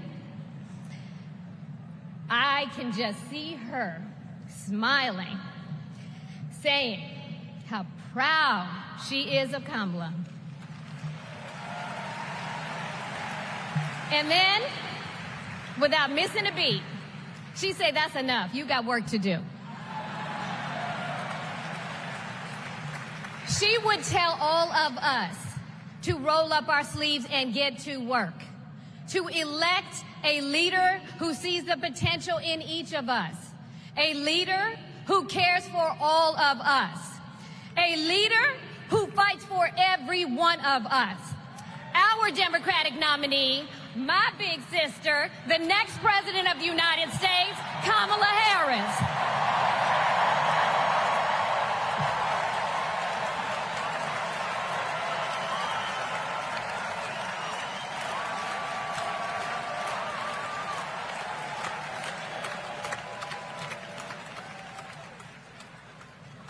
Please welcome North Carolina Governor Roy Cooper.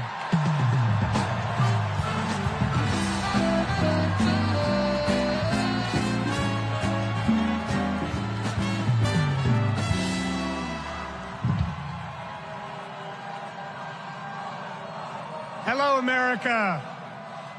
I'm Roy Cooper, the last guy standing between you and the moment we're all waiting for.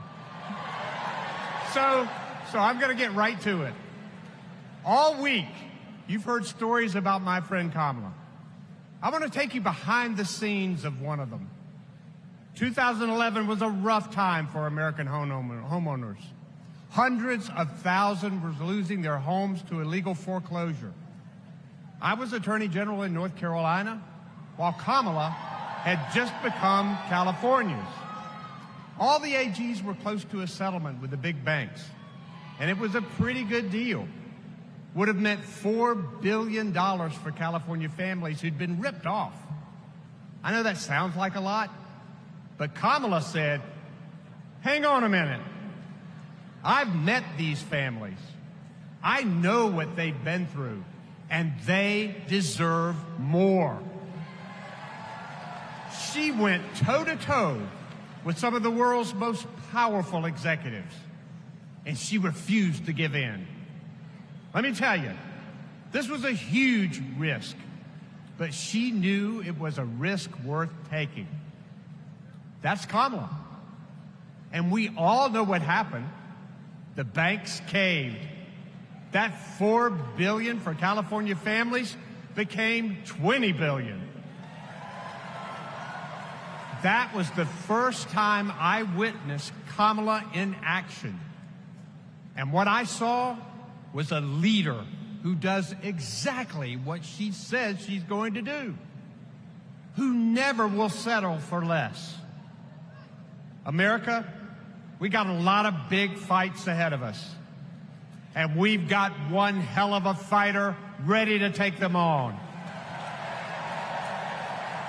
I know that because I know her. And tonight, I want the American people to know, even if you don't agree with her on everything, Kamala Harris will fight for you to the very end. For families who need better health care or a safer place to live, Kamala will fight for you. For parents who want better schools for their kids, for workers worried about a secure retirement for themselves, Kamala will fight for you. For any one of our allies, anywhere in the world, wondering if America still has your back, remember this: Kamala will fight for you. And when she fights, we win. Kamala's ready. Kamala's ready. The question is, are we? Are we going to stand up and fight for Kamala like she'll stand up and fight for us? All right. If you're ready, my home state of North Carolina, stand up. Stand up, Pennsylvania. Stand up, Michigan. Stand up, Wisconsin. Stand up, Georgia. Stand up, Nevada. Stand up, Arizona. Stand up, America. Are we going to stand up? Are we going to fight? Are we going to vote? Are we going to win? You bet we are. Let's go get them.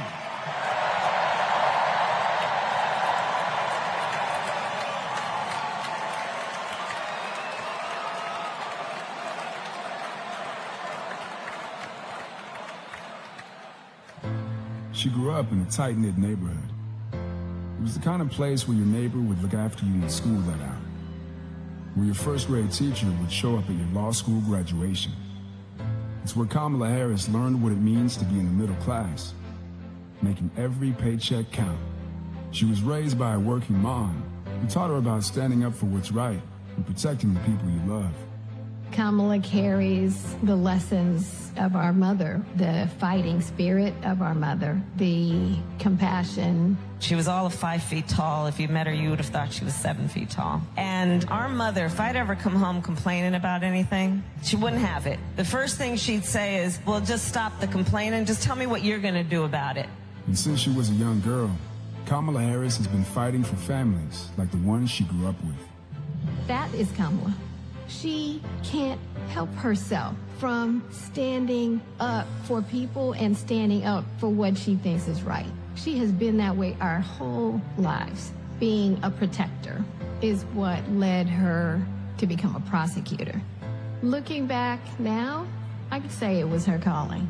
As a courtroom prosecutor, she went after predators who targeted women and children, and fraudsters who ripped off working families. And she put dangerous gang members and human traffickers behind bars. We didn't have partnerships with DOJ or FBI or DEA or any of those law enforcement agencies. Now, we all work collaboratively. She was the person who built the foundation in how we do criminal justice in America. As Attorney General of California, she held the big Wall Street banks accountable for fraud, winning $20 billion for California families. She took on one of the largest for-profit colleges that was scamming students. And in the Senate, she fought for her constituents with the determination of a prosecutor, standing up for reproductive freedom. Can you think of any laws that give the government the power to make decisions about the male body? I'm not thinking of any right now, Senator. She fought to keep our children safe from the terror of gun violence.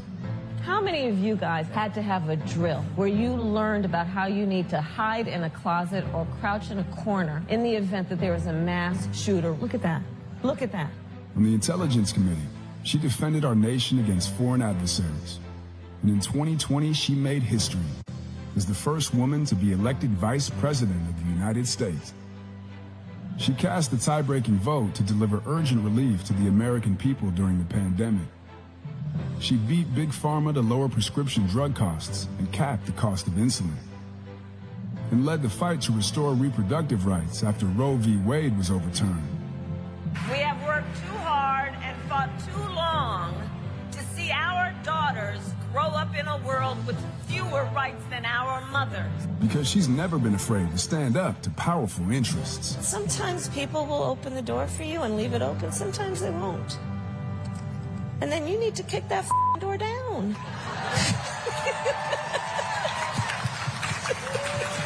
Excuse my language. Now, she's running for president, still fighting for families like the one she grew up with. Our campaign is about saying we trust the people. We're saying we just want fairness. We want dignity for all people. And we are a work in progress. We haven't yet quite reached all of those ideals, but we will die trying because we love our country. We believe in our country. We're not falling for these folks who are trying to divide us, trying to pull us apart. We know what we stand for, and we stand for the people, and we stand for the dignity of work, and we stand for freedom. We stand for justice. We stand for equality. And so we will fight for all of it. That's who Kamala Harris is. That's what she believes. And that's what she'll fight for every day.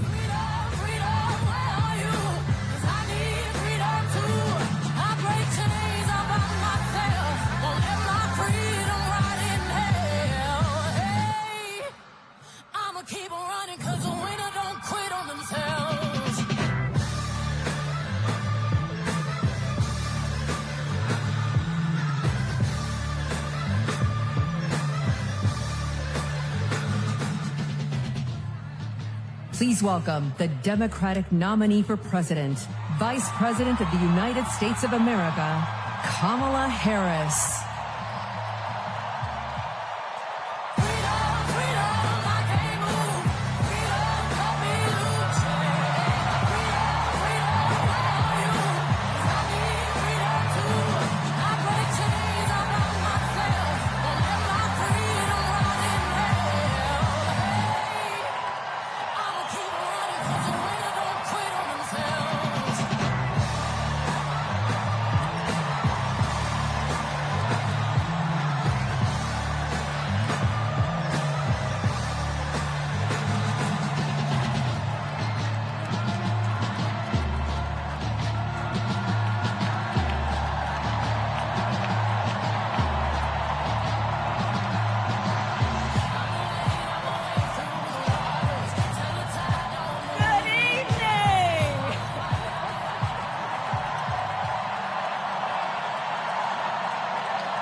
you.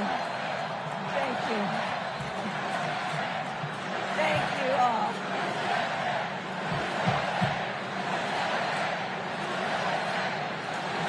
Thank you all. Okay, we got to get to some business. We got to get to some business. Okay, thank you all. Okay. Thank you, thank you, thank you, thank you, thank you. Thank you, thank you, please, thank you, please, thank you so very much. Thank you, everyone. Thank you, everyone. Thank you. Okay, let's get to business. Let's get to business. All right. So let me start by thanking my most incredible husband, Doug, for being an incredible partner to me, an incredible father to Cole and Ella, and happy anniversary, Dougie. I love you so very much. To our President Joe Biden, when I think about the path that we have traveled together, Joe, I am filled with gratitude. Your record is extraordinary, as history will show, and your character is inspiring. And Doug and I love you and Jill and are forever thankful to you both.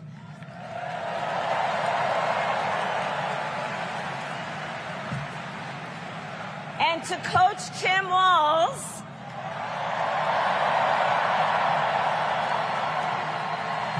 you are going to be an incredible vice president.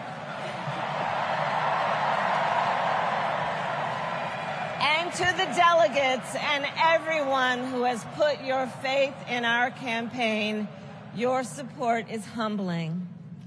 So, America, the path that led me here in recent weeks was no doubt unexpected. But I'm no stranger to unlikely journeys. So, my mother, our mother, Shamala Harris, had one of her own. And I miss her every day, and especially right now. And I know she's looking down smiling. I know that. So my mother was 19 when she crossed the world alone, traveling from India to California with an unshakable dream to be the scientist who would cure breast cancer. When she finished school, she was supposed to return home to a traditional arranged marriage. But as fate would have it, she met my father, Donald Harris, a student from Jamaica. They fell in love and got married, and that act of self-determination made my sister Maya and me. Growing up, we moved a lot. I will always remember that big Mayflower truck packed with all our belongings, ready to go to Illinois, to Wisconsin, and wherever our parents' jobs took us. My early memories of our parents together are very joyful ones. A home filled with laughter and music, Aretha, Coltrane, and Miles. At the park, my mother would say, "Stay close." But my father would say, as he smiled, "Run, Kamala, run. Don't be afraid. Don't let anything stop you."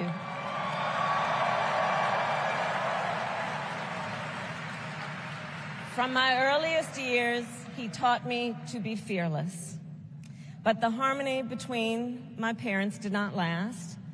When I was in elementary school, they split up. And it was mostly my mother who raised us.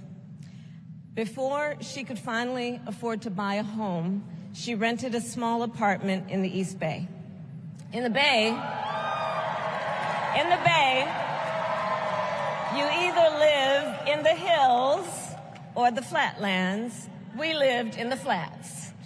A beautiful working-class neighborhood of firefighters, nurses, and construction workers, all who tended their lawns with pride. My mother, she worked long hours, and like many working parents, she leaned on a trusted circle to help raise us. Mrs. Shelton, who ran the daycare below us and became a second mother. Uncle Sherman, Aunt Mary, Uncle Freddie, Auntie Chris. None of them family by blood, and all of them family by love.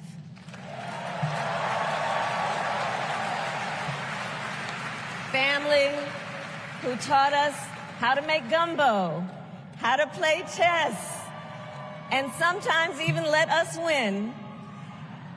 Family who loved us, believed in us, and told us we could be anything and do anything. They instilled in us the values they personified: community, faith, and the importance of treating others as you would want to be treated, with kindness, respect, and compassion. My mother was a brilliant, 5-foot-tall, brown woman with an accent. And as the eldest child, I saw how the world would sometimes treat her. But my mother never lost her cool. She was tough, courageous, a trailblazer in the fight for women's health, and she taught Maya and me a lesson that Michelle mentioned the other night. She taught us to never complain about injustice, but do something about it. Do something about it. That was my mother. And she taught us, and she also taught us, and never do anything half-assed. And that is a direct quote. A direct quote. I grew up immersed in the ideals of the civil rights movement.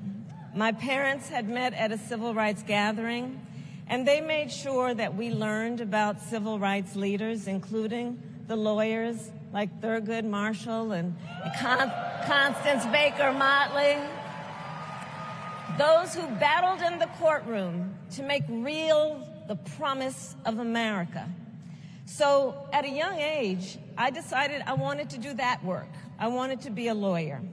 And when it came time to choose the type of law I would pursue, I reflected on a pivotal moment in my life. You see, when I was in high school, I started to notice something about my best friend, Wanda. She was sad at school, and there were times she didn't want to go home. So one day I asked if everything was all right, and she confided in me that she was being sexually abused by her stepfather. And I immediately told her she had to come stay with us, and she did.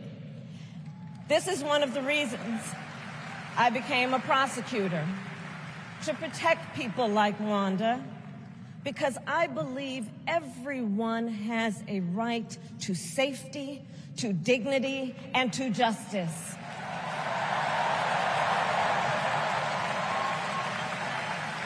As a prosecutor, when I had a case, I charged it not in the name of the victim, but in the name of the people.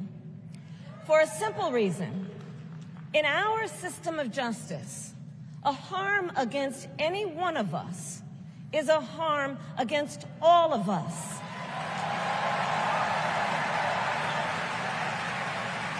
And I would often explain this to console survivors of crime, to remind them no one should be made to fight alone. We are all in this together. And every day, in the courtroom, I stood proudly before a judge, and I said 5 words: Kamala Harris for the people.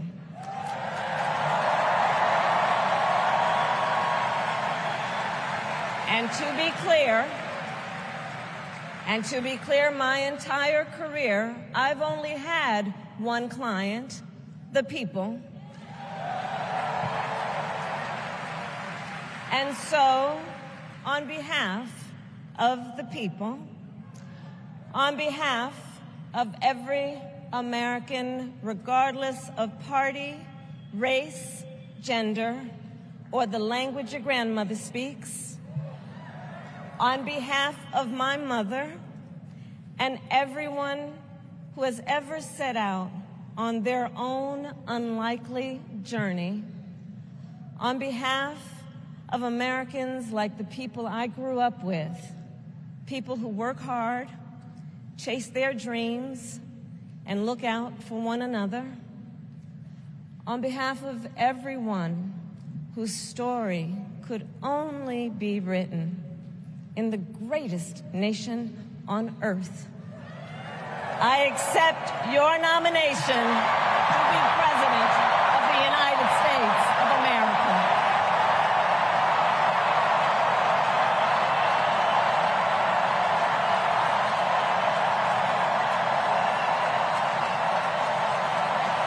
And with this election,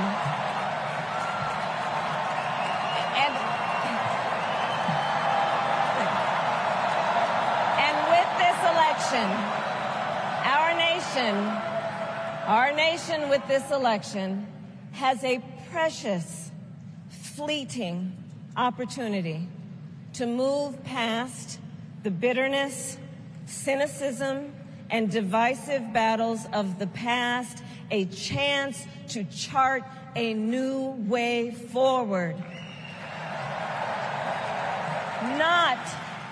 Not as members of any one party or faction, but as Americans. And let me say, I know there are people of various political views watching tonight, and I want you to know, I promise to be a president for all Americans.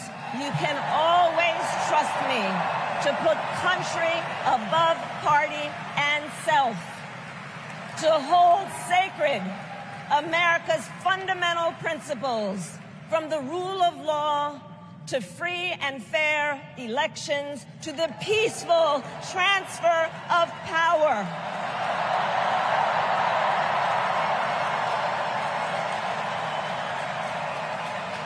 I will be a president who unites us around our highest aspirations, a president who leads and listens, who is realistic, practical, and has common sense, and always fights for the American people.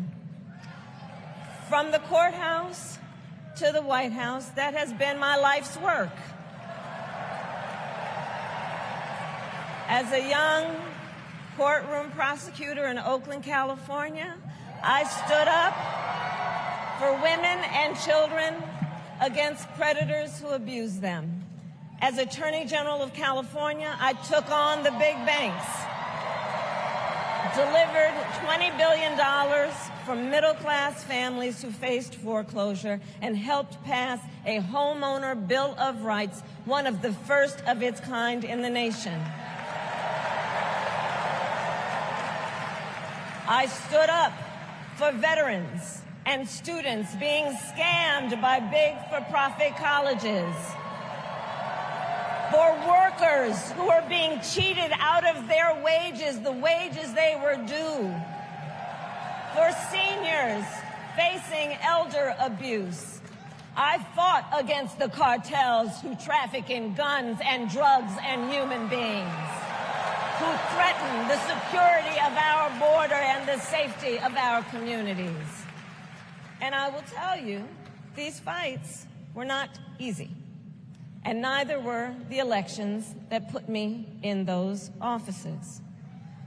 We were underestimated at practically every turn, but we never gave up, because the future is always worth fighting for. The fight we are in right now, a fight for America's future.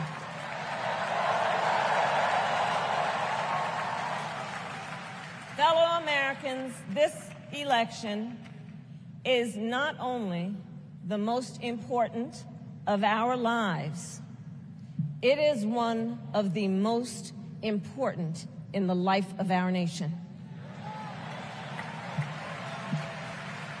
In many ways, Donald Trump is an unserious man. But the consequences of putting Donald Trump back in the White House are extremely serious. Consider not only the chaos and calamity when he was in office, but also the gravity of what has happened since he lost the last election. Donald Trump tried to throw away your votes.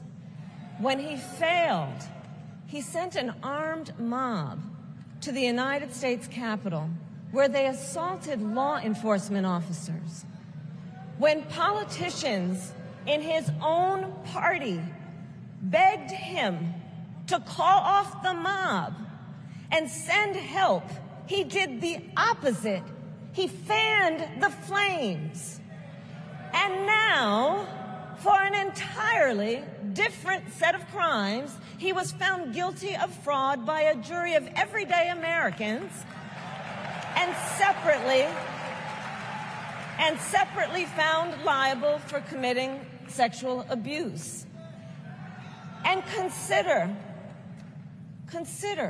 what he intends to do if we give him power again.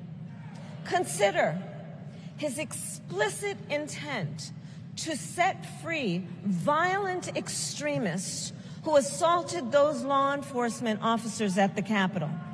His explicit intent to jail journalists, political opponents, and anyone he sees as the enemy. His explicit intent to deploy our active duty military against our own citizens. Consider the power he will have, especially after the United States Supreme Court just ruled that he would be immune from criminal prosecution. Just imagine Donald Trump with no guardrails, and how he would use the immense powers of the presidency of the United States, not to improve your life, not to strengthen our national security, but to serve the only client he has ever had, himself.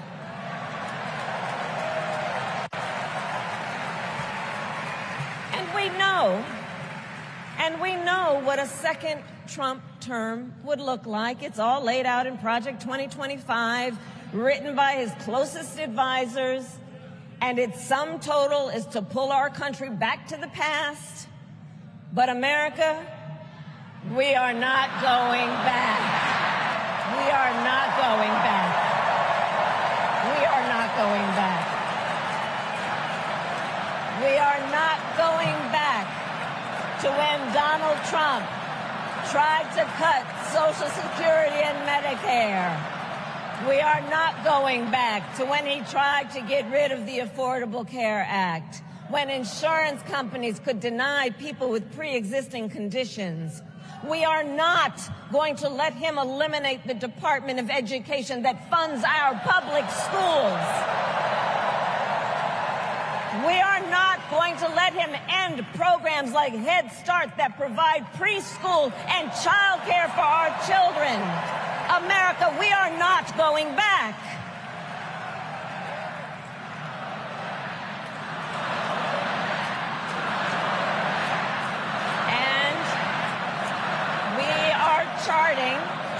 And we are charting a new way forward. Forward to a future with a strong and growing middle class, because we know a strong middle class has always been critical to America's success.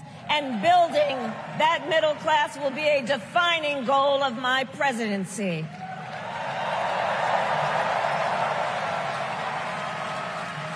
And I'll tell you, this is personal for me. The middle class is where I come from. My mother kept a strict budget. We lived within our means, yet we wanted for little. And she expected us to make the most of the opportunities that were available to us and to be grateful for them. Because, as she taught us, opportunity is not available to everyone. That's why we will create what I call an opportunity economy, an opportunity economy where everyone has the chance to compete and a chance to succeed. Whether you live in a rural area, small town, or big city. And as president, I will bring together labor and workers and small business owners and entrepreneurs and American companies to create jobs, to grow our economy, and to lower the cost of everyday needs like health care and housing and groceries. We will provide access to capital for small business owners and entrepreneurs and founders. And we will end America's housing shortage and protect Social Security and Medicare. Now compare that to Donald Trump, because I think everyone here knows he doesn't actually fight for the middle class. He doesn't actually fight for the middle class. Instead, he fights for himself and his billionaire friends. And he will give them another round of tax breaks that will add up to $5 trillion to the national debt. And all the while, he intends to enact what in effect is a national sales tax, call it a Trump tax, that would raise prices on middle-class families by almost $4,000 a year. Well, instead of a Trump tax hike, we will pass a middle-class tax cut that will benefit more than 100 million Americans.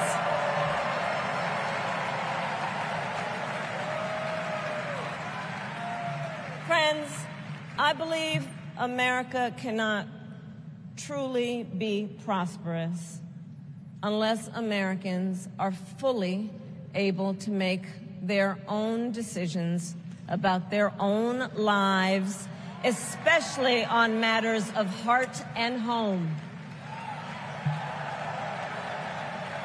But tonight, in America, too many women are not able to make those decisions. And let's be clear about how we got here. Donald Trump handpicked members of the United States Supreme Court to take away reproductive freedom. And now he brags about it. In his words, quote, "I did it and I'm proud to have done it," end quote. Well, I'll tell you, over the past 2 years, I've traveled across our country, and women have told me their stories. Husbands and fathers have shared theirs. Stories of women miscarrying in a parking lot, developing sepsis, losing the ability to ever again have children, all because doctors are afraid they may go to jail for caring for their patients. Couples just trying to grow their family, cut off in the middle of IVF treatments.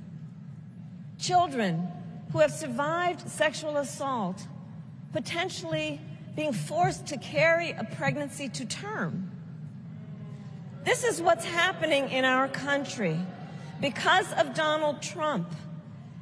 And understand, he is not done. As a part of his agenda, he and his allies would limit access to birth control, ban medication abortion, and enact a nationwide abortion ban with or without Congress. And get this, he plans to create a national anti-abortion coordinator and force states to report on women's miscarriages and abortions. Simply put, they are out of their minds.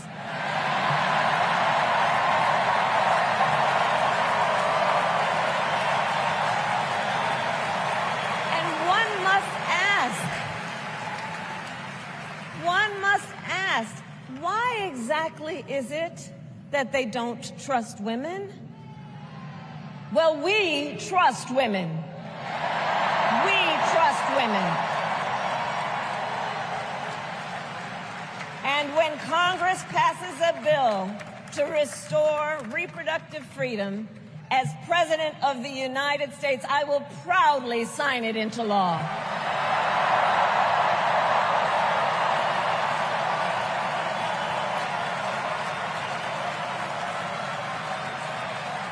In this election, many other fundamental freedoms are at stake. The freedom to live safe from gun violence in our schools, communities, and places of worship. The freedom to love who you love openly and with pride. The freedom to breathe clean air and drink clean water and live free from the pollution that fuels the climate crisis. And the freedom that unlocks all the others, the freedom to vote. With this election, we finally have the opportunity to pass the John Lewis Voting Rights Act and the Freedom to Vote Act.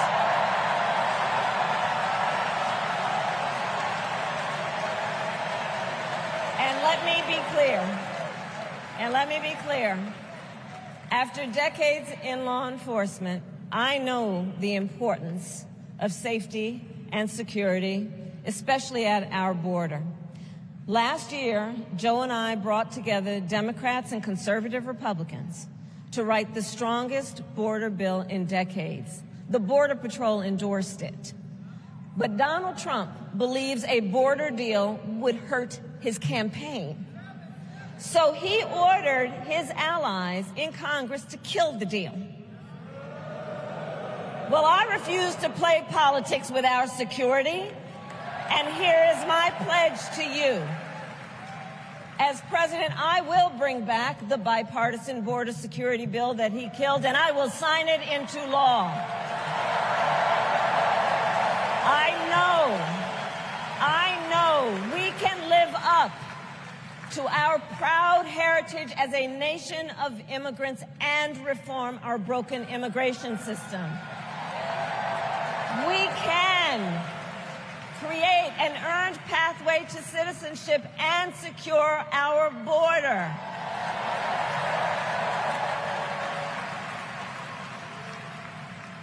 And America, we must also be steadfast in advancing our security and values abroad. As Vice President, I have confronted threats to our security, negotiated with foreign leaders, strengthened our alliances, and engaged with our brave troops overseas. As Commander-in-Chief, I will ensure America always has the strongest, most lethal fighting force in the world.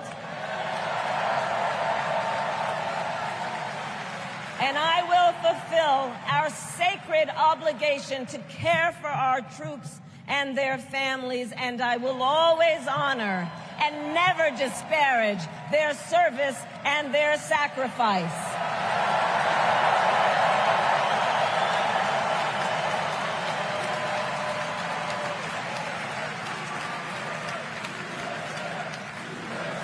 I will make sure that we lead the world into the future on space and artificial intelligence, that America, not China, wins the competition for the 21st century, and that we strengthen, not abdicate, our global leadership. Trump, on the other hand, threatened to abandon NATO. He encouraged Putin to invade our allies, said Russia could, quote, do whatever the hell they want. 5 days before Russia attacked Ukraine, I met with President Zelensky to warn him about Russia's plan to invade. I helped mobilize a global response over 50 countries to defend against Putin's aggression. And as president, I will stand strong with Ukraine and our NATO allies.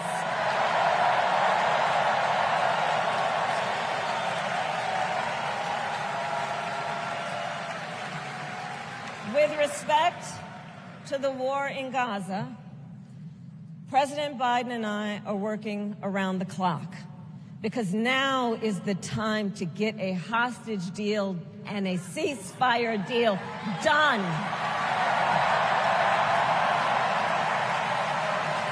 And let me be clear, I will always stand up for Israel's right to defend itself, and I will always ensure Israel has the ability to defend itself, because the people of Israel must never again face the horror that a terrorist organization called Hamas caused on October 7, including unspeakable sexual violence and the massacre of young people at a music festival. At the same time, what has happened in Gaza over the past 10 months is devastating. So many innocent lives lost. Desperate, hungry people fleeing for safety over and over again. The scale of suffering is heartbreaking. President Biden and I are working to end this war such that Israel is secure, the hostages are released, the suffering in Gaza ends, and the Palestinian people can realize their right to dignity, security, freedom, and self-determination.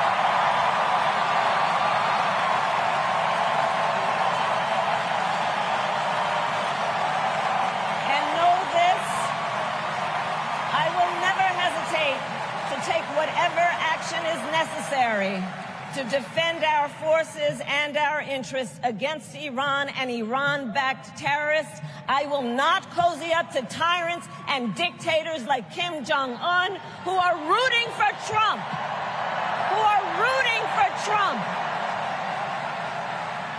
Because, you know, they know he is easy to manipulate with flattery and favors. They know Trump won't hold autocrats accountable because he wants to be an autocrat himself. And as president, I will never waver in defense of America's security and ideals, because in the enduring struggle between democracy and tyranny, I know where I stand and I know where the United States belongs.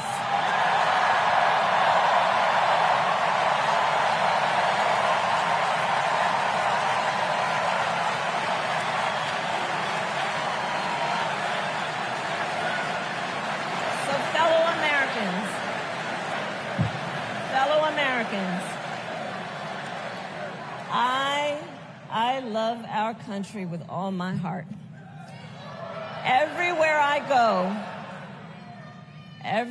go, in everyone I meet, I see a nation that is ready to move forward, ready for the next step in the incredible journey that is America. I see an America where we hold fast to the fearless belief that built our nation and inspired the world, that here in this country, anything is possible, that nothing is out of reach. An America where we care for one another, look out for one another and recognize that we have so much more in common than what separates us. That none of us has to fail for all of us to succeed. And that in unity there is strength. You know, our opponents in this race are out there every day denigrating America, talking about how terrible everything is.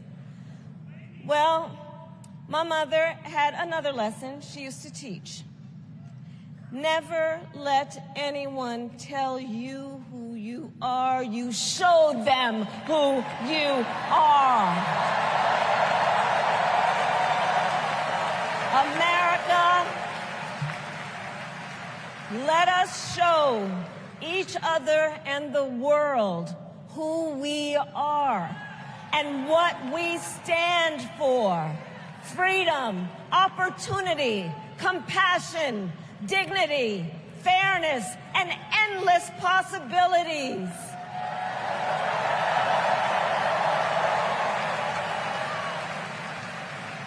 We are the heirs to the greatest democracy in the history of the world. And on behalf of our children and our grandchildren and all those who sacrificed so dearly for our freedom and liberty, we must be worthy of this moment. It is now our turn to do what generations before us have done, guided by optimism and faith, to fight for this country we love, to fight for the ideals we cherish, and to uphold the awesome responsibility that comes with the greatest privilege on earth, the privilege and pride of being an American.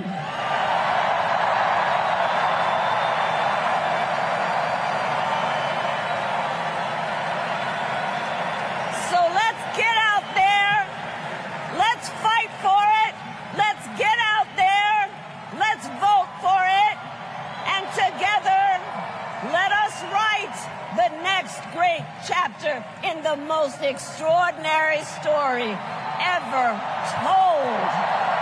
Thank you. God bless you, and may God bless the United States of America. Thank you all.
Folks, that was Vice President Kamala Harris giving her acceptance speech here in Chicago, closing out the 2024 Democratic National Convention. She talked about, obviously, freedom, foreign policy, Ukraine, Israel, Gaza, a number of issues there. She began her speech with a personal story, talking about where she came from, her background. That's the most I've heard her talk about her dad in a very long time. And I'll say this here. There were a lot of folks who were upset, Joe, because Palestinian Americans did not speak.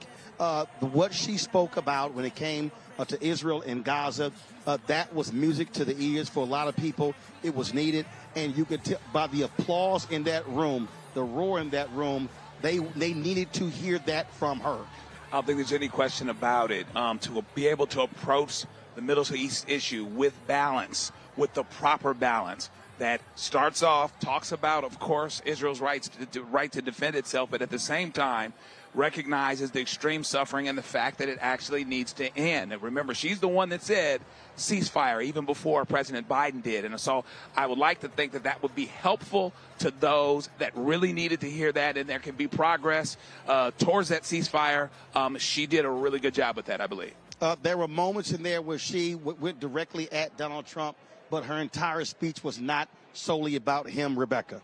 You know, I think she really showed her career as a prosecutor, because she was making the case tonight. Because as I was watching the order of speakers tonight, it started to feel a little like Law and Order, especially especially when the sheriff came out to speak. But then as she laid the case about Donald Trump, we could clearly see that she's going to take this show on the road. Well, here's the deal, though, Derek. The reason I thought that was important because that sheriff, he came out and he made it clear that she wasn't. They were not about defunding the police. He said that crime had gone down and funding for the cops had gone up. Mm-hmm. Absolutely, because when you think about, Roland, this whole narrative that they've been trying to talk about how crime went up. No, actually, crime went up 30% during Donald Trump's tenure. Crime has gone down these last 3.5 years. She also talked about how she would stand for the rule of law as a career prosecutor. And she also demonstrated, as a retired naval officer, she was strong as a commander-in-chief. We often typically think that women cannot be a commander-in-chief. She was balanced. She was very relevant to speaking to a domestic and foreign policy. She hit all the right buttons tonight. And again, as a retired military officer, she was very strong, and she demonstrated that she could be a commander-in-chief. Real quick, New York Mayor Eric Adams, what's your thoughts about her speech tonight? Powerful. I think it was so important. People need to know the story. Oftentimes when they see where we are and her successes, that's her glory. That's not her story. Her story is a single mom. Her story is being instilled in her, never surrender, never give up. That is what America needs to hear right now. And we got to deal with the affordability, the housing, and just parents want to know that their children have a great future. And I think the message today is what she said about Israel and Gaza, when she talked about the dignity of the Palestinian people, you heard the roar in that room. Was that what those folks, the uncommitted folks, a lot of young folks needed to hear? Yeah, and it's so important. And I think that's the balance she had. We cannot ignore what Hamas did and the destruction of Hamas. At the same time, it's about all human life matters and the dignity of all human life. And then we can't stop there. Let's not ignore what's happening in Sudan. Let's not ignore what's happening in Haiti. In the Congo. In the Congo. So we cannot be selective in our humanity. We have to be clear that no destruction of children and families should be anywhere. We have to be uniform on that. That's it, Merrick Adams. I appreciate it. Thanks a lot, brother. Good seeing you. Thanks, this was really, I think, it was very strong. And I'm gonna go back to how I looked at how they stacked the speakers. What they did there was having all of those folks from battleground states. She was introduced by Governor Roy Cooper, longtime friend, former Attorney General, Governor of North Carolina. Having Senator Mark Kelly, Arizona, speak as well. Speakers from Michigan. You can go down the line. So there was a lot of strategy there, Rebecca. Yeah, and even hearing the speakers call out what is now the expanded battleground states, because before we talked about Pennsylvania, we talked about Wisconsin, we talked about Michigan, but tonight you heard about Georgia, you heard about North Carolina, of course you heard about Arizona and Nevada, but something to your point a moment before, Roland, one thing that I noticed when she started to talk about Israel and Gaza and Hamas and Iran, there were chants of free Palestine where I was located. And those chants didn't go away. But once she started talking about Palestinians Rebecca, hold on the one right. second. Here's Senator Chuck Schumer. Pitch perfect. We're going all the way. Yes. I am exhilarated. Yes. Appreciate it. That was Senate Majority Leader Chuck Schumer. Go right ahead. But once Kamala Harris started talking about that Palestinians deserve the right to be able to live, to grow, to decide and to self-determination their own future, then I stopped hearing the Free Palestine chants. But I do want to point out that was also in the room tonight. Housing was one of the issues you heard her bring up. That was obviously critically important. Talking about, again, the bread and butter issues. That, to me, Derek, also vital. Oh, yeah, absolutely, because she silenced a lot of critics, right? She talked about, you know, those kitchen table, grocery store type conversation. So she talked about the macro and the microeconomics. She talked about affordable housing. She talked about every aspect from a domestic policy. So she silenced a lot of critics tonight. The other thing is, again, strong, clear, and it wasn't doom and gloom, Joe. It also was about being more positive. A far different story than what we heard anything from Donald Trump. Yeah, for sure. Donald Trump talked about doom and gloom, and even Joe Biden talked about the alternative, people that were supporting Joe Biden. And even though she talked about the alternative some, really, Roland, what she was about what we hope for. What people hope for is going to be a far better motivator at the polls than what they're scared of, and we got to talk about that, and she wrapped up this thing that's been happening all week. It was a tricky move, Rebecca, to start with so personal.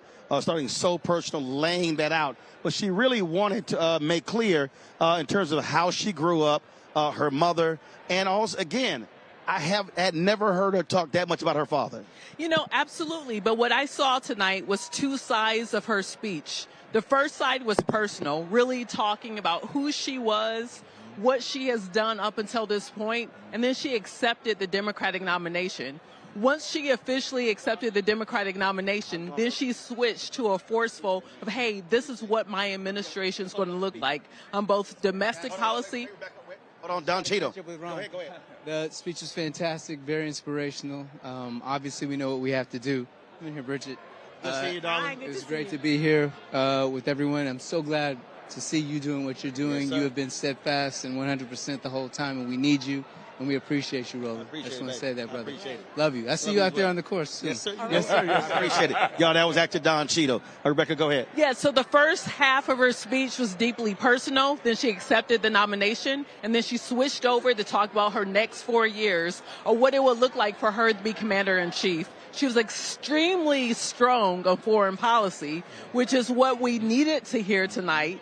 I don't know if people expected her to be so strong, especially talking about our military force needing to be the most lethal in the world. That was something that caught my attention because it was extremely forceful. And then she spent plenty of time talking about domestic policy, which we assume a Democrat would have a strong handle on domestic policy. Come on. You worked in the Obama administration. Just go ahead. What you just said. I said, didn't she just look like our president? Yes. Yep. Look and sounded. Sounded exactly like the president of the United States of America. All right. Okay. Appreciate it. Yeah. Appreciate it. Thanks a lot. To Rebecca's point, Derek, having Leon Panetta, again, Secretary of Defense, Chief of Staff, head of the CIA, member of Congress, that also, I thought, again, setting a tone. Absolutely, because when Sheriff, you think about, we often just think about the president's side. Hold on 1 second. Folks, of course, you were speaking up there. Just again, why was it important for you to tell this audience that she was not trying to defund the police, but was trying to also help the police as well? I got 5.4 million reasons why, because Flint has been given funding from the federal government, and that's a process. And when you invest in people and they give the results, then you're open for more. And so we've seen that in Flint. And don't listen to a word people say, just watch their actions. And that's what she's doing. All right. right, we appreciate it. Thanks a lot. Great job. Thank you for all your platform. Thank you. Sir, appreciate you. Thank you. Congressman Cleaver. Congressman Cleaver, real quick, just your thoughts on the speech. It was amazing, absolutely amazing. And I think it's going to send people out on a high. And I played football. We're going to have some low moments. You know, I was always nervous until the kickoff was all over and I got hit for the first time. We're going to win. This is a winning proposition, and the speech sealed the deal. I appreciate it, Congressman Emmanuel Cleaver from Kansas City. When you talk about energy. First of all, I was talking about Leon Panetta, but go right ahead, Derek. Yeah, so, Roland, I mean, when you think about the President of the United States, and to your point, Rebecca, you have to talk about the commander-in-chief aspect. Yeah. She came out strong. She came out swinging. She was on the offense. She silenced a lot of critics tonight. And I'm excited as a retired naval officer commander. And so when you think about that whole Leon Panetta aspect, she was directly saying that how she's going to protect the veterans, those men and women who are in uniform, and she's going to be a commander-in-chief that's going to be thoughtful. And before she send you off to war or in a conflict, she's going to think about you and your family. That was excellent. But here's the thing, though, Rebecca. The reality is, as a woman, we have to understand, folks, that's the first question I ask. Can a female commander-in-chief be tough? Mm-hmm. Absolutely. And what's interesting listening to her talking about border security, because to me, I saw that as a mix of both foreign policy and domestic policy. Mm-hmm. Domestic policy about fixing our immigration program, and then foreign policy of, hey, we got to secure our borders. We need to know who's coming up and down our borders. We can't have a porous border. It's not just people from Mexico that's coming through that border, but it's literally people from all around the world that are unaccountable. And that's something that was interesting hearing a Democrat talk about tonight and be very strong about the need to do something to secure our borders. Joe, on that particular point, actually, let's do this here. Quickly, go to the stage. This is Reverend Amos Brown, San Francisco, with the benediction.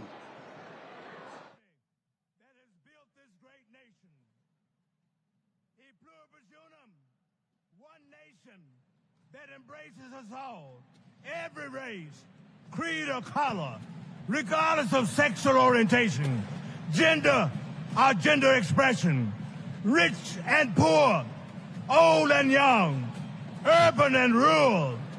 A future, oh God, for every American, where the humanity of all persons will be affirmed and celebrated, where every American has the opportunity and freedom to pursue those inalienable rights of life, liberty, and the pursuit of happiness.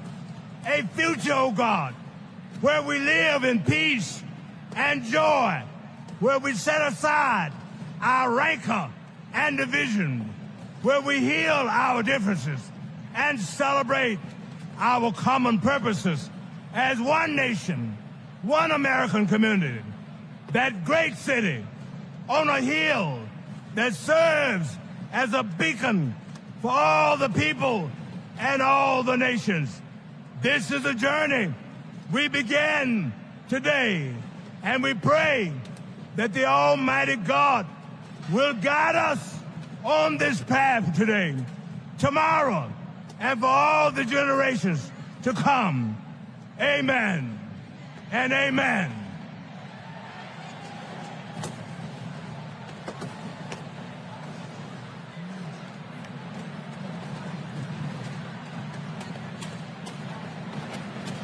All right, y'all. Reverend Amos Brown, San Francisco, with the benediction there. Nikki Fried leads the Florida Democratic Party. Your assessment, what you just heard? Oh, I heard the next president of the United States. Yeah. I mean, she was strong. She was fierce. She is determined.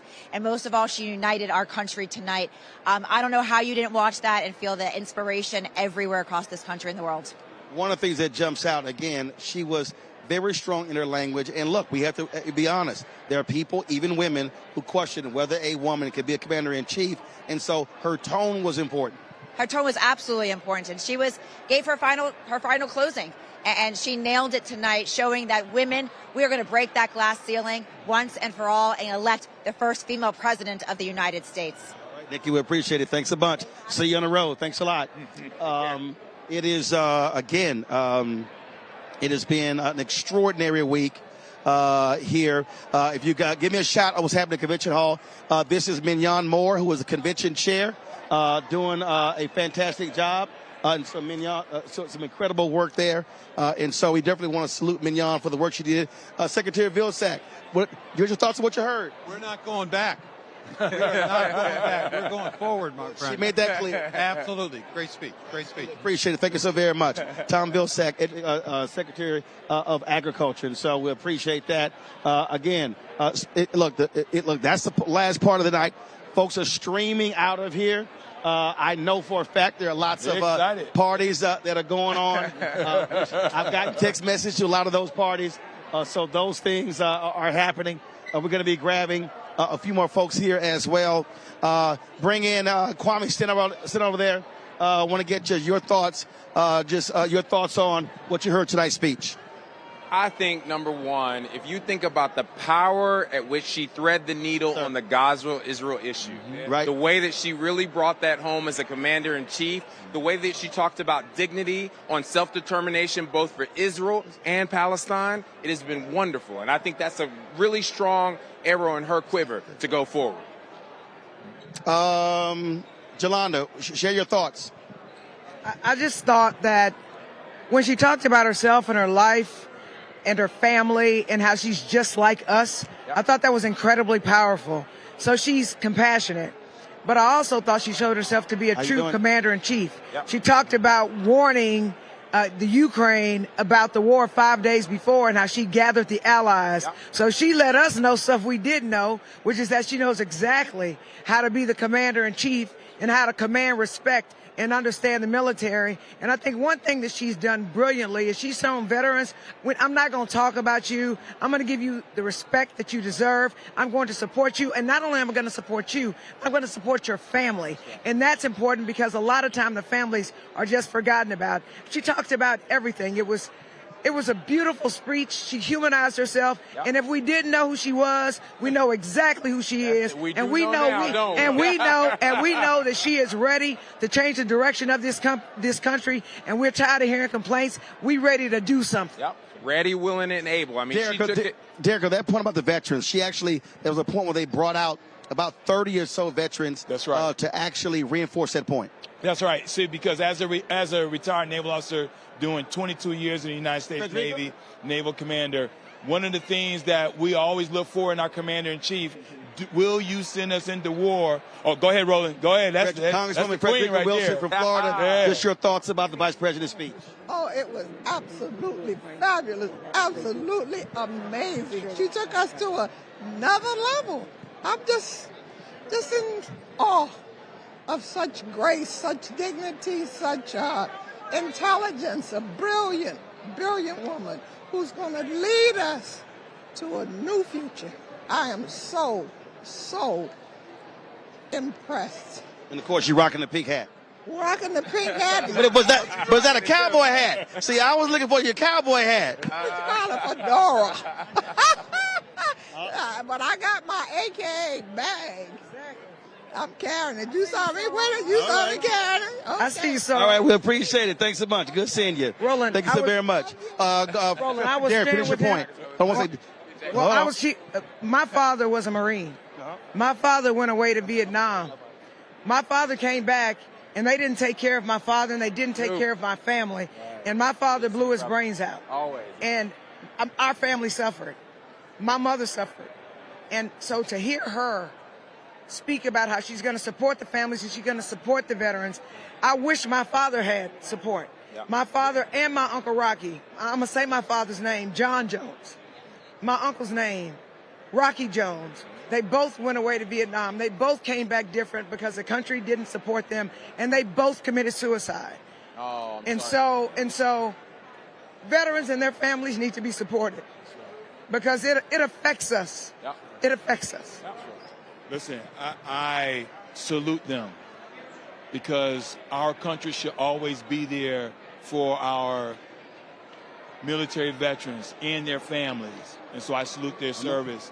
And that's what we heard, a commander-in-chief tonight that will make sure that those who she would send to battle, she would take care of them and their families. And so I embrace you and salute you, my sister. Thank you. You know, one of the things that I often think about, and which is so critical, Roland, that she was concise, she was coherent, in her response, she was very clear, and we typically don't hear that from a woman that's a commander-in-chief. London Breed, mayor of San Francisco. Okay. Yes, we are live. You didn't tell me you was live. Well, I'm holding a microphone. Just got to get your thoughts on what you heard your San Francisco sisters say tonight. Oh, let me tell you something. San Francisco women, Bay Area women, we bad women, ain't we? We put it down. So I just loved hearing her talk about what she's going to do, talking about foreign affairs, international relations, what we need to do here domestically, all the things I think that resonate with the American public, because we need a serious leader, someone with a track record, someone who knows what they're doing. Right. This is not the time for childish games. And I love how she reminded the American public of what we just went through with Donald Trump. If that don't make you turn out to go and vote for Kamala Harris, I don't know what will. Yes. All right. I'm happy. I'm excited. I'm fired up. I can tell. Ready to win. We appreciate it. Go do Thanks something. a bunch. That's you have a what I'm good one. talking Hey, how you doing? Again, that was London Breed, the mayor of San Francisco. Let's see. Go ahead, Rebecca. You know what's really interesting? You just said that we've never seen this from a woman commander-in-chief. That's because we've never had a woman commander-in-chief. Right. We're about to have a woman commander-in-chief. That's right. So to see this and to know that we have young children growing up who grew up under a black president, grew up under a tyrant, and now are growing up under a woman and a woman of color, a woman who is black and a woman of Indian ancestry. That's extremely powerful because that's now becoming normal in their world. And she's qualified, right? I mean, she's qualified. But see, that's why I think when she talked about having the conversation with world leaders, showing, look, I've been the vice president. I ain't just been sitting there going to funerals and cutting ribbons. Right. I mean, she's been in the situation. I'm live, brother. I'm live. That's exactly right. And she's done some incredible things over her career, and you can't get that lucky without having it together, without having your stuff together. And we know, which is why she also detailed and laid out the work that she did as California Attorney General. That's right. And SDA. That's right. And so she's been getting the bad guys. She ain't no punk.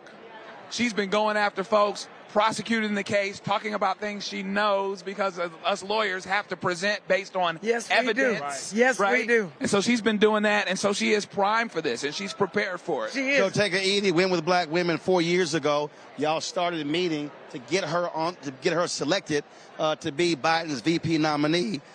You must feel good 4 years later. No, I feel great, Brother Roland. I feel great. What did Stephanie say? I feel good. I feel good all over. That's how I feel. I feel really great. It's a good night. It was beautiful. It was historic. And especially 60 years after Fannie Lou Hamer was denied a credential, we sit here and we watch this entire arena go wild for Vice President Kamala Harris, and to watch her accept this nomination some 60 years later to the day, that is nothing but the spirit of black women. And I take it y'all meeting on Sunday? We meeting on Sunday, 8:30. Go register. www. 8:30 p.m. Y'all. I got to register in the a.m. p.m. 8:30 p.m. We're gonna do a recap, but we got work to do because we got to win this election. Someone said, well, what happens? I said, oh, no. We got a shot, and missing is not an option. It's not. It is not an option for us. So we can't go back. All right. Yes, are the brothers going to be meeting on Sunday? Yes, we are. All right, the brothers meet at 7, right? Yes. And then they come on over, and they can get with the sisters, too. No, I host a call, so I ain't going to be coming over there. I'm going to go watch a movie or something. All right. Well, you know what? Tonight, Win with Black Women, we're going to be celebrating tonight, and we invite our Win with Black Women sisters to join us at the Swiss Hotel. Are you going to text me now? Yeah, I don't know. Because the first night. Don't. And then I showed up at a certain party, and guess who was sitting there like, oh, hey, Roland. But tonight, though, the passcode is, are you on the Sunday calls? See, look at you. See, tell me go check their name in the database. I gotta get out there and vote. There you go. All right. See you later, darling. You know what? Again, to take it easy with black women. Rebecca, I'll start with you. Again, now there's work. This was fun. It was great. It was inspirational. This to me is the equivalent of you get the word on Sunday, but you're supposed to put it in effect on Monday. Well, faith without action is dead, right? That's so right. now, for those who support democracy in this country, you heard and you saw a contrast in the last month between two candidates. The next president is only going to be one of those two candidates. So based upon what you heard tonight, One second, what you heard last Robert month. Kelly of Illinois.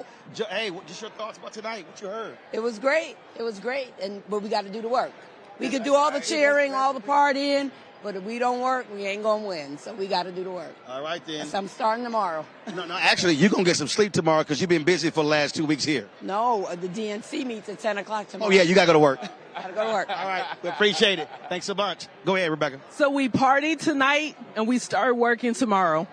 And you notice, Rebecca, how, when you're an AKA, we know it's a serious matter. It's right? a very serious matter. Did you hear her say Trump is unserious? Absolutely. We knew what that was. Did you hear when D.L. Hughley shouted us out? I did. Then you heard what happened. I did. So I love the D9 love. Well, let me go ahead and say something because we had a dinner, the vice president. It was a group of black men in November, and D.L. spoke about that, and he said to her that night that he apologized for condemning her record by not researching it. And so it was, and he said it multiple times. So it was awesome that they selected him to come out and actually speak about that tonight. Joe, go ahead. It's amazing. And what he said, what I liked about it, he said the correction has to be just as loud as as the accusation. Just coming by Arizona Senator Mark Kelly and his wife Gabby Giffords. Go ahead. And I've heard him say that several times in several forums. He is very, very sincere. 1 second. He talks about that just as loud. Governor Murphy? Get real quick, just your thoughts on this speech. New Jersey Governor Phil Murphy. I thought it was magnificent. We're here with the First Lady. Hey, she First told Lady. her life story. I love the hat, by the way. Thank you very much. She told her life story. Thank She laid out what you. she was for, what she was against. An absolute grand slam home run. God bless her. All right, we appreciate it. Love Thanks you, man. so much. I appreciate it. Thank you very much. I love this, by the way. Thank you. Again, that was New Jersey Governor Phil Murphy there sharing his thoughts about the speeches. So we appreciate it. No. Well, let me just say it was a wonderful. Which camera is she on? Kamala was fabulous. She said everything that needed to be said, and it came through so clearly, and there was a real sense of honesty and commitment. And I think those people who maybe never experienced her before, who heard her tonight, really will trust her. And so I'm honored to be here at this historical event. I have lived long enough to see a woman of color, a black woman, become the president of the United States. I know she's going to be elected. On the very day that Fannie Lou Hamer testified 60 years ago in Atlantic City. That's right, and that was my opening statement here at this conference. It was about Fannie Lou Hamer and the fact that she was not seated, and when she came back 4 years later, she was seated, and that's what work and the fight and the struggle is all about. Thank you so much, Roland. I love you. Thank you. All Appreciate right. it. Thank you very much. Have a good one now. That was, of course, Congresswoman Maxine Waters there sharing her thoughts. And so, who was talking? Y'all go ahead and talk while I keep looking for guests. I just want to say that the work that Maxine Waters has done is all about building the bridge to Kamala Harris tonight. Right. And Kamala Harris really opened up the aperture of leadership. She opened up the possibilities for so many people to see leadership in a different archetype than we've always seen it before. Not only can it be female, not only can it be black, not only can it be Jamaican, not only can it be South Indian, but it opens up the aperture so many people can see the possibilities that they didn't see before. And that, to me, was the most But let me beautiful real thing. clear. Again, it was Congresswoman Maxine Waters, and it was the Congressional Black Caucus who fought, who held the line to make sure that she was going to be in the position to give the speech tonight. Exactly. Right. But as a black woman and having a black mama, when she stood up there and she spoke resolute. How many times have you seen your mother or your grandmother or your auntie speak? We don't have a lot, like money-wise, but we got it together. You know, we got a budget, and we knew and we believed when they told us, we're going to get over this, we're going to do this. That's exactly how I felt with her. And I just believe that the world got to see how black women handle things. Because a black woman is going to save America. A black woman is going to save this world. And that's what people are going to find out. That all the things that she promised, to get labor together and workers together and expand health care and help us protect our bodies and give our kids opportunities so that we know and we can dream and be who we know we can be, and not to let somebody define us. For us to show people who we are. Former chair of the DNC, former governor of Virginia. I know you got something to say about that speech. That ball, she hit that ball out of the park, and that ball is still flying. That's right. She got all of it. Why you can't vote for Trump? Why you got to vote for her? Why you got to move America forward? I love how she handled the issue on Gaza and Israel. I love how she dealt with Ukraine. We're the party of strong military. We're the ones supporting our veterans. We're the ones building our economy. Get out and vote. That's it. Register and vote. Richmond Mayor LeVar Stoney, your thoughts? I think she crushed it. She did exactly what she needed to do. I think the job that's left done, we got to go out there and do what we need to do. And that is whoop some ass. Whoop some ass. Gentlemen, I appreciate it. Thanks a bunch. I appreciate it. Thanks a bunch. All right, let's go, guys. Oh, yeah. Appreciate you, sir. Bring it home. Governor. Appreciate There we go. All right. Yeah, I'm excited. I'm excited. We're going to bring over here real quick Congressman Gregory Meeks from New York. Lorraine, how you doing? Good seeing you. Absolutely. You have a good one. Congressman, your thoughts about what you heard tonight from the VP? It's a grand slam home run. She laid out an agenda for all America. She showed that she's ready to be the commander-in-chief. She showed the humility. She showed who she is, her character, how she was raised, what she will do, how much she loves this country, and how she will be one of the best commander-in-chief ever. So we got to get out there and do our part. We got to get some stuff done. She was fantastic. I'm fired up and ready to go. Yep. All right, I appreciate it, Frat. All right, hold on. Let me go get the AK president. All right. Yeah, please, come on. Yeah, so let's Alpha Kappa Alpha talk about this. Oh, it's our president. It's our president. Here we go. Here we got the international president of Alpha Kappa Alpha. Hey, There was a whole bunch of y'all in pink and green tonight. We're supposed to be. We are excited. We are ecstatic. We're enthusiastic. Our sister You just has gone and moved forward. I'm sorry, but I love you, and I love this guy. I know who she is. Get over here, Will. Get over here, Will. I'm about to use it. We're doing it. We're doing it. I love you, bro. Love you, baby. I love you, and I will see you soon, man. Yes, sir. Come I on, appreciate bro. it. Roland, thank you for what you do, my friend. We appreciate you. You are part of the culture. This was an incredible event. Yes. People got to see something that they have never seen before. And you were right in the middle of it, because you always are, my brother. We love you. Absolutely. Appreciate it. Now, AK is good seeing you, darling. As an organization, what's up, baby? I appreciate it, brother. I appreciate it. There's Gail. As an organization, you cannot endorse, but your sisters individually are being mobilized all around the country. Exactly. We're going to take 4 or more in 24 to the polls. We're going to strategize, organize, activate, and rally. We're going to encourage people to be poll watchers, to volunteer at polls. We are going to make sure that we support this election and soar to the polls. All right. Good to see you. All right. Can I ask one question? Come on, go. Can you talk more about what soar to the polls is? Well, what we're going to do is we're going to strategize. That means we're educating our members so they know about what's at stake. So we want to do that. Then we're going to organize, and that's where I talked about having poll watchers.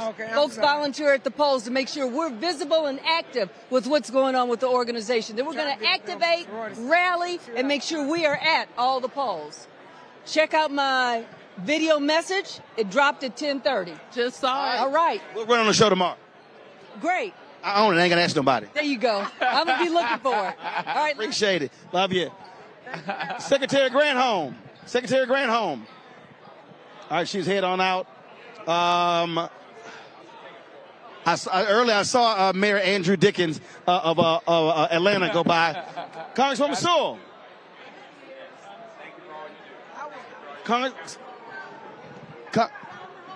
Congresswoman Terry Sewell of Alabama. Oh, good. Yeah, appropriate colors. I just had y'all international president on. Just your thoughts on that speech. I thought she was amazingly strong. She talked about her vision, which is about the future. We're not going back. We're going to go forward. I just thought she was great on all fronts, both domestic, talking about inflation and how she's going to lower costs. I thought her strength was on national security and what she talked about she was going to do. And I thought she was forceful yet compassionate.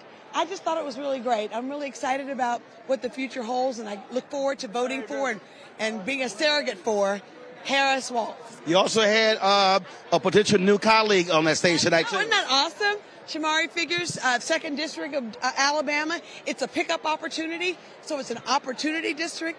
47% African American. It was not a coronation, so we got to work really hard to make sure that we send him there. We've earned that seat because Alabama has 27% African American voting age, 7 members of Congress, only 1 that is a Democrat. That's me, and that's 14% representation. So the Supreme Court case gave us an opportunity to get another seat, and this brother is bad. Congresswoman Sewell, we appreciate it. Thanks a lot. Appreciate it. I'm going to sit here and Debbie. Congresswoman Debbie Wasserman Schultz of Florida. What's up, bro? Congresswoman Wasserman Schultz, hell of a speech. Unbelievable. What she laid out for America, Kamala Harris must be our next president, but because the morose, evil, nasty MAGA Republicans cannot be allowed to perpetrate what Donald Trump plans to do if he comes back to power.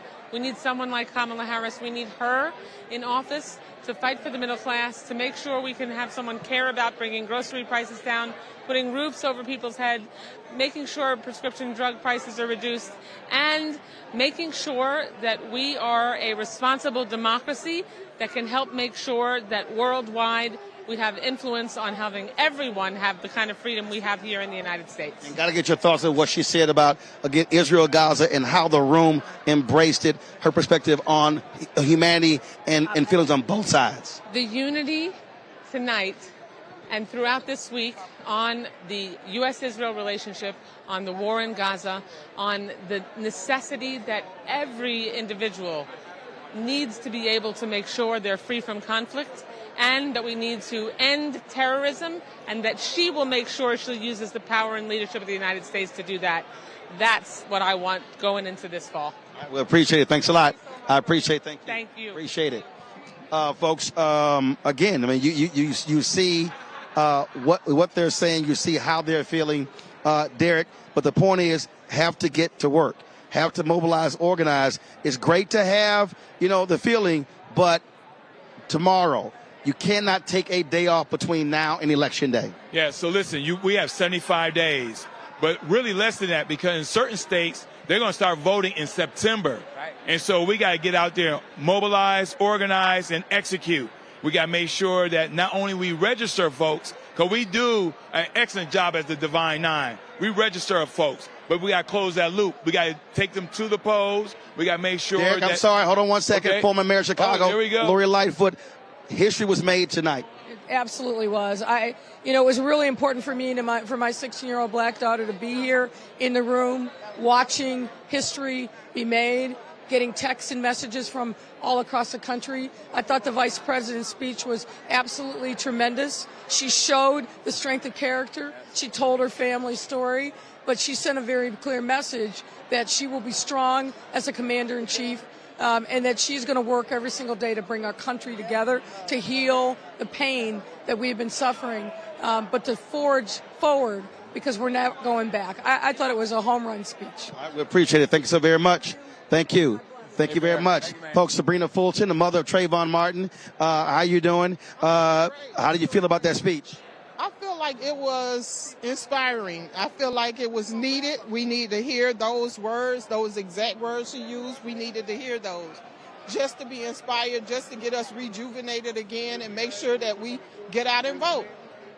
Mother of Eric Garner, share your thoughts as well. Yes, I think this was a great event. It's a great experience, and to see how the crowd was roused, and I think that we could win this. It's all about getting to work, though. Yep, we all got to get to work. Can't get done by itself. All right. We got to put a lot of pressure in it. All right, we appreciate it. Good to see both of you. Thanks a bunch. Thank you very much. Thank you.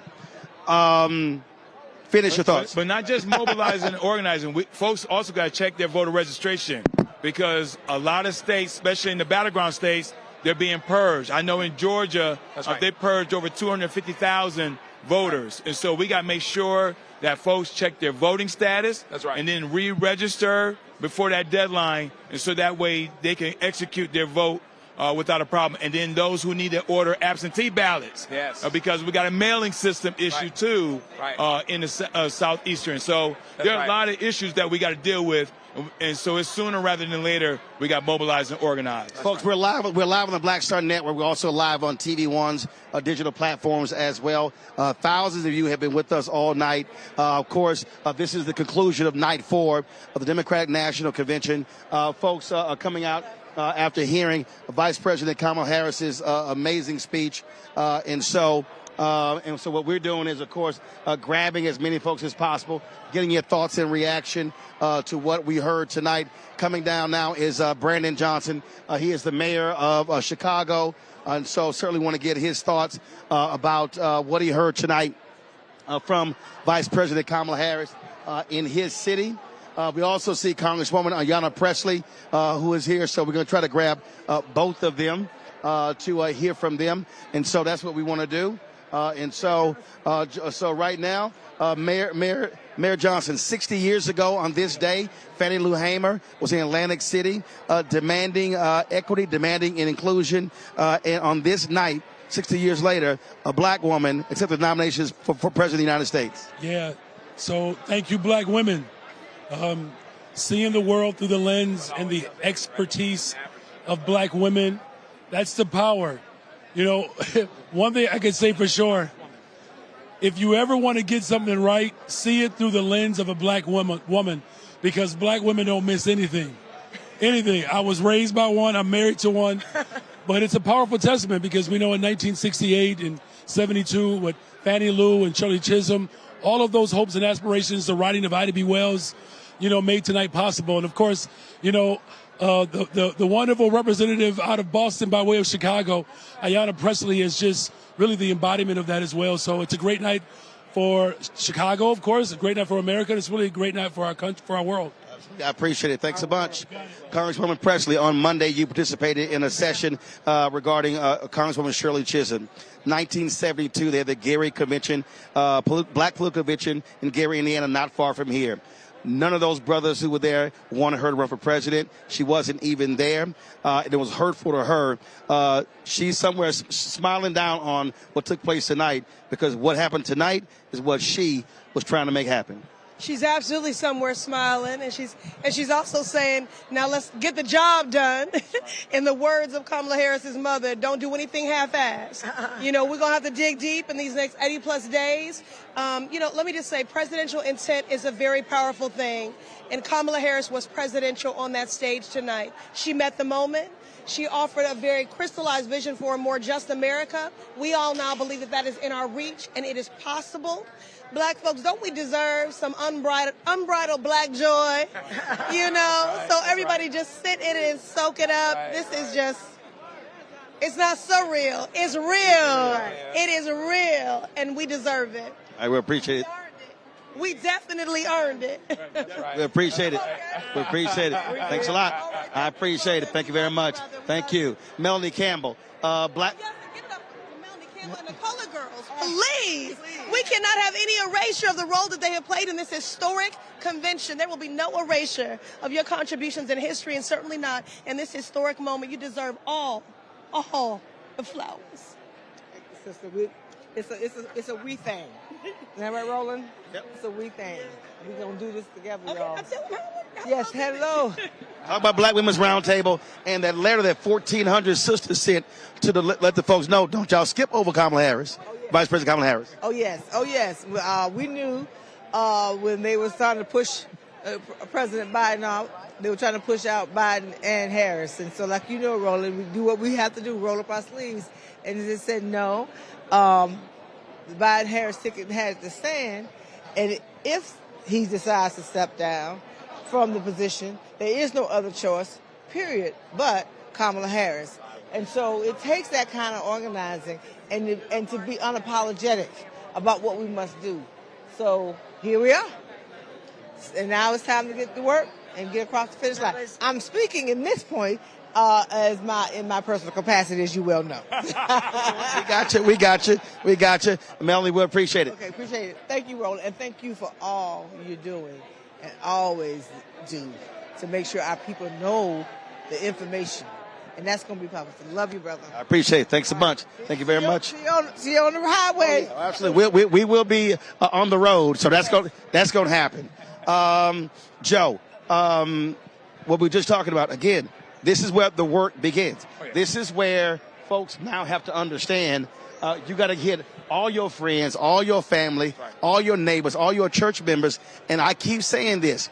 If black folks in every location where we have significant numbers, if we vote at least 70% of our capacity, we can sweep elections. This would not be close. Yeah, as a matter of fact, and we got to win this thing by a couple touchdowns to evoke what the coach was talking about, because you know there's going to be some cheating. You know there's going to be some purging.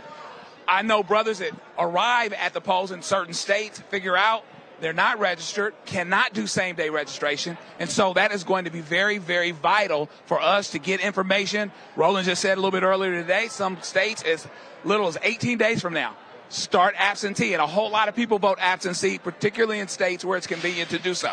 So we're going to have to do the work. We're going to have to do it every day, really, because I don't think it has to be close. We say that it's close. We say that we're underdogs, but we need to expect to win and drive out voters. Our ideas are the ones that most people are connected to. We have most of the people if they come out, and that's always the big if, and we got to bring them out and do what we got to do. I can tell you. Hold on one second. Come on. Come on, Raymond. How you doing? All good. Just what's going on? What's up? All good. All good. I see y'all still fired up. Oh, we fired up. We fired up. That's right. That's it. We got to get this done. We got to get this done. The future is right in the balance. We don't get this done, we're going back. We can't do that. We won't go back. We will not go We're back. Not gonna go back. In. 100 all in. 1,000%. We're gonna make it happen. We're gonna get out. We're gonna get out the vote. We're gonna get out the vote in the swing states, and we're gonna make it happen. All right then. We appreciate it, Leah Daughtry. You have had one hell of a week. What's up? Leah, you've had one hell of a week. Just how do you feel about what you heard tonight? It was fantastic. I'm excited about the direction that our nominee has taken us. Hey, Lynn. Come on, Lynn. Come on, Sarah. Stand right here. Both of y'all in y'all feet. Yeah. It was just exciting to hear the direction that she's planning to take our country. It's full of hope, full of joy, forward-looking. It's a new day. I said this to several other people as well. On this day, 60 years ago, Fannie Lou Hamer put her purse on that table and told her story. President LBJ could not stand that. She was taking too much attention. I had the cameras interrupt. But 60 years later, a black woman accepted the nomination. And I'm going to add to that. When she went before the Credentials Committee, her challenge was denied. 60 years later, the chair of the Credentials Committee is a black woman, Marsha Fudge. So we've just come full circle. The convention run by a black woman, and we've nominated a black one. So Ms. Hamer would be very proud. I'm so proud. I'm so excited. She is going to be a great executor and chief executive. She said that she will make sure that there are lethal weapons, that our country will never not have them. She'll take care of us. I felt something maternal, and I felt such executive power and administrative power. She's ready, and we're ready for her. Now it's time to get to work. Let's go. Oh, no. It's time to get to work tomorrow. Rallies are not votes. We got work to do. There you That's go. it. I appreciate it. Behind y'all, Representative Justin Pearson of one of the Tennessee Three out of Memphis. Okay, Bison. Bison.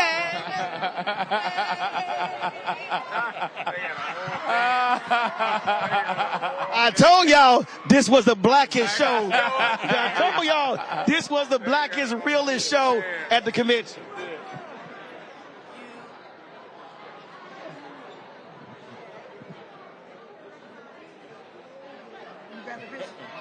No, not that. I can't block the camera. Justice introducing Lynn Whitfield to his whole family.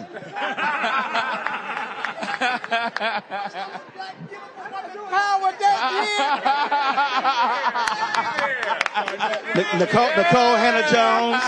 Nicole Hannah Jones.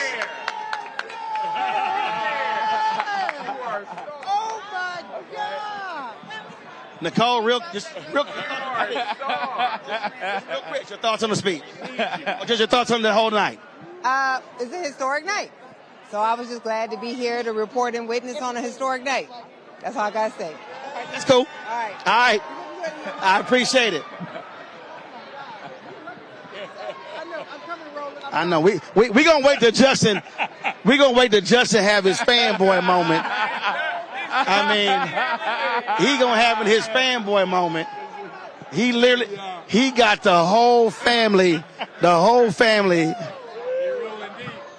I'm live. I'm live. I'm live. All right, Justin. You having a fanboy moment? God bless black women! Man, that was crazy! I was not expecting that. Thought I didn't have no voice left after VP Harris. But see, that's what happens when you come to the Black Star Network. Yes, indeed. Look at you. I got the blackest star out here with the biggest network. Man, that was awesome.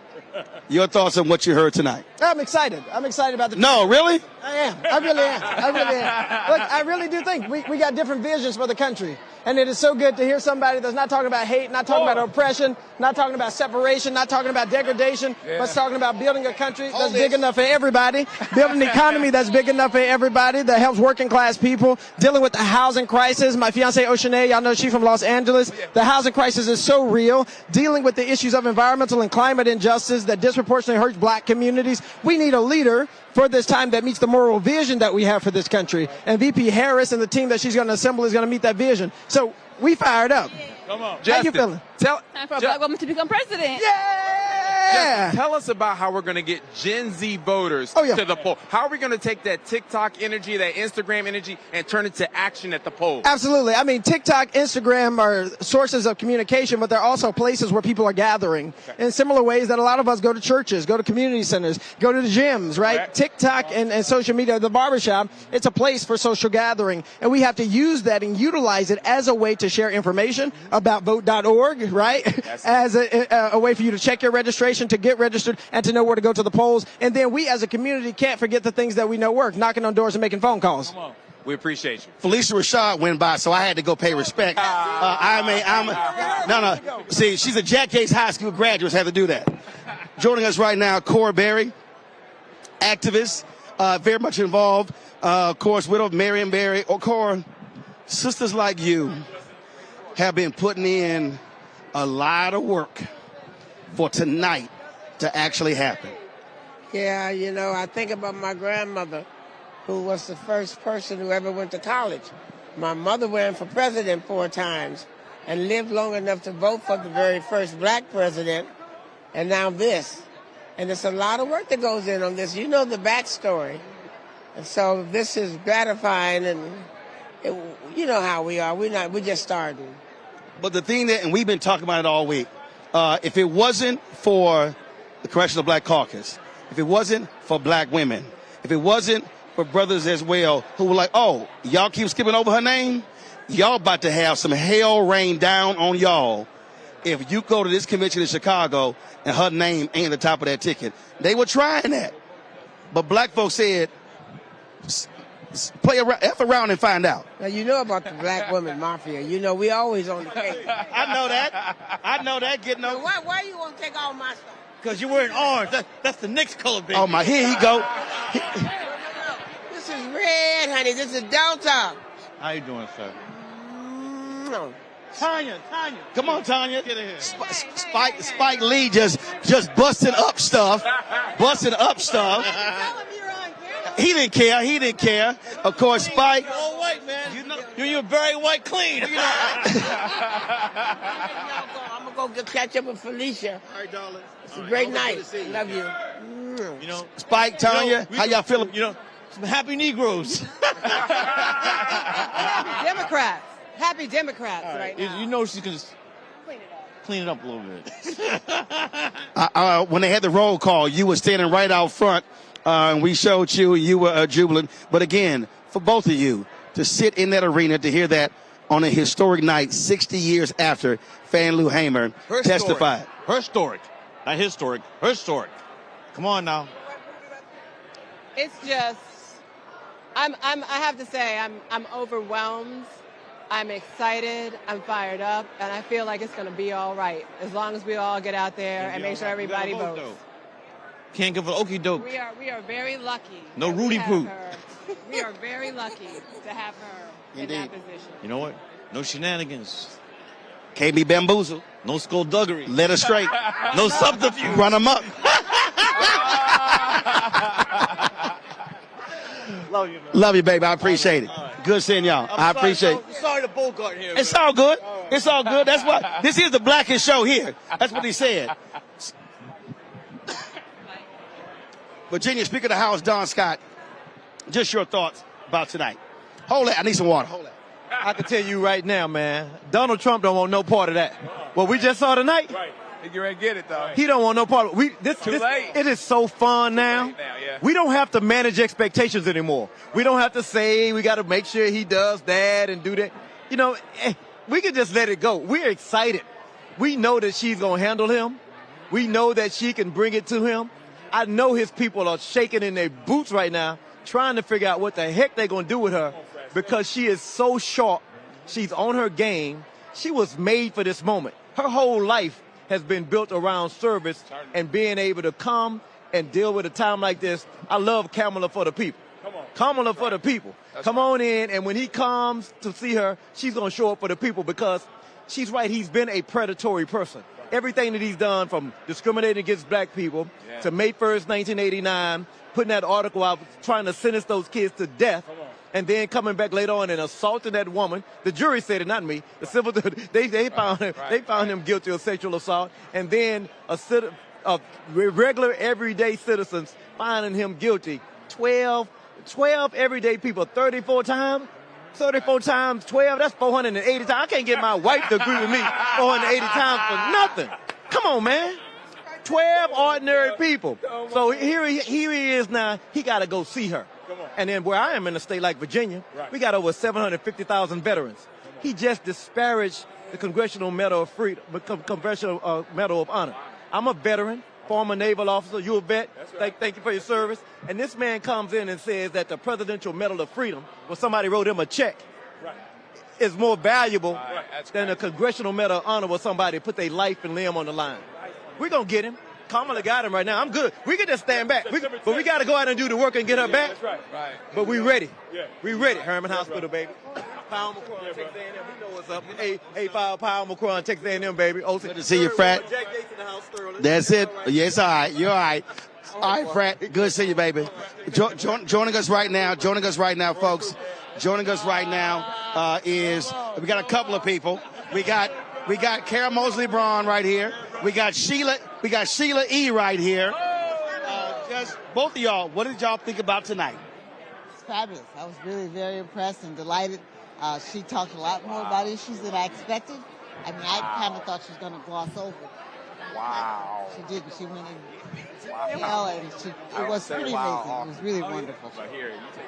It was amazing to hear her speak intelligently, common sense, what they want to do for the country. And it's just bringing people together.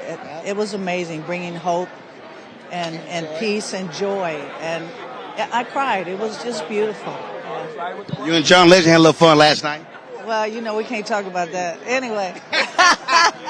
One of the things that I've been remarking to people, and we actually played it earlier, it was 60 years ago on this day when Fannie Lou Hamer testified in Atlantic City. Really? On this day. Pretty amazing. Where she was denied a credential, and Leah Daughtry was just on, and she said, and here we are 60 years later, and a black woman was head of the Credentials Committee, Marsha Fudge. Right, and not only that, but we're going to have a black woman president. We're going to say Madam President by December. Amen. I agree. It's done, but we got to go do the work. Go register to vote. Don't take it for granted. You got to go register to vote. Right. Absolutely. Love y'all. I'll see you. Good seeing you. Always, darling. Good seeing you. All right. Y'all be well. All right. Man, you talk about. Coming up to you, right? Well, you know, I'm just saying. Everybody ain't able. I'm just saying. Joe, I want to go to you. Yeah. You go ahead. But you know what? In places like Texas, where literally our Attorney General, Ken Paxton, has sued Bexar County, which is in the San Antonio area, they're challenging their elections. So we're already doing it full frontal in Texas. We're literally trying to take away people's votes, and we're attacking Democratic elected officials who are over votes, and we are trying to criminalize them. So what we as lawyers need to do where we are is we need to volunteer our time to help. And civil rights organizations like the NAACP or other organizations, we need to sue and we need to defend. That's what we need to do, because they're trying to steal this election by hook or by crook, by the ultimate crook. Coming to us right now, Cheryl Lee Ralph. How you doing? State Senator Vincent Hughes of Pennsylvania. As she would always say, she married her politics. Bless you.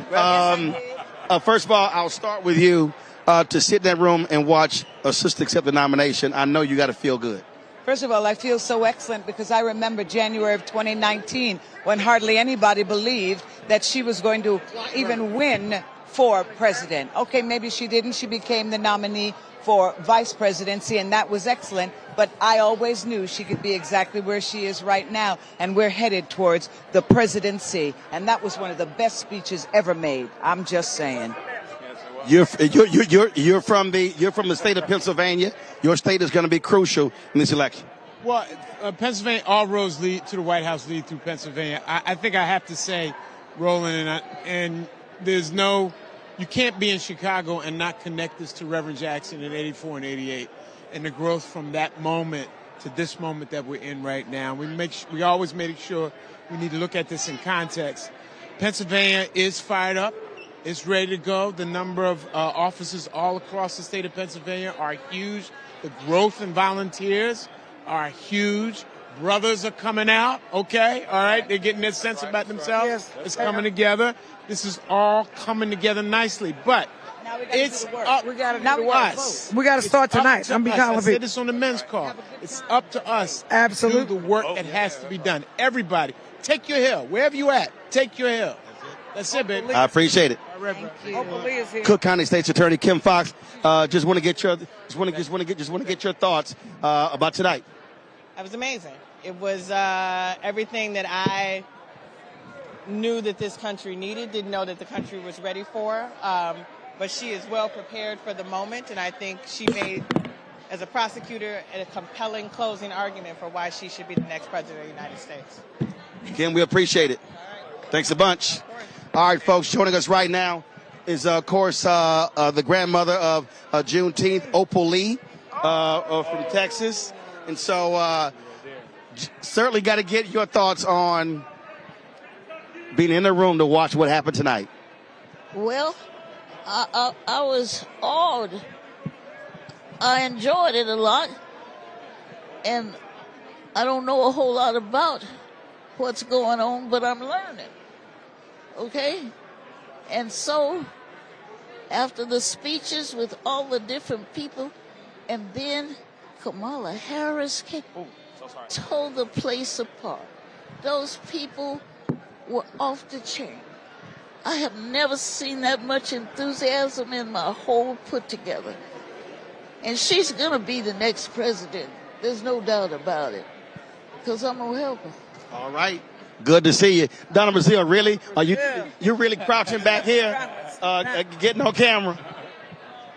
Last couple of nights, Brother Martin, you have asked me why was I taking signs. Well, I'm taking signs for those who were not here, but this is a moment that I want them to understand that we have worked so hard, we have come so far.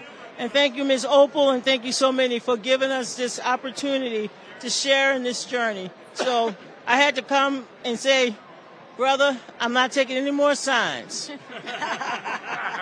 Every night, Roland spots me out taking signs, and I'm Wait a minute. And she was like, "How she getting all them signs home?" I said, "It's got UPS." No, I actually bought an extra suitcase, and it's called Freedom, and I got all of them. Harry don't have to run no more. Sojourner don't have to stand no more. We got it.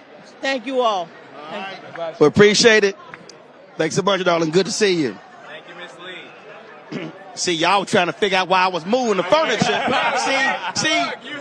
See, I'm a multitasker. Y'all like, why is he moving the furniture? I know what I'm doing. I know what I'm doing. Ain't my first rodeo. The thing that I love, when I stopped Felicia Rashad, listen to Opal. She's what, 94, 95 years old. Right. I think Felicia, my gosh, she's in her 70s. Right. It can't be understated. Can't be understated for these sisters who are 70, 80, 90. And a lot of people watching may not really understand the hell they went through. Right. When you think about a Barbara Lee Congresswoman Barbara Lee working for Shirley Chisholm. Yes. Being on that campaign and watching what happened. Right. These are sisters who were there in the 50s and 60s. Right. And seeing Obama obviously in 2008 was one thing. Right. But it is different for these sisters, Rebecca, to see a black woman. It's different because in her we also see ourselves. And you can't take anything from that. Hold on, you about to hold that thought. I'm definitely about to hold that thought. Dave? Can I just get your thoughts, baby? All right. Oh, man, look. No, I ain't doing it, but I was a witness to history. It was important, and I can't wait to tell you all about it. I'm going to call you in the morning. Get me up, baby. Yes, sir. Yeah, I love you, bro. Love you, baby. Love you. All right, now. Yeah, but you see, he still talks. Bernice King. Anyway around here. Oh, hell yeah. This is the blackest show here. Blackest show in America. Right. This is the black carpet. We just snatch them as they roll by. The best blackest show. Absolutely. Your thoughts on what you just saw tonight? Hey, you know, I always invoke my mom because I think about that powerful quote she had, the women of the soul, the nation is to be saved. I believe you must become its soul. And I'm thinking about how they started with Biden saying we're here to save. Hey, Sarah. That we're here to save the soul of America. And now look what's happened. A woman is now positioned to take that real leadership. And I'm enthusiastic, but I'm cautiously optimistic, as most of us are. Before you came up, I was telling Rebecca, when you see these sisters here who are 70, 80, and 90, it's a different thing for them to still be alive to see this. Yeah, it's definitely different. You know, the suffering and the sacrifice of women. Let's not forget that the movement that my father led was because of women, the Women's Political Council, as you know. Well, a lot of people forget it was those sisters in Montgomery. It was the women's group in Montgomery. Women kept it all together, period, throughout the whole thing. They just never got the credit. And so now this. Well, Joanne Robinson, 8 days after Brown was voted education, wrote a letter saying, integrate the buses. Exactly. So that's how it got started. Now it's our time. That's just a reality. And I think there's a turnaround coming. It's going to be work. Absolutely. But I think the opportunity, the doors, even for dealing with sexism and racism combined we're going to see some changes. Absolutely. But we have to be vigilant. Yep. And what my father said, I'm telling everybody, I'm trying to disprove him. He said, one of the tragedies still of human history is that the children of darkness are often more zealous and determined than the children of light. And I'm saying, let's turn that around. Let's take this zeal and enthusiasm tonight and turn it around into determination, even past the election, because we have to hold them accountable. Her and Coach Walls, we got to hold them accountable. So thank you. I appreciate it. Thanks a lot. Thank you. Rebecca, go ahead and make your point. So even think about the role that a lot of women have made, like going through the history of the movement. I can't help but think about our HBCUs and specifically the Bennett Bells, because it was the Bennett Bells were voting bells. And the reason why I bring this up is I was recently at North Carolina A&T's campus, and I saw the statue of February 1 of the 4 young men who went to desegregate the Woolworth counter, but understanding that it was actually the young women at Bennett College down the road who actually planned and organized it. And unfortunately, that 4 at North Carolina A&T jumped the gun. The reason why I mention that is we know there's a lot of unsung heroes, a lot of unsung sheroes in this movement that has led us to where we're at today. And so as we're meeting with a lot of people tonight, as we're going to continue meeting with a lot of people across the country, we're going to keep hearing all of those stories. Yes, you are. You camera ready. You heard, I forgot who mentioned tonight about the color girls. This one of them color girls. And so I just got to ask, and we were just talking about black women who are in their 70s and 80s and 90s who went through a whole lot of hell fighting with folk, all the backroom brawls, the white women stepping on their backs, not having their backs, for them to be in the room to witness tonight. I can barely talk. I mean, seriously, I'm just overwhelmed. I don't think I ever thought I would see a woman. Well, Hillary got nominated, but I have every bone in my body says she's going to win. And we got a lot of work to do. This was wonderful. You know, we're all happy, but we got a lot of work to do, people. That's it. That's it. I'm going to a party. Well, y'all did a hell of a job, and it's now, as you say, it's now time to finish the job. Yeah, we got to finish the job. She's going to change the world. I have been to every convention since 1980, and I've never seen anything like this, ever. Just the spirit and the joy and people, leaving with a smile on their face. And, it's like the world just changed overnight. So I would like to say thank you to President Biden for doing the right thing. Well, a lot of us also thank folks like you. Thanks. We appreciate it. Thanks, bro. All right. Bye. Appreciate it. Again, that was, so for folks who don't know, that was Miss Caraway. So when they talk about Mignon Moore, Donna Brazile, Leah Daltrey, and her, that's what the group called the Color Girls. And a lot of people like, man, I ain't never seen these folks.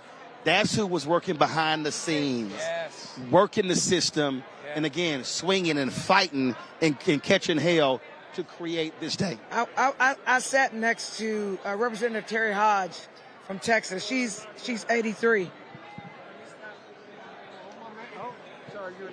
Keep going. And I was sitting next to her, and it was really interesting to me. I mean, I think I'm surprised that the country has embraced Kamala, because we always knew who she was and is. But when I was watching Terry, I couldn't even watch the speakers because I was looking at her, and she literally had tears running down her eyes the entire time with every speaker. And I was so captivated by it. I just took a picture of it because I wanted to show it. And I asked her, why are you crying? Because everybody here is happy. And she said she never thought she'd see the day. She said she caught hell in the Texas legislature. If we knew the backroom brawls that they were doing for us to be able to be where we are, she actually sat in the seat that Jasmine Crockett now sits in. And so she was just sitting looking and appreciating the work that she did, paved the way and opened up a lane for us to be exactly where Kamala is today. Michael Coleman, former mayor of Columbus, Ohio. Just your thoughts about tonight. Historic. Our first African-American female president of the United States. I'm so excited. It was emotional. It was moving. And, you know, she's going to win this. But you know what? We can't let up. We got to keep going, run through the tape, win this. We have all kinds of opposition or some crazy folks that are coming after her and us. We got to do everything we can to stand up and get that vote out. Absolutely. I appreciate it. I appreciate it. Good to see you. See, I do allow those other fraternity members on the show. I allow them on every now and then. Hold on. That's what. Yeah. That's a little. What time it is? They don't even want to give me a mic. That's a little. Energy. They're afraid of it. I took us. They're afraid of it. That's a little okay sign. Y'all okay? Y'all ain't great, but y'all okay. All right. I appreciate it. Thank you. Folks, again, how you doing? One incredible, hell of a night. I'm gonna go down to each one of you. I'll start with Kwame. This week, the one thing that most stood out for you this week. This week was a moment of history. This week opened up the aperture of leadership. It made so many people see the possibilities, whether they be men, whether they be women, whether they be black, whether they be white, whether they be South Asian. It's so much about opening up the American dream of aspiration, of leadership, of vision, and it is the work of so many black women who have stood on that wall and built that brick by brick, and to see that come to fruition today, it's just beautiful, Roland. I want to thank you again for sharing this whole platform with us so that we can share with America the power of black leadership, the power of black vision, and the power of black joy. So thank you. Jolanda? I mean, I ditto what Kwame said. For me, to be a black woman, to be a year and a half younger than her, to have pledged the sorority a year after her, Alpha Kappa Alpha Sorority Incorporated, to know what we have known about us forever and how we have had to bolster ourselves to keep us strong because people didn't know who we are. She didn't show us anything that we didn't already know. But what she did do was show America. And I think what America and the world are going to see with Kamala, especially as Commander-in-Chief, I'm going to say this again, especially as Commander-in-Chief, she does not have a penis to swing. She is going to be contemplative. She is going to weigh all the outcomes because that's what black women do with every decision we made. God put her on this planet for this very moment, and America and the world about to see, and other countries, they're not going to mess with us. You could look at that woman and see she's smart as hell. Okay, she's smart. She ain't get nothing for affirmative action. She got it because she earned it. And I'm so thankful for her parents. And I'm so thankful for her. And I'm so thankful for Roland. Because let me be clear. Somebody in this country needs to be unapologetically black. Because people are trying to make us feel like that whatever it is that we earned and we worked hard for, that whatever it is, that it was somehow given to us because we were lesser and it was affirmative action. Now we earned it, and I've been told since I was born by my single mother who was widowed by my father who blew his brains out, that you got to be 4 times better than them. And they going to knock you down, but you got to get back up. And that's what we just saw, and I'm just proud. Look, for the first time in my life, I'm seriously proud to be a goddamn American. I am. A black woman, and I've traveled all over the world. I won 4 United States championships in track and field, and I've represented the United States abroad athletically. But never have I felt so patriotic and so proud to be an American than now. Because people want to go other places. This is the best country, and she just gave us opportunities to be exactly who we are and show them who we are. Because sometimes you got to pop up and show somebody. I have to watch my language. Joe. Auntie Maxine talks about reclaiming our time, but what I like this week is that we reclaimed terms. Hero, patriot, USA. That doesn't just belong to them. Actually, those ought to transcend politics. They belong to everybody. And by the way, if you're comparing the two people that are running for president, it belongs to her. She's done the work. She came up in a modest environment. She's always served people. She's always stood in the gap for people that couldn't speak for themselves. And she is built. Kamala Harris is built for this moment. And everything she's done up to this point, when everybody thought that she was just laying back in the cut, not doing a lot as vice president, she was being loyal to her president. But she was standing at the ready, but she was in the room paying attention, getting the experience, getting the knowledge. And now you see it all coming to fruition as if it wasn't already here. But actually it was. And so that's what's beautiful about this week. The Republicans that spoke there, so many of them were talking to their own guys. They said, you don't have to not be a Republican, but just choose your country over party. That's why I'm in the room, and you need to do the same thing. So, Derek, that's right. Derek. Authenticity, Roland. That's what we saw these last 4 days. Authenticity.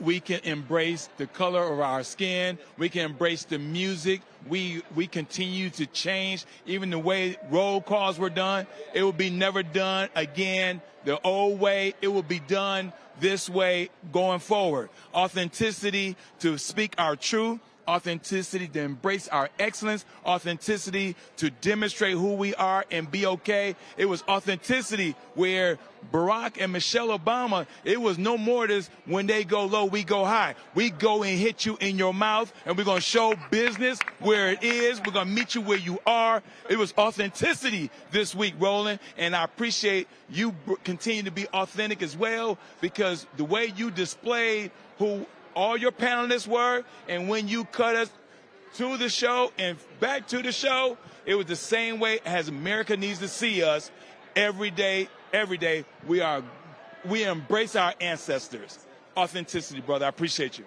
The question, Monique, was the one thing that stood out the most for you this week. So the one thing that has occurred to me every day as I came in is the same thing that struck me when President Biden selected then Senator Harris to be his vice presidential running mate and nominee. The full weight of the power of the United States immediately was bestowed upon her because she was provided Secret Service protection. And I remember when those cars came and when they showed them leaving, and my thought was that for circumstances where for generations black women have been, as Malcolm said, unprotected, the United States now is having to protect this one black woman to make sure that the head of the country is safe. We've watched a week full of honorarium and ceremony, yes, but we've also watched a week of righteousness as the Secret Service takes care of this little black girl turned soon to be president of the United States, as all of the officers around here make sure that every corner is protected, as people come in to laud her for her accomplishments and respect her, not disrespect her, but respect her. They insisted that people learn her name this week. That's right. So what I felt as a black woman was about damn time that the respect that is due black women be put on full display, not just from individuals, but from the full weight of the United States government. And I think that that is righteous. Rebecca. So for me, it was 3 E's. It was high energy, high emotion, and it was high excitement. As a former campaign manager, those are the 3 wins on your back that you need as you're going into an election. We're 76 days? 75. 75 days until November 5th.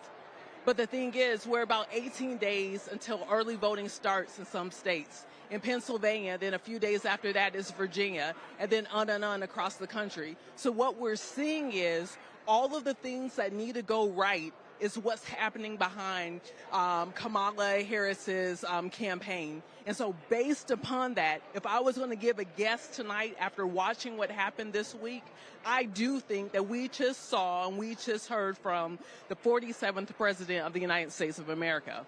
But Now, not as a campaign manager, what I would say is, as a Black American, it's time for us to make sure that we have our policy agenda and that we're ready to go in January of demanding the things that we need from the 47th president. We started this day after 3 days. Came here and on Monday, really on Sunday, knowing full well what we expected. But we have to keep in mind, 6 weeks ago, no one expected this. June 27th, there was a debate. And after that, Democrats tarred and feathered President Joe Biden for almost 23 days. And it was a Sunday when he made the decision himself that he was not going to seek re-election. And she was primed in position to actually make the phone calls and lock the nomination down. Knock out all the different people who they said were her potential rivals. But you got to remember, there were people in this party, elites in this party, people who were sitting in that audience, clapping and celebrating and having signs, who did not want Vice President Kamala Harris to be standing here on this day. Let's make no mistakes. Over the last 3 years, these people trashed this woman in media. They used anonymous quotes against her in media.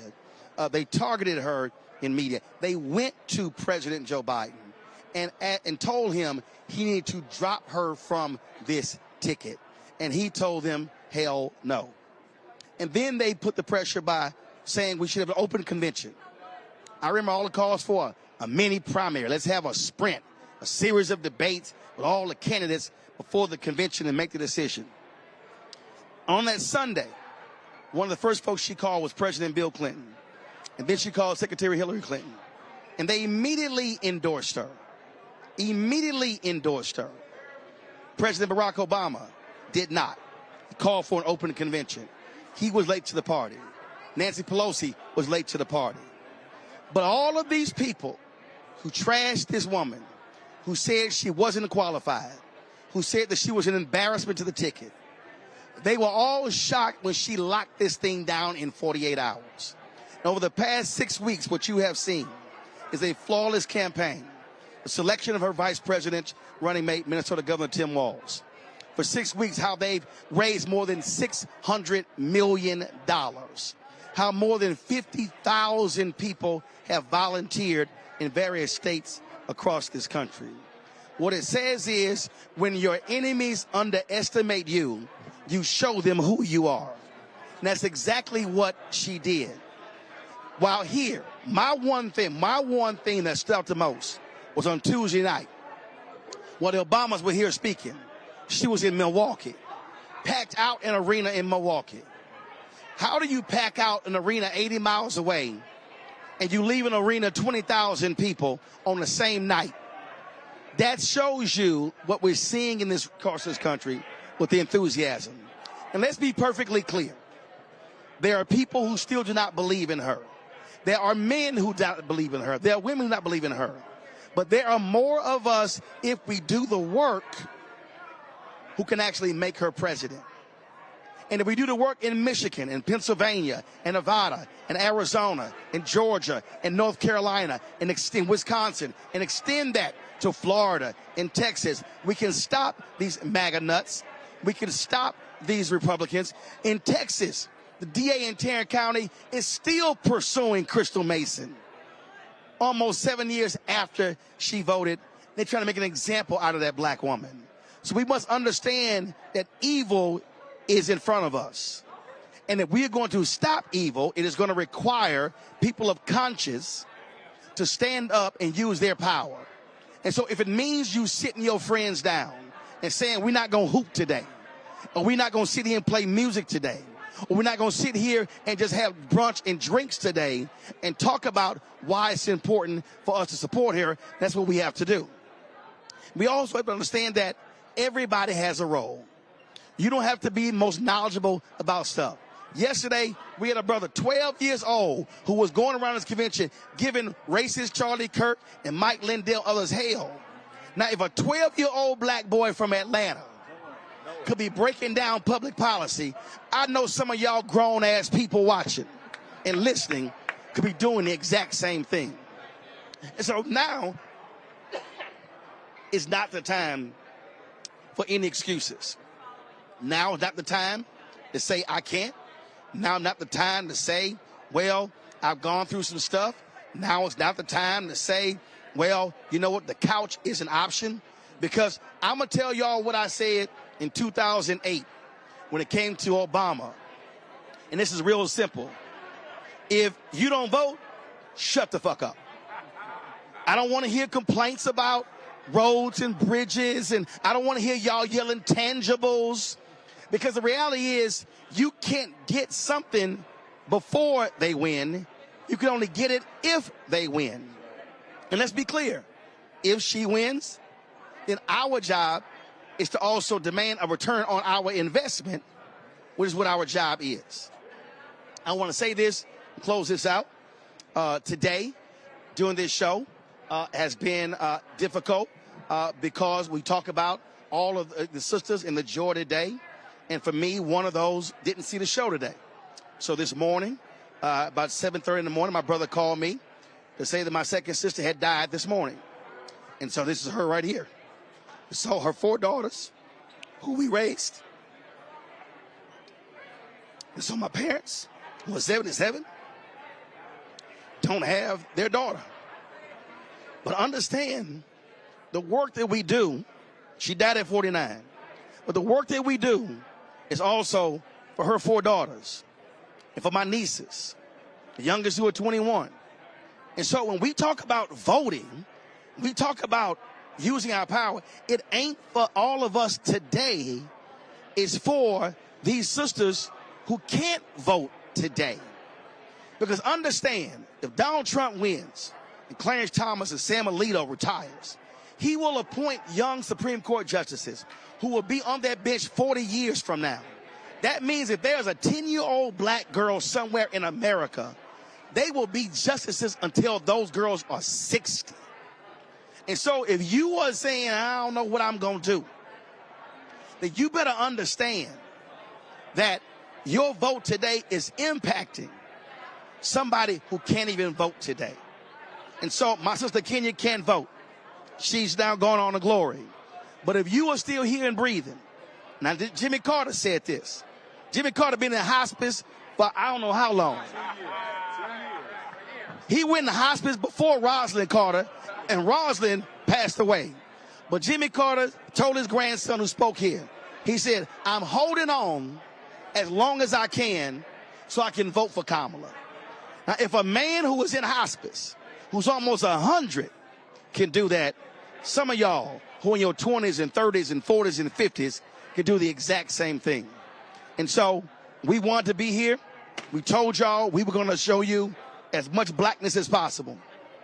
And we told you that you're going to see more black people in one day than you see on MSNBC, CNN, ABC, Fox, NBC, ABC all damn week. And we did that. And we did it because you needed to hear from our people. We showed you every black speaker. Because the other networks, when the black folks came to the microphone, they switched to something else.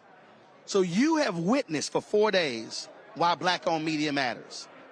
And we've done that because in this city, when Ida B. Wells Barnett paper burned down, and she married Fred Barnett, who owned the paper here, that's how she kept doing her thing. Robert Abbott, the Chicago Defender, in this city. John H. Johnson, Negro Digest, Ebony, Jet, in this city. Lerone Bennett, Simeon Booker, Louis Martin. You think about the Defender, Ethel Payne, Chuck Stone. Long history when it comes to the black press. And so we should never, ever take a back seat to the rest of the folks. Because see, on the inside, CNN and all the networks, they got their big booths, and they spent millions. But I can guarantee you, they ain't have all this seasoning and all this flavor. You heard from some folks they didn't have. And that's what happens when black-owned media is present and accounted for. And so we're going to travel this country. You're going to see us in North Carolina, in Georgia. You're going to see us traveling the country, taking the show on the road, hearing from you and getting your thoughts and perspectives. And yes, we will be unapologetic. We will be clear.